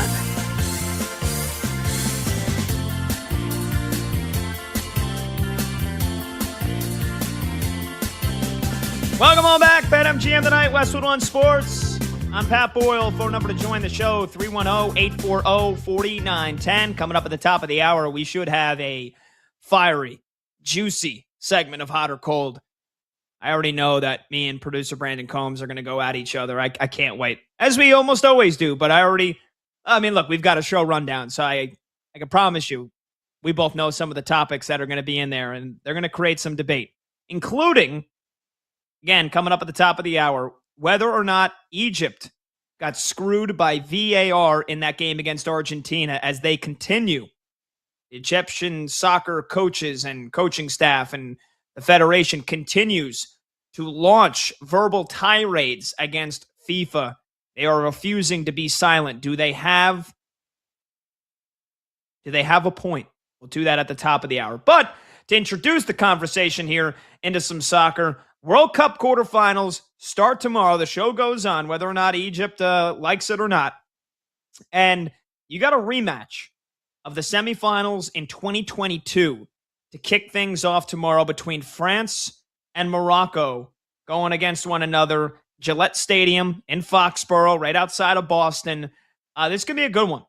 France, no surprise. They're the favorite. Minus 175 to win the game in regulation. And our friends at BetMGM, they've got France as a, again, pretty expected, but a pretty large favorite to qualify for the next round. So that means they can win it in 90 minutes, they can win in extra time, they can win in penalties. As long as France goes through to the next round, you win that bet. If you place it, they're minus 375. That's pretty big for a quarterfinal. Now, I think most people have watched this World Cup think, okay, yeah, France is the favorite. They are the betting favorite, the outright market. They've looked the best. They've got Mbappe. They've got Ousmane Dembele, who had that hat trick in 32 minutes by himself against Sweden. They're going to roll. Maybe it was against Norway. They're going to roll. Nobody can stop them. Morocco's a great team. I don't think I'm going to pick against France just to win the game. But if you're looking for some value, I think Morocco's going to keep this game close. And I think they've got to play it differently than how they played France last World Cup. This is a rematch, the semifinals in 2022 when it was in Qatar. And it was played in the winter. That was the Cinderella run at the time for Morocco, getting all the way to the semifinals. Now they're a top 10 team in the world, and it's not a surprise that they're back here in the last 8. But when they played France the first time, and Morocco is known for their defense more than their offense, but they do have some pretty damn good goal scorers. They tried to play on the counter. They tried to sit back, play ultra defensive, play conservative, see if they could frustrate France. It didn't work. They lost 2-0. France got an early goal in that game from Theo Hernandez in the 5th minute. And then Morocco was not forced to abandon their plan. They still said, all right, we're only down 1. Let's see if we could still play rather defensive. Maybe we hit on a counter. Maybe we get a penalty. Maybe we get something. It wasn't the right game plan. 4 years later, they've got to be the aggressors. And I think they will, because you just go back 2 rounds to the round of 32, the first round of the knockout stage. They played Netherlands, and on paper, Netherlands was the favorite.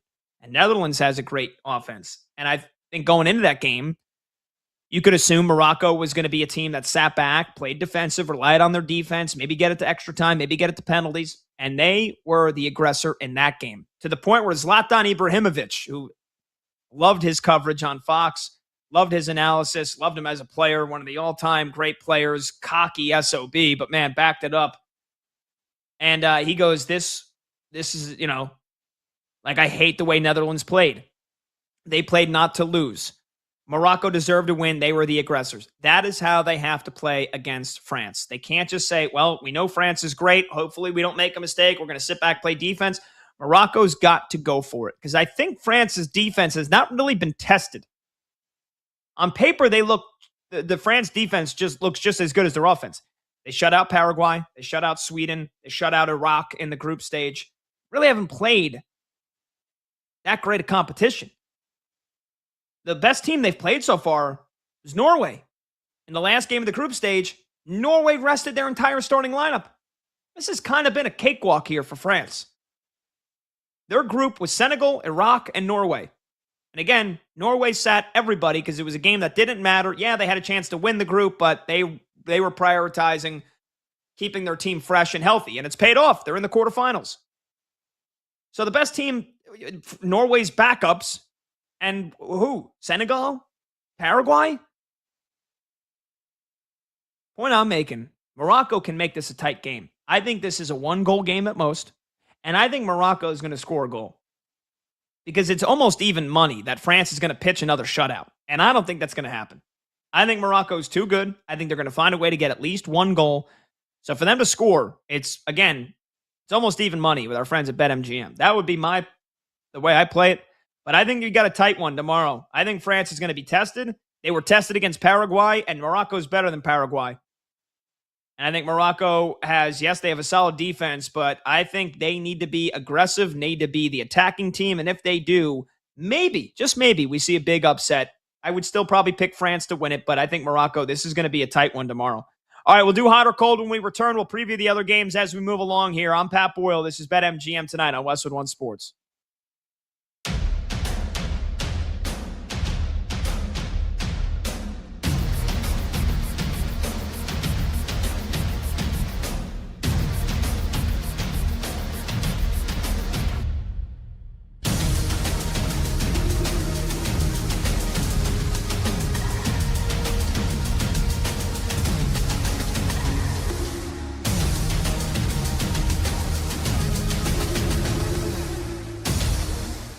A couple of coaches that have really impressed me, and they're coaches that are on the move up. John Summerall, take a look at him, who just took over at Florida.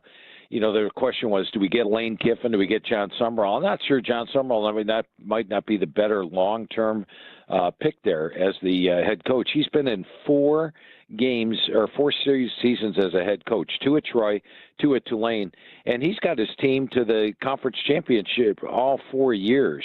He's a no-nonsense type of coach. I love that, and gets a lot of production on the field. Takes over a Florida team that's got a lot of talent, but they do have a tough schedule this year. And staying in the SEC there, another up-and-coming coach and a new coach this year is Alex Golesh. And Golesh, I like when I talked to him his first time at South Florida, it was like, well, why are we going to be different at South Florida than what we've been the last couple of years? And he just laid it out. He laid out the reasons why this is going to be different, this, and this. And I was very impressed with that. And I think he steps into a good situation at Auburn. Auburn hasn't had a winning record since 2020. I think they can get there this year, especially bringing in a guy like Byron Brown with them, who had 3,000 yards passing and 1,000 yards rushing. So those are 2 of the coaches I think that are on the rise, that are making big steps up to the SEC.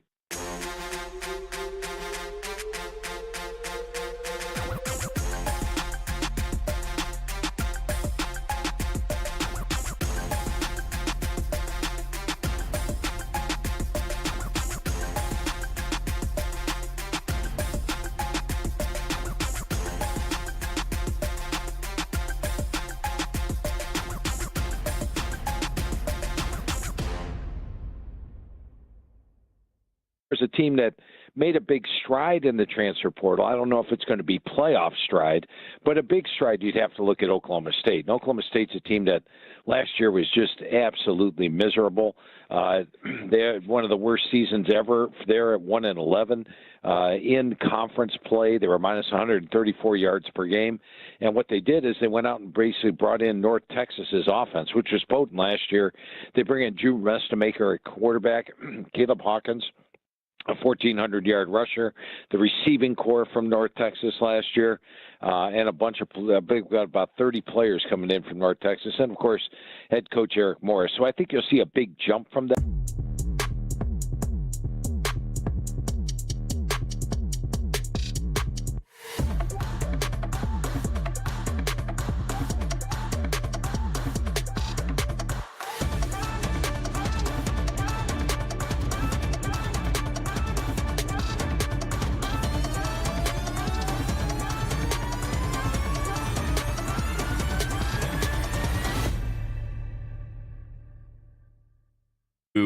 Best roster in football, best coach in football, the LA Rams. They're the favorite to win the Super Bowl for a reason. And not like a slight favorite. Like a pretty damned heavy favorite. They are 5-1 at BetMGM right now to win the Super Bowl. Next team on the board is Buffalo at 10-1. Everybody, especially after the Myles Garrett deal. I mean, that's just the cherry on top of this really scary Sunday if you are another NFC contender. But Garrett, McDuffie, assuming Puka is completely locked in and ready to go. I mentioned the running back tandem. I think Blake Corum is primed to pop off and have a massive year. But between he and Kyron Williams, I mean, is there a spot on this roster that looks especially weak? Or that doesn't at the very least look above average? That's it, the offensive line. That might be the only place where you look at it and go, if anything could be the downfall of the Rams this year. Maybe it's the offensive line. But even the offensive line is still really good. This team is stacked.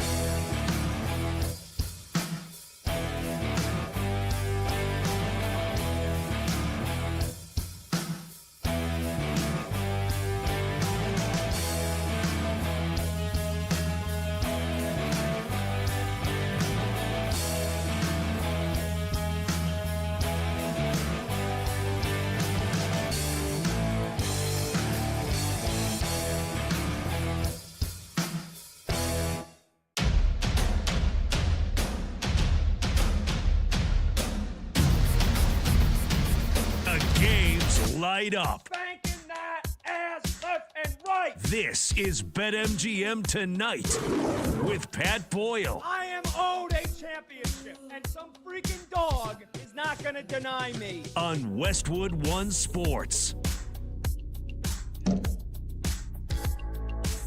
Hey-o! Welcome on back to BetMGM Tonight here on Westwood One Sports.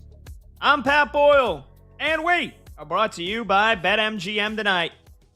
No, we are BetMGM Tonight. We're brought to you by BetMGM. Make it legendary. Download the app today. Please gamble responsibly.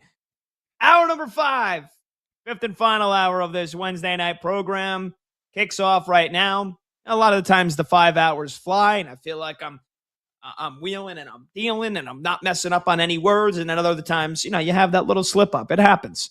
You can watch the show live on YouTube. Just search BetMGM Tonight and hit that subscribe button. You can watch the show live on Twitter at BetMGM Tonight.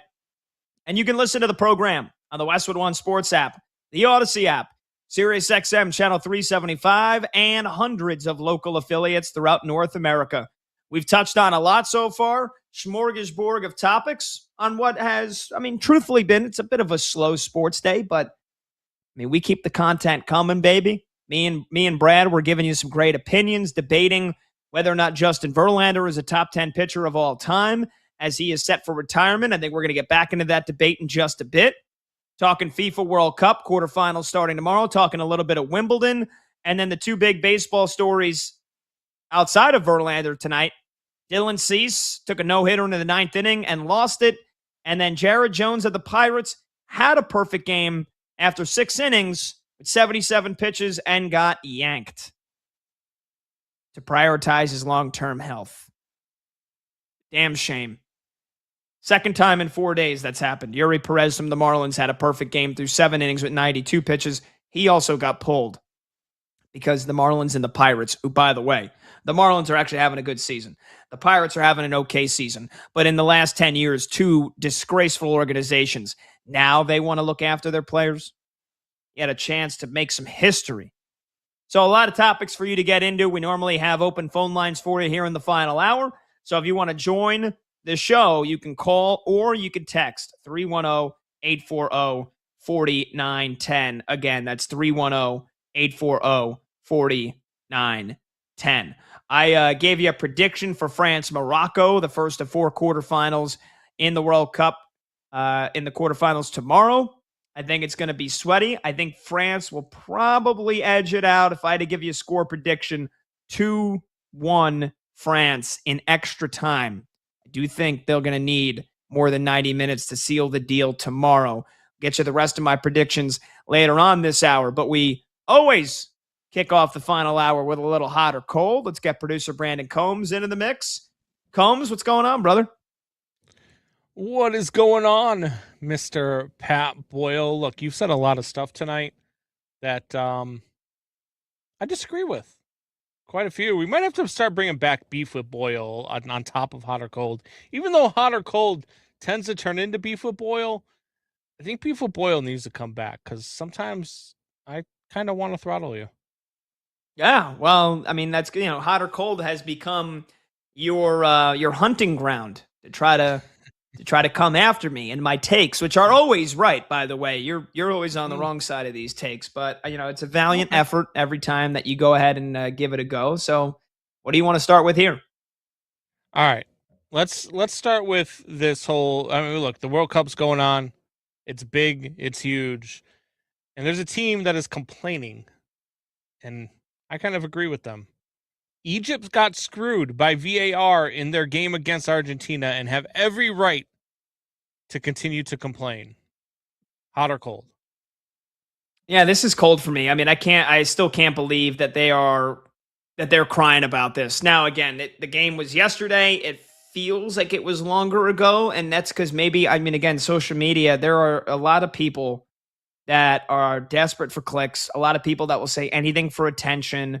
And again, I'm not going to be the gatekeeper of soccer, like, oh, look at all these people. They've watched soccer for the first time in 4 years, and now they want to have an opinion on a game they don't know about. I'm not going to be that guy. You can have that opinion. I just think it's wrong. Because I think a lot of the blowback and a lot of the crying that Egypt is doing, by the way, they were up 2-0 against Argentina in the 78th minute, and then Argentina scored 3 goals in 13 minutes to produce an epic all-time comeback led mostly by Leo Messi. But there were 2 big things that Egypt felt that they were screwed by FIFA in. And not just me telling you. Let me just give you some of the quotes here from their coach, Hossam Hassan, who said, quote, "The Egyptian Football Association cannot remain silent regarding the refereeing decisions witnessed during the match against Argentina, as well as the failure to make appropriate use of the video assistant referee system, aka VAR." That's what the Egyptian Football Association said in a statement this morning. They went on to say,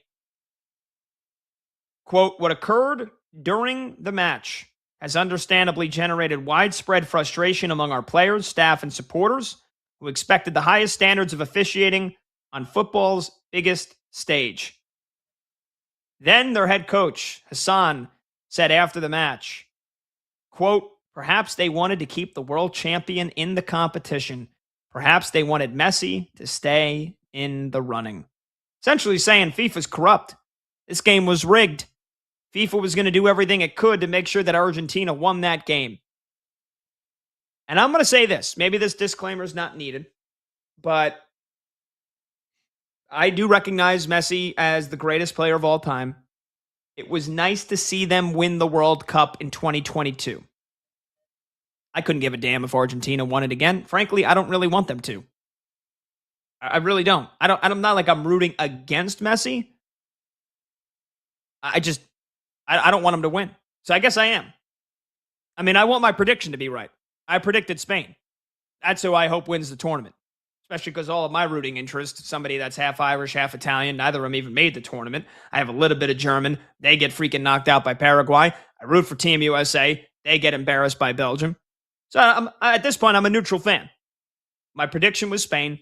That's what I hope. I don't care to see Argentina and Messi win another World Cup. And so if I felt even 50% that Egypt got screwed, Combs, I would say so. I think they're crying about nothing. I think that there are times where FIFA probably is corrupt. I mean, they allowed Qatar to host the World Cup in 2022, a country riddled with very questionable human rights history. Let alone, we don't need to get into the fact that if you're a woman or if you're gay, how they feel about you. And FIFA allowed Qatar to host that World Cup because of all the money, all that oil money. So there are times where FIFA, in my opinion, has been corrupt. I don't think this was the case in the game against Egypt yesterday, and specifically the foul that led to the first time they went up 2-0. It got overturned. They then went on to go up 2-0 anyway. The first time they went up 2-0, a foul is committed on the other side of the field, and then Egypt goes on a crazy quick counterattack, and they score like 15 seconds later. The goal gets overturned because there was a foul that started that counterattack. That's completely fair call. Completely fair call. It was one thing if the foul occurred and then there were 3 other challenges or 3 other one-on-one tackles and Egypt came away with the ball and then went on to score, or if they scored like 30 seconds later or a minute later. The Egyptian defender steps on the Argentina player's foot, grabs his jersey from behind, pulls him down, wins the ball, and they immediately go on a counterattack to score the goal. That should have been overturned. And yes, it wasn't called a foul. And yes, they needed to still go all the way down the field and score, but it happened immediately after. They scored because they won possession right there at that moment. I don't care if it was on the other side of the field. I don't care if it wasn't 5 seconds later that they scored. It was within 20 seconds, 15 seconds, I think, off what I remember watching on the highlights. It was the right call. And Egypt at this point is just continuing to cry. And now they're basically saying corruption and that it's rigged and that they want Argentina and they want Messi. It's his last World Cup. I just think they look desperate and it's shameful at this point, in my opinion. So cold. I think you need to go back and watch this goal again. Because I don't see the grab of the jersey and the pushing him down. I see a hand on the back. I don't see a grab of the jersey. And then I see a soccer player do what soccer players do. And I see a soccer player flop when they feel something touch them. That's just what they do in that game. And not only that, but then the guy has to take the ball all the way downfield, the length of the field. And it wasn't even the guy who committed the foul. Takes the ball downfield, gives it a good cross to a guy who gets wide open, who's onside, and scores the goal. This wasn't called on the field, and I'm sorry, but this is the equivalent of having a touchdown play in the NFL where a running back breaks a 100-yard or 99-yard touchdown run for a score, and then right before the kickoff, the referee's like, hold up, I've been contacted by video review. We're going to review the play. And then you get a holding call on the other side of the offensive line that broke the call that was never called on the field, and we're going to call the touchdown back. Like we would be out of our minds incensed if that happened on an NFL football field. And that's what if it was called on the field, that would be one thing. I would understand that then.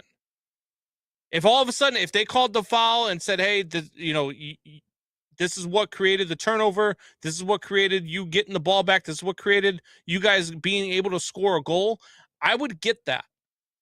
They do it all the time in hockey, right? The offsides. If there's an offsides that's missed and they score a goal, they can go back and review the offsides. If you're offsides, you don't get the goal. They do the same thing in soccer. But this wasn't that. This was a missed call that is missed all over the place. on many fields, many pitches, whatever the hell you want to call them, because you're soccer and you have to have pitches and kits instead of fields and jerseys. You're going to go out there and you're going to tell me that we can just go back and we can review to see if there was a penalty anywhere. How far back can we go? Let's go back 10 minutes and see if Argentina committed a foul 10 minutes before that. Maybe we could just offset them. We have offsetting penalties. Goal still stands. Like, what are we doing? I don't blame Egypt for being mad. I don't blame Egypt for saying that FIFA's corrupt. Because when you look at stuff like this, it kind of seems like they wanted Messi to stay longer. It kind of seems like they wanted Argentina to stay longer. Egypt was the better team on that field for a vast majority of that game. And to have that goal called back. Now, look, I'm not going to. They still end up going up 2-0, and then you blow a 2-goal lead. That's on you. But that goal being called back was a complete momentum shift. A complete momentum shift. And being down 2-0 is a lot different than being down 3-0. And it would have been a much different ball game had that happened. I thought that was a joke. I thought it was a joke when it happened. I told you this yesterday when I came in, and we were talking about it. I said I didn't like the way they allowed that goal. And I knew you said it was fine. I've gone back and watched it 5 times now, Pat. 1, I don't think it was that much of a foul. 2, I don't know how you go back and you overturn it. Could you imagine, Pat, if you're watching the NFL this year, you're a Giants fan, and you watch Jackson Dart break a 70-yard touchdown run, and you're like, all right, cool, we're about to win.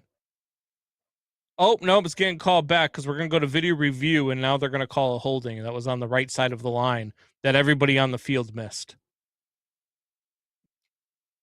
Okay. A couple of things to negate all of your points. 1, this isn't NFL. This is soccer. I know that we all want rules to be the same across all sports. They're not. It's not apples to apples. I think if you want apples to apples, I can probably give you the closest thing to that. And the NBA, where you can challenge fouls. And let's say Jalen Brunson of the Knicks goes up for a layup, and Wemby blocks it, but actually smacks him in the wrist. Smacks him in the wrist, but blocks the shot. They don't call it a foul. And off that block shot, the ball hits off the backboard. The Spurs grab it, go down immediately, and hit a 3-pointer. Can the Knicks call timeout and challenge that was a foul and it should be 2 free throws? Yes, they can. And yes, if that's the right call, then that gets overturned. You take the 3-pointer off the board for the Spurs. Jalen Brunson gets 2 free throws. It immediately led to the counterattack that Egypt scored. I don't care if it, and by the way, I watched it while you were going on there. It was 12 seconds. So it was even less than I thought. It was 57 minutes and 38 seconds. 57-38 when they dispossess Argentina. 57-50 when they score. Also, go back and watch it again. And I don't know if you're not watching the right video. I know Awful Announcing posted a pretty good video of the slow-mo where he steps directly on the Argentina player's foot. And at the same time, he has a handful of his jersey. There's 2 fouls in 1. It's a pretty clear foul. And off of that foul that wasn't called, Egypt immediately get the ball, and within 12 seconds, they score. And it was only 12 seconds because, yes, they had to go the length of the field, but it was off of that missed foul that immediately started the attacking phase of play.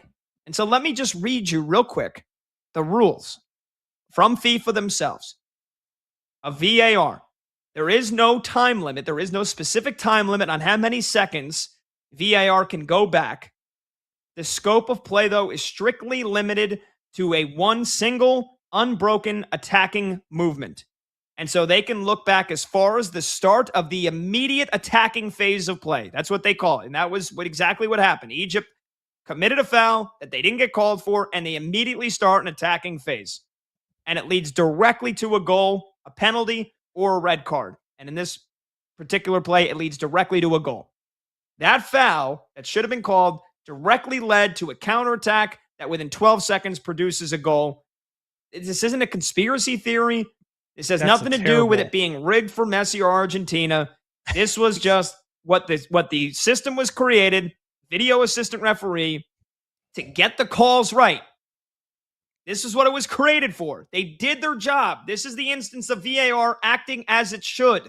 Otherwise, you would have gotten an unfair goal for Egypt. And Argentina would have been crying, and what? People would have just been said, "Oh, shut up because you won the World Cup 4 years ago. You don't need that. This is Egypt's moment."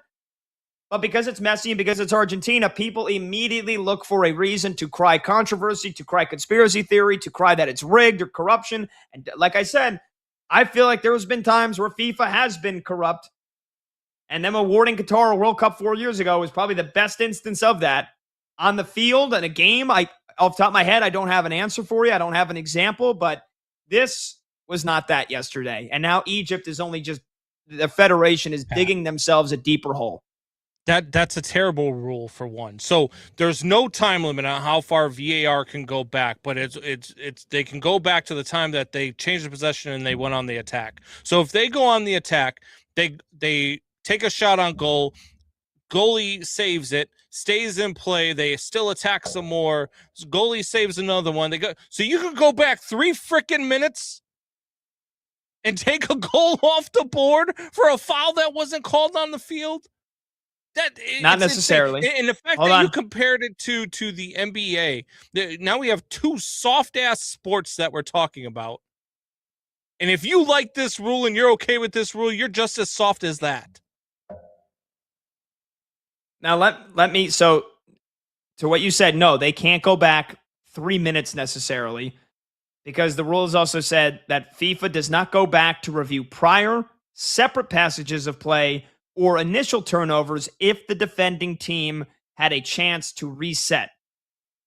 Now, what kind of discretion that is, if the defense has the opportunity to reset or if the previous attacking phase ends, that could be some gray area. But I think if you go back and watch this, it clearly leads directly to a goal within 12 seconds that Egypt gets the ball from on a play that they fouled.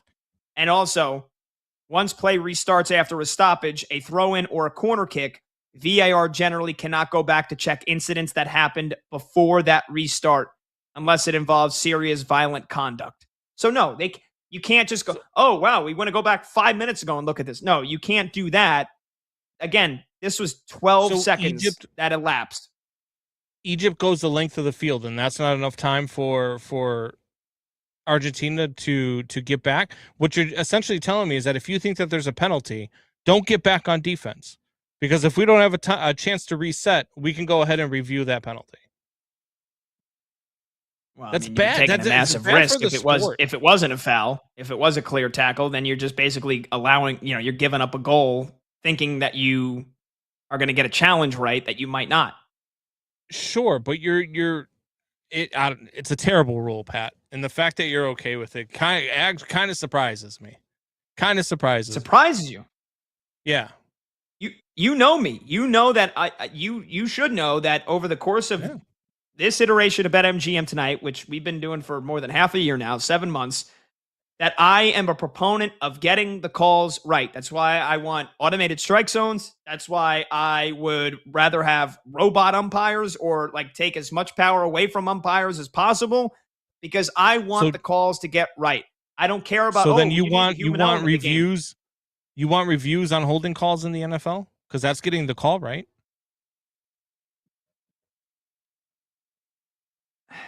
That's a fair point. Now we're changing the game, though, right?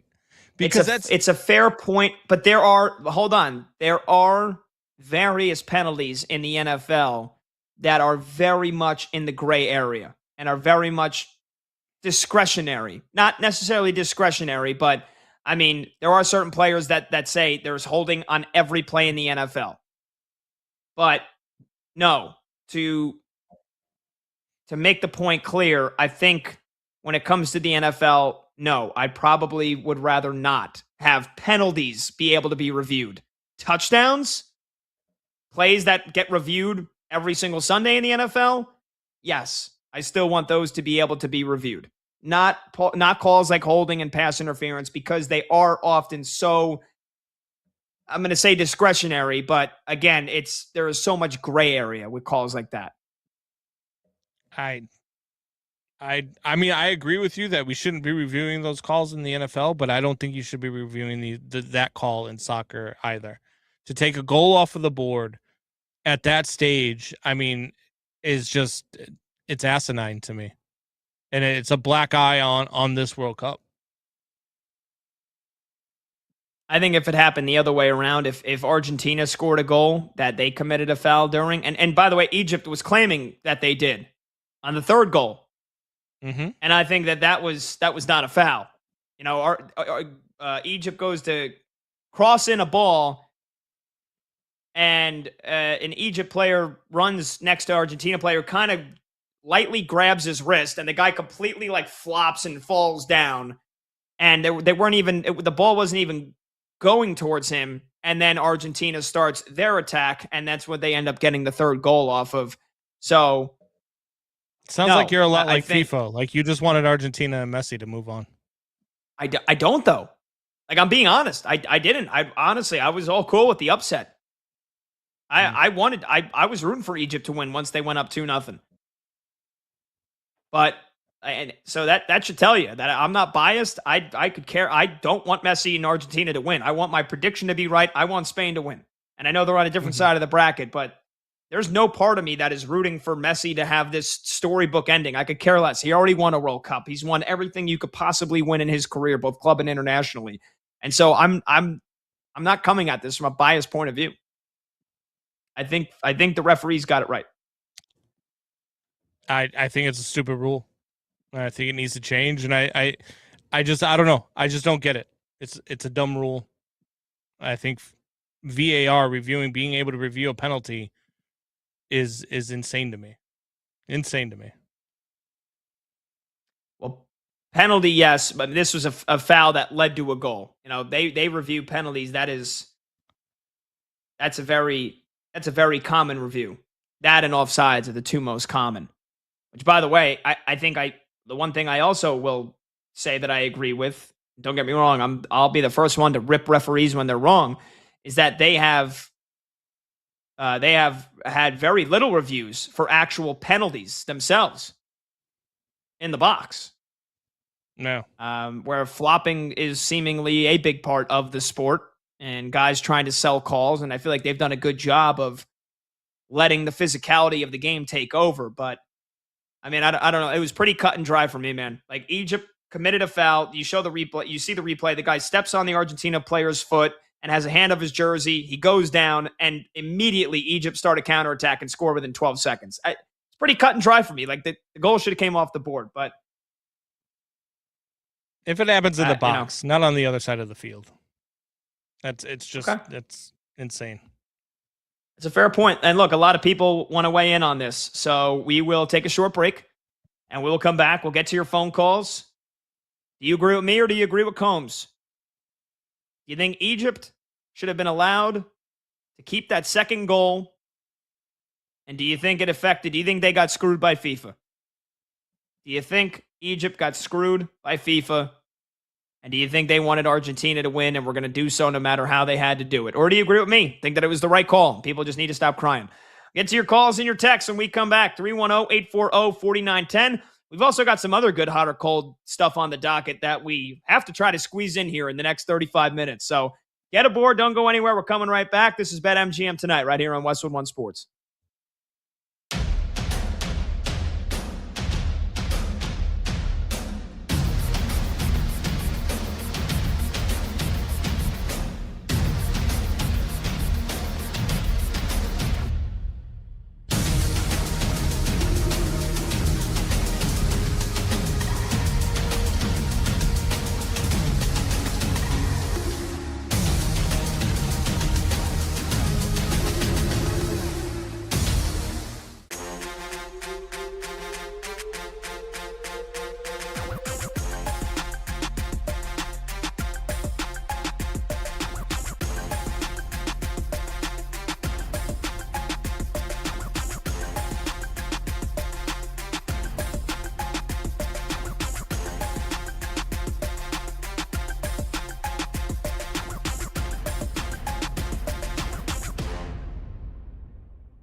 Philly is the spot.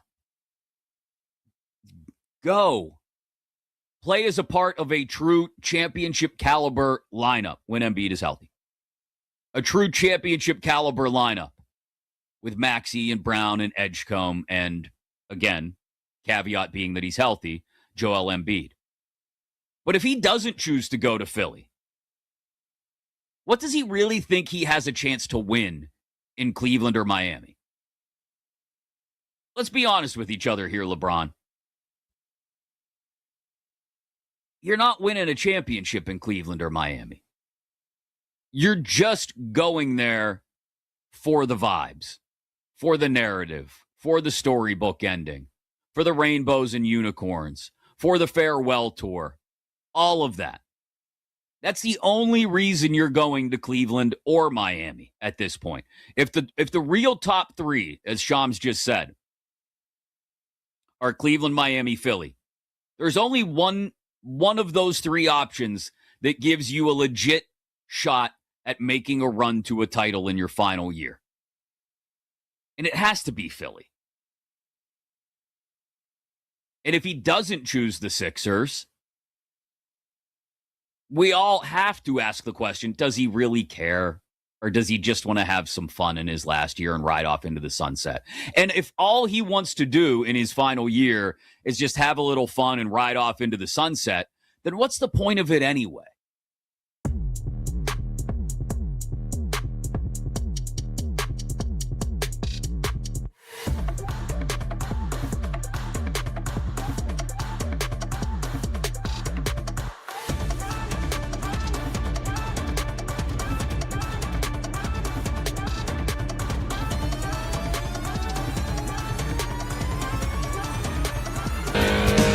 Games, loud opinions, and money time moments. BetMGM tonight rolls on.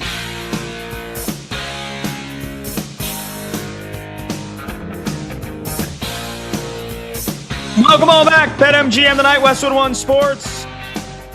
I'm Pat Boyle, producer Brandon Combs. We'll get back in the mix here in just a bit. Number to join the show, 310-840-4910. That's 310-840-4910. We've got a couple of texts that we got to get to, but we've got a couple of phone calls awaiting. So let's get right to them. Combs and I debating pretty intensely whether or not Egypt got screwed by VAR and FIFA in their game yesterday against Argentina. They had a 2-0 lead. Argentina came back miraculously to score 3 goals. Didn't even need extra time. They win it 3-2.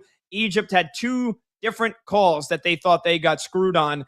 I thought the referees got both of them right. Combs thinks that Egypt got screwed. The Egypt coach basically kind of hinting that he thinks FIFA is corrupt and rigged and that they wanted Argentina and Messi to be in the tournament as long as possible. So let's get to your phone calls here. Ryan is next up in Ontario, Canada, here on BetMGM tonight. Ryan's on line 1. Go ahead, Ryan. Hey, Pat Boyle. How you doing, bud? Doing good, brother. How are you? Pretty good, thanks. So I was rooting for Egypt myself. I didn't really get to see the game, but I was rooting for Egypt because my buddy Mo, he is from Egypt, and I do think that FIFA is kind of messed up. I'm on your side though, Pat Boyle. The red cards and things like the referees, they're all soft. So I love the show. And are you on till 3 this morning or today or? No. So I 6 to 11 p.m. Eastern every Monday through Friday. And then the show after us is Westwood One Sports Night, and they go from 11 p.m. to 3 a.m. Eastern. But no, 6 to 11 p.m. Eastern for me. I won't hang up the lines. I just want to. Okay, thanks. What'd you say, Ryan? I missed that last part. It sounded like he said I won't hang up again. He said, I don't want to clog the lines. Thanks. Okay. Well, hey, Ryan, I appreciate it, man. Thank you for listening to the show. I appreciate that you love the show. That's awesome stuff. It means a lot. It really does. So I appreciate that. And Combs, that was funny because he said he does think FIFA's messed up, but he agreed with me. And he goes, he thinks these guys are soft. These guys are soft. Yeah. So that was funny. I can't tell if he actually soft. did agree with me or if he didn't agree with me, but I think he agreed with me. Yeah, he said he agreed with you. He agreed with you that they got the call right. But then said FIFA is pretty messed up. So I don't know. I think he kind of half agrees with you, half agrees with me by judging by what he said. But his words were he agrees with you. They got the call right. Still soft. Yeah, and again, like I said, I think the fact that they gave the 2022 World Cup to Qatar, I think there was bribery and corruption. I'm the first one that'll say it. I mean, why else would no offense to anybody that's from the country of Qatar, but it's a nation that shouldn't have been hosting the World Cup. Just flat out shouldn't. To the point where you had to move the tournament to December. And also, it was very well documented the slave-like conditions that the workers who were building the stadiums were put under. So I'll be the first one to say when there's corruption in FIFA. I don't think this game was anything about a conspiracy theory or corruption or it being rigged for Argentina and Messi in any way. 310-840-4910. Let's get to Chance, who's next up in Alabama on BetMGM tonight. Chance is on line 2. What's up, Chance? I don't have enough knowledge of soccer. I'm just starting watching it to give an opinion to where I feel like putting my name behind it. But I will say this in general. Of course, we want plays to be called. We wanted to get it right in all sports, right? But you know what drives me crazy? Remember in the NFL when your team scored a touchdown or they got that first down they needed to run the clock out, and you cheered and you enjoyed it and you were high-fiving, and now you can't do that because you got to wait 5 to 7 minutes for the referees to review it. It drives me nuts. I almost wish we could go back to the way it used to be. I'm a huge NFL, NHL guy. The offside challenge in the NHL, it is terrible. Microscopic inches get goals called back. It is bad for the sport in general. It slows everything down. You can't celebrate the way you want to. I miss the old days where we just watched the game and we left it in the ref's hands. Chance, I appreciate your call and I can respect your point of view, but I disagree with it.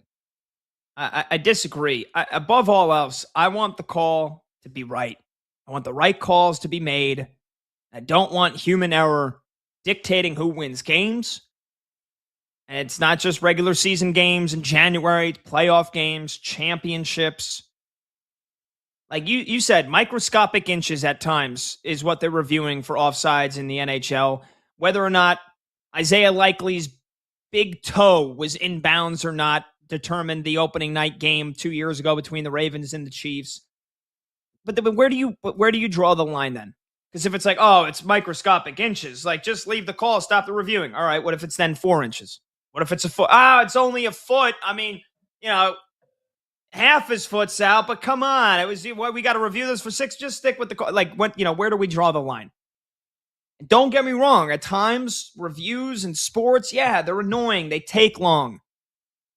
I wish everything was perfect. I wish we lived in a perfect world where every call was right. We didn't have to review it. I'd always rather the call be right. I'd always rather get the call right, even if it takes reviewing. And there's always going to be those small percentage instances where it is so damn minuscule. But for every one of those, you get the obvious missed calls. You get the Jim Joyce botching Armando Galarraga's perfect game. So you'd rather have that thing stand than have review be able to ensure that Armando Galarraga gets a perfect game and get the call right? I know that was an obvious, brutal miscall. Not every single review is something that's 50-50 either way. Most of the time, review is helpful. I'd say 90% of the time, review is helpful in getting a call that should be right, getting it right. 310-840-4910. Let's get to Ralph, who's next up in Toronto here on BetMGM tonight. Ralph is on line 3. What's up, Ralph?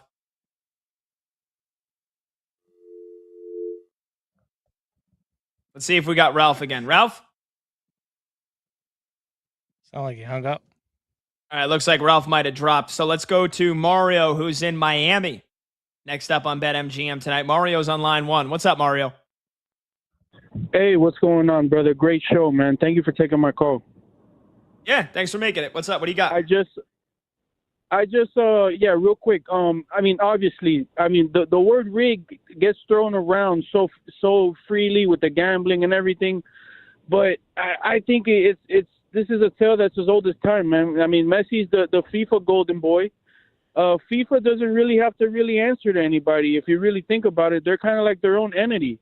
You know, the FIFA has gone into these stadiums and they told Heinz, you know, how big is Heinz, the brand, or Levi's or Gillette, and they've told these big brands, you know, that they can kick rocks, you know, and they've blacked them out. But I think it's obviously it's got to be rigged to an extent, man. But it's all about ratings. But my question to you is, who does FIFA have to answer to if things come out like the players gambling and stuff that comes out to that extent? You know, let's say if it is rigged for Argentina, or it was, who does FIFA? That my question to you is, who does FIFA really answer to?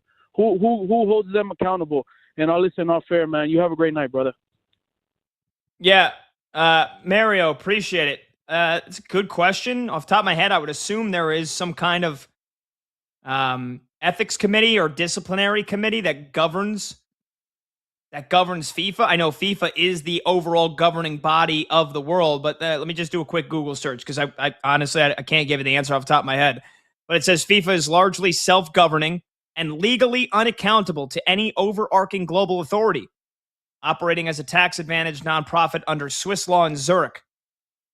This is more so. Yeah, I don't know. I'll just keep reading it. It says it is held accountable by the U.S. Department of Justice for financial crimes, its internal ethics committee, and continental governing bodies like UEFA in Europe. But external oversight is highly fragmented. Accountability primarily falls under a few key avenues. So yeah, national legal authorities. I guess the U.S. Department of Justice could get involved. You do have the disciplinary committee of FIFA, the ethics committee. It's a good question, though. I do think largely they don't necessarily have to answer to anybody for most cases. Like, they didn't have to answer to anybody when they overturned the one-game suspension for Faux Balogun, the U.S. striker. It didn't go to it. Like, Belgium tried to appeal the appeal, and they were like, you don't have the right to do that. And we're FIFA. We control the sport. So, yeah, I mean, like I said, there was corruption and probably bribes involved, in my opinion, that allowed Qatar to host the World Cup in 2022. I'm not saying that FIFA has not looked corrupt or appeared corrupt at times in the past. But again, as it pertains to this Argentina game yesterday, I do not think so.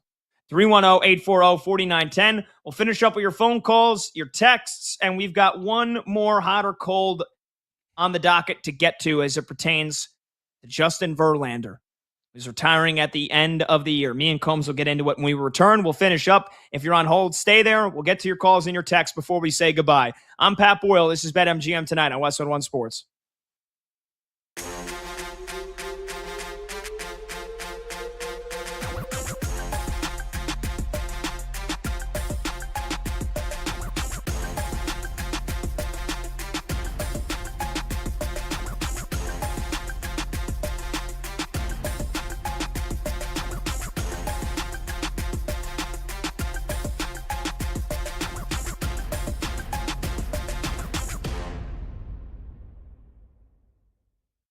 Philly is the spot.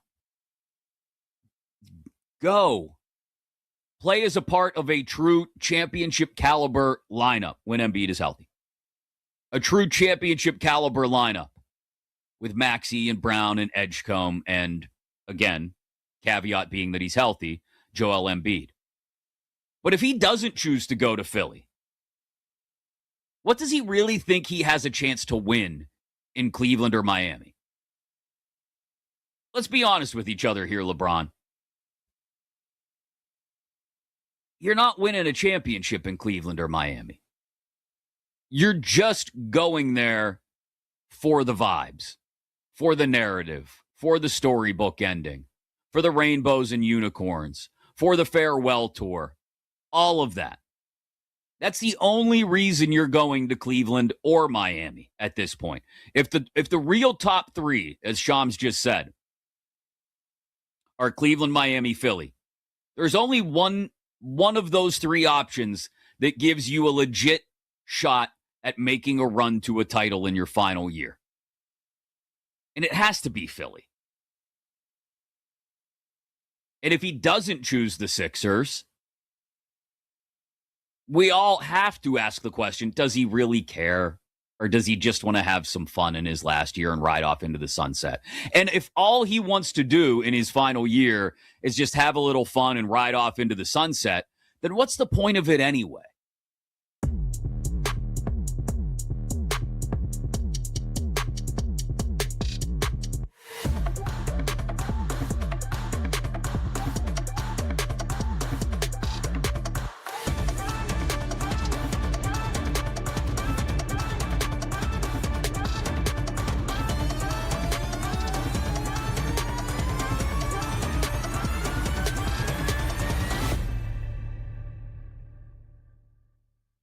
BYU, for example.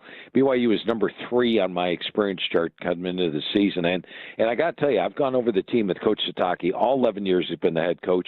This is my opinion, this is his best team he's put on the field. These guys are big and strong at the line of scrimmage, both sides of the ball. Their front seven's going to be nasty. They now have a quarterback in Bear Bachmeier that has experience. They've got Martin at running back, one of the best in the country. Big offensive line, big defensive line. I think BYU is a legitimate title threat this year, and it is, like I said, Sataki's best team. And another one to look at is Notre Dame. Notre Dame is a team that ranks number 4 on my experience chart. Remember last year the question mark was, well, they don't have an experienced quarterback. Well, C.J. Carr did pretty well for a first year as a starter. This year they've got, if you look at the offensive line, I rate it number 1 in the country. Defensively, they have my number 1 set of defensive backs, number 1 linebackers, number 5 defensive line. I think they have the best defense, best offensive line, experienced quarterback. The big question mark is who's going to replace Love and Price as the running back combo. But I like the talent with Aeneas Williams, Kendron Young, Nolan James, Jonas Walden. And behind that offensive line, I think you're going to see new stars emerge. So this is a Notre Dame team to keep an eye on, and one that is right at the top of my experience chart.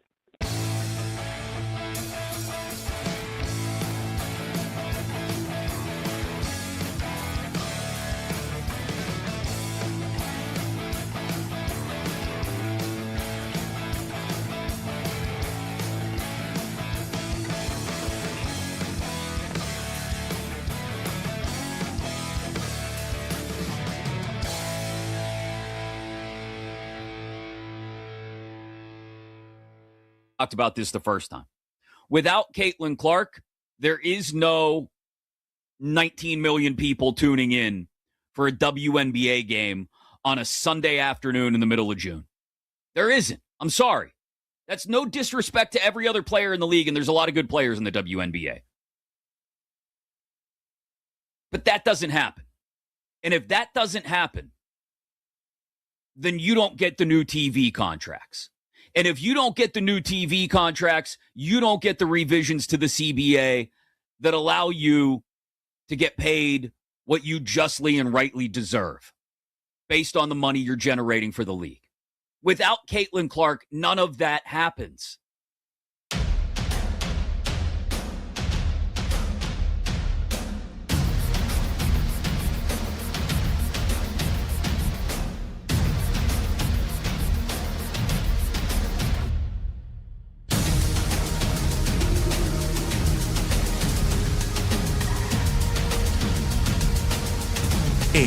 Loud opinions and money time moments. BetMGM Tonight rolls on.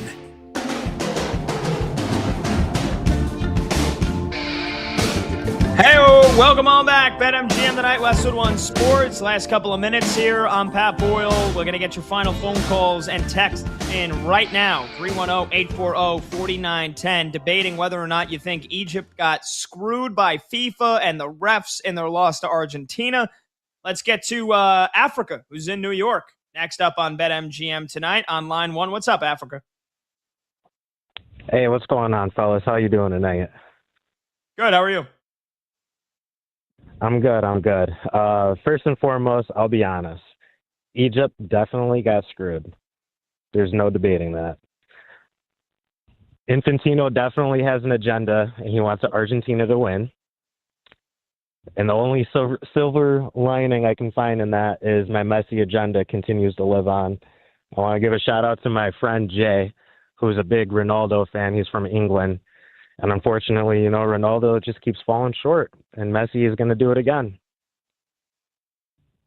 Yeah, hey, Africa, appreciate the call. Again, we just disagree. And there's a time and place that I will probably be a conspiracy theorist. There's a time and place where I will probably at one point or another think that a game is rigged or the result is rigged.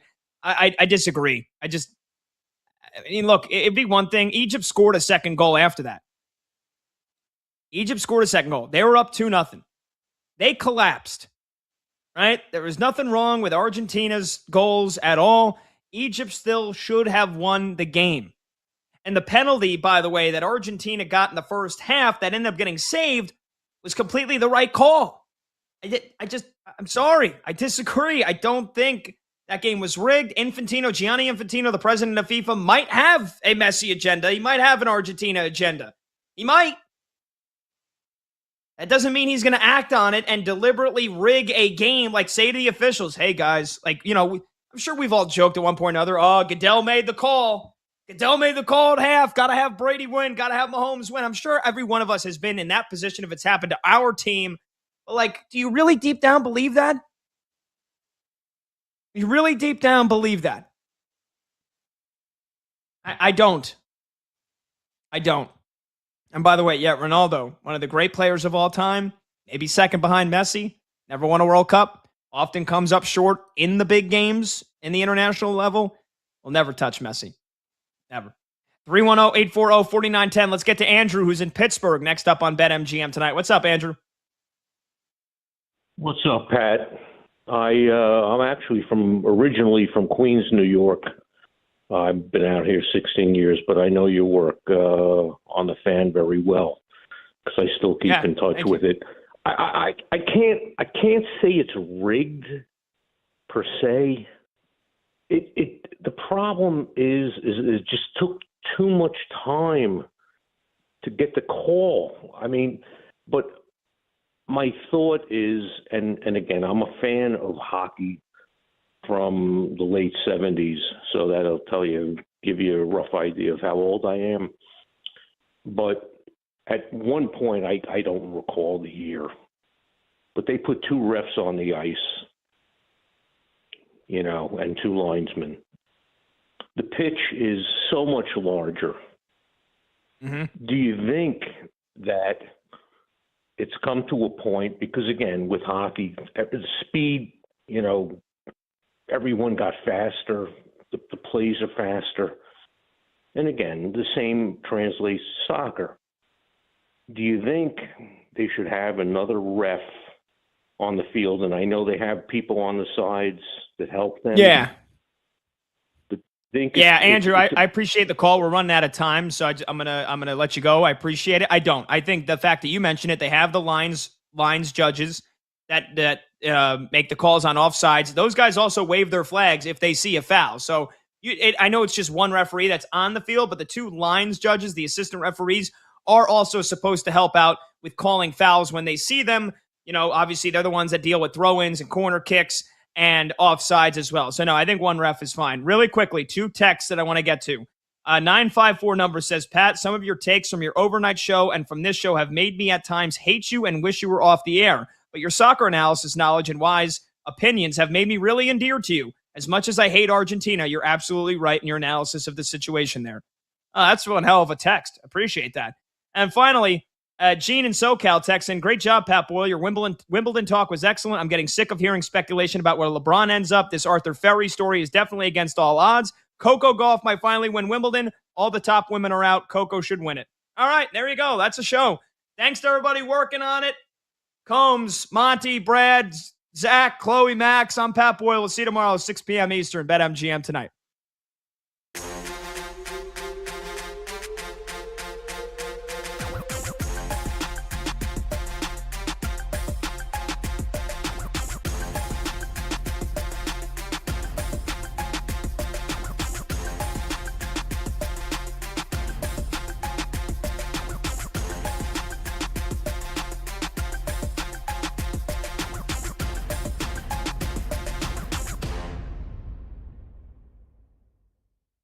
Philly is the spot. Go. Play as a part of a true championship caliber lineup when Embiid is healthy. A true championship caliber lineup with Maxey and Brown and Edgecombe and, again, caveat being that he's healthy, Joel Embiid. But if he doesn't choose to go to Philly, what does he really think he has a chance to win in Cleveland or Miami? Let's be honest with each other here, LeBron. You're not winning a championship in Cleveland or Miami. You're just going there for the vibes, for the narrative, for the storybook ending, for the rainbows and unicorns, for the farewell tour, all of that. That's the only reason you're going to Cleveland or Miami at this point. If the real top three, as Shams just said, are Cleveland, Miami, Philly, there's only one of those three options that gives you a legit shot at making a run to a title in your final year. And it has to be Philly. And if he doesn't choose the Sixers, we all have to ask the question, does he really care? Or does he just want to have some fun in his last year and ride off into the sunset? And if all he wants to do in his final year is just have a little fun and ride off into the sunset, then what's the point of it anyway?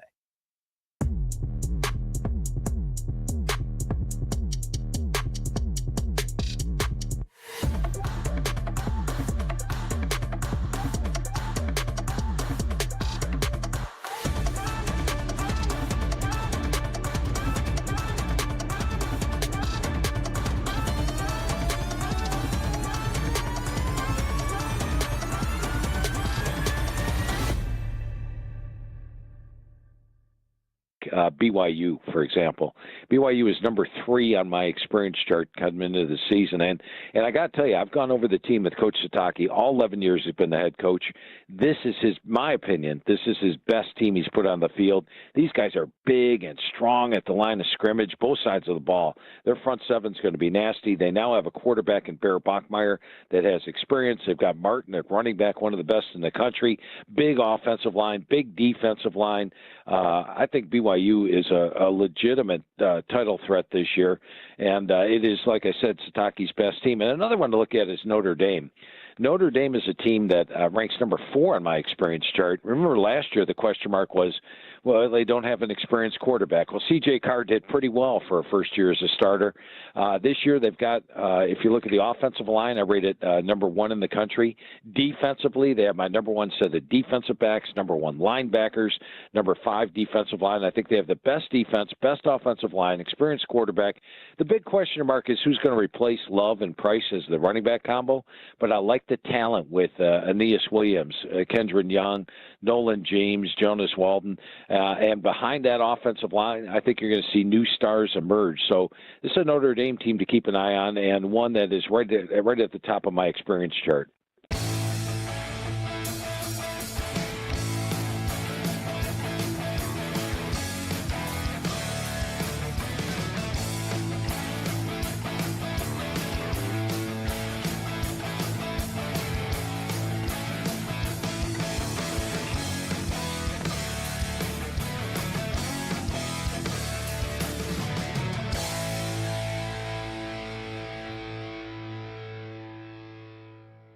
talked about this the first time. Without Caitlin Clark, there is no 19 million people tuning in for a WNBA game on a Sunday afternoon in the middle of June. There isn't. I'm sorry. That's no disrespect to every other player in the league, and there's a lot of good players in the WNBA. But that doesn't happen.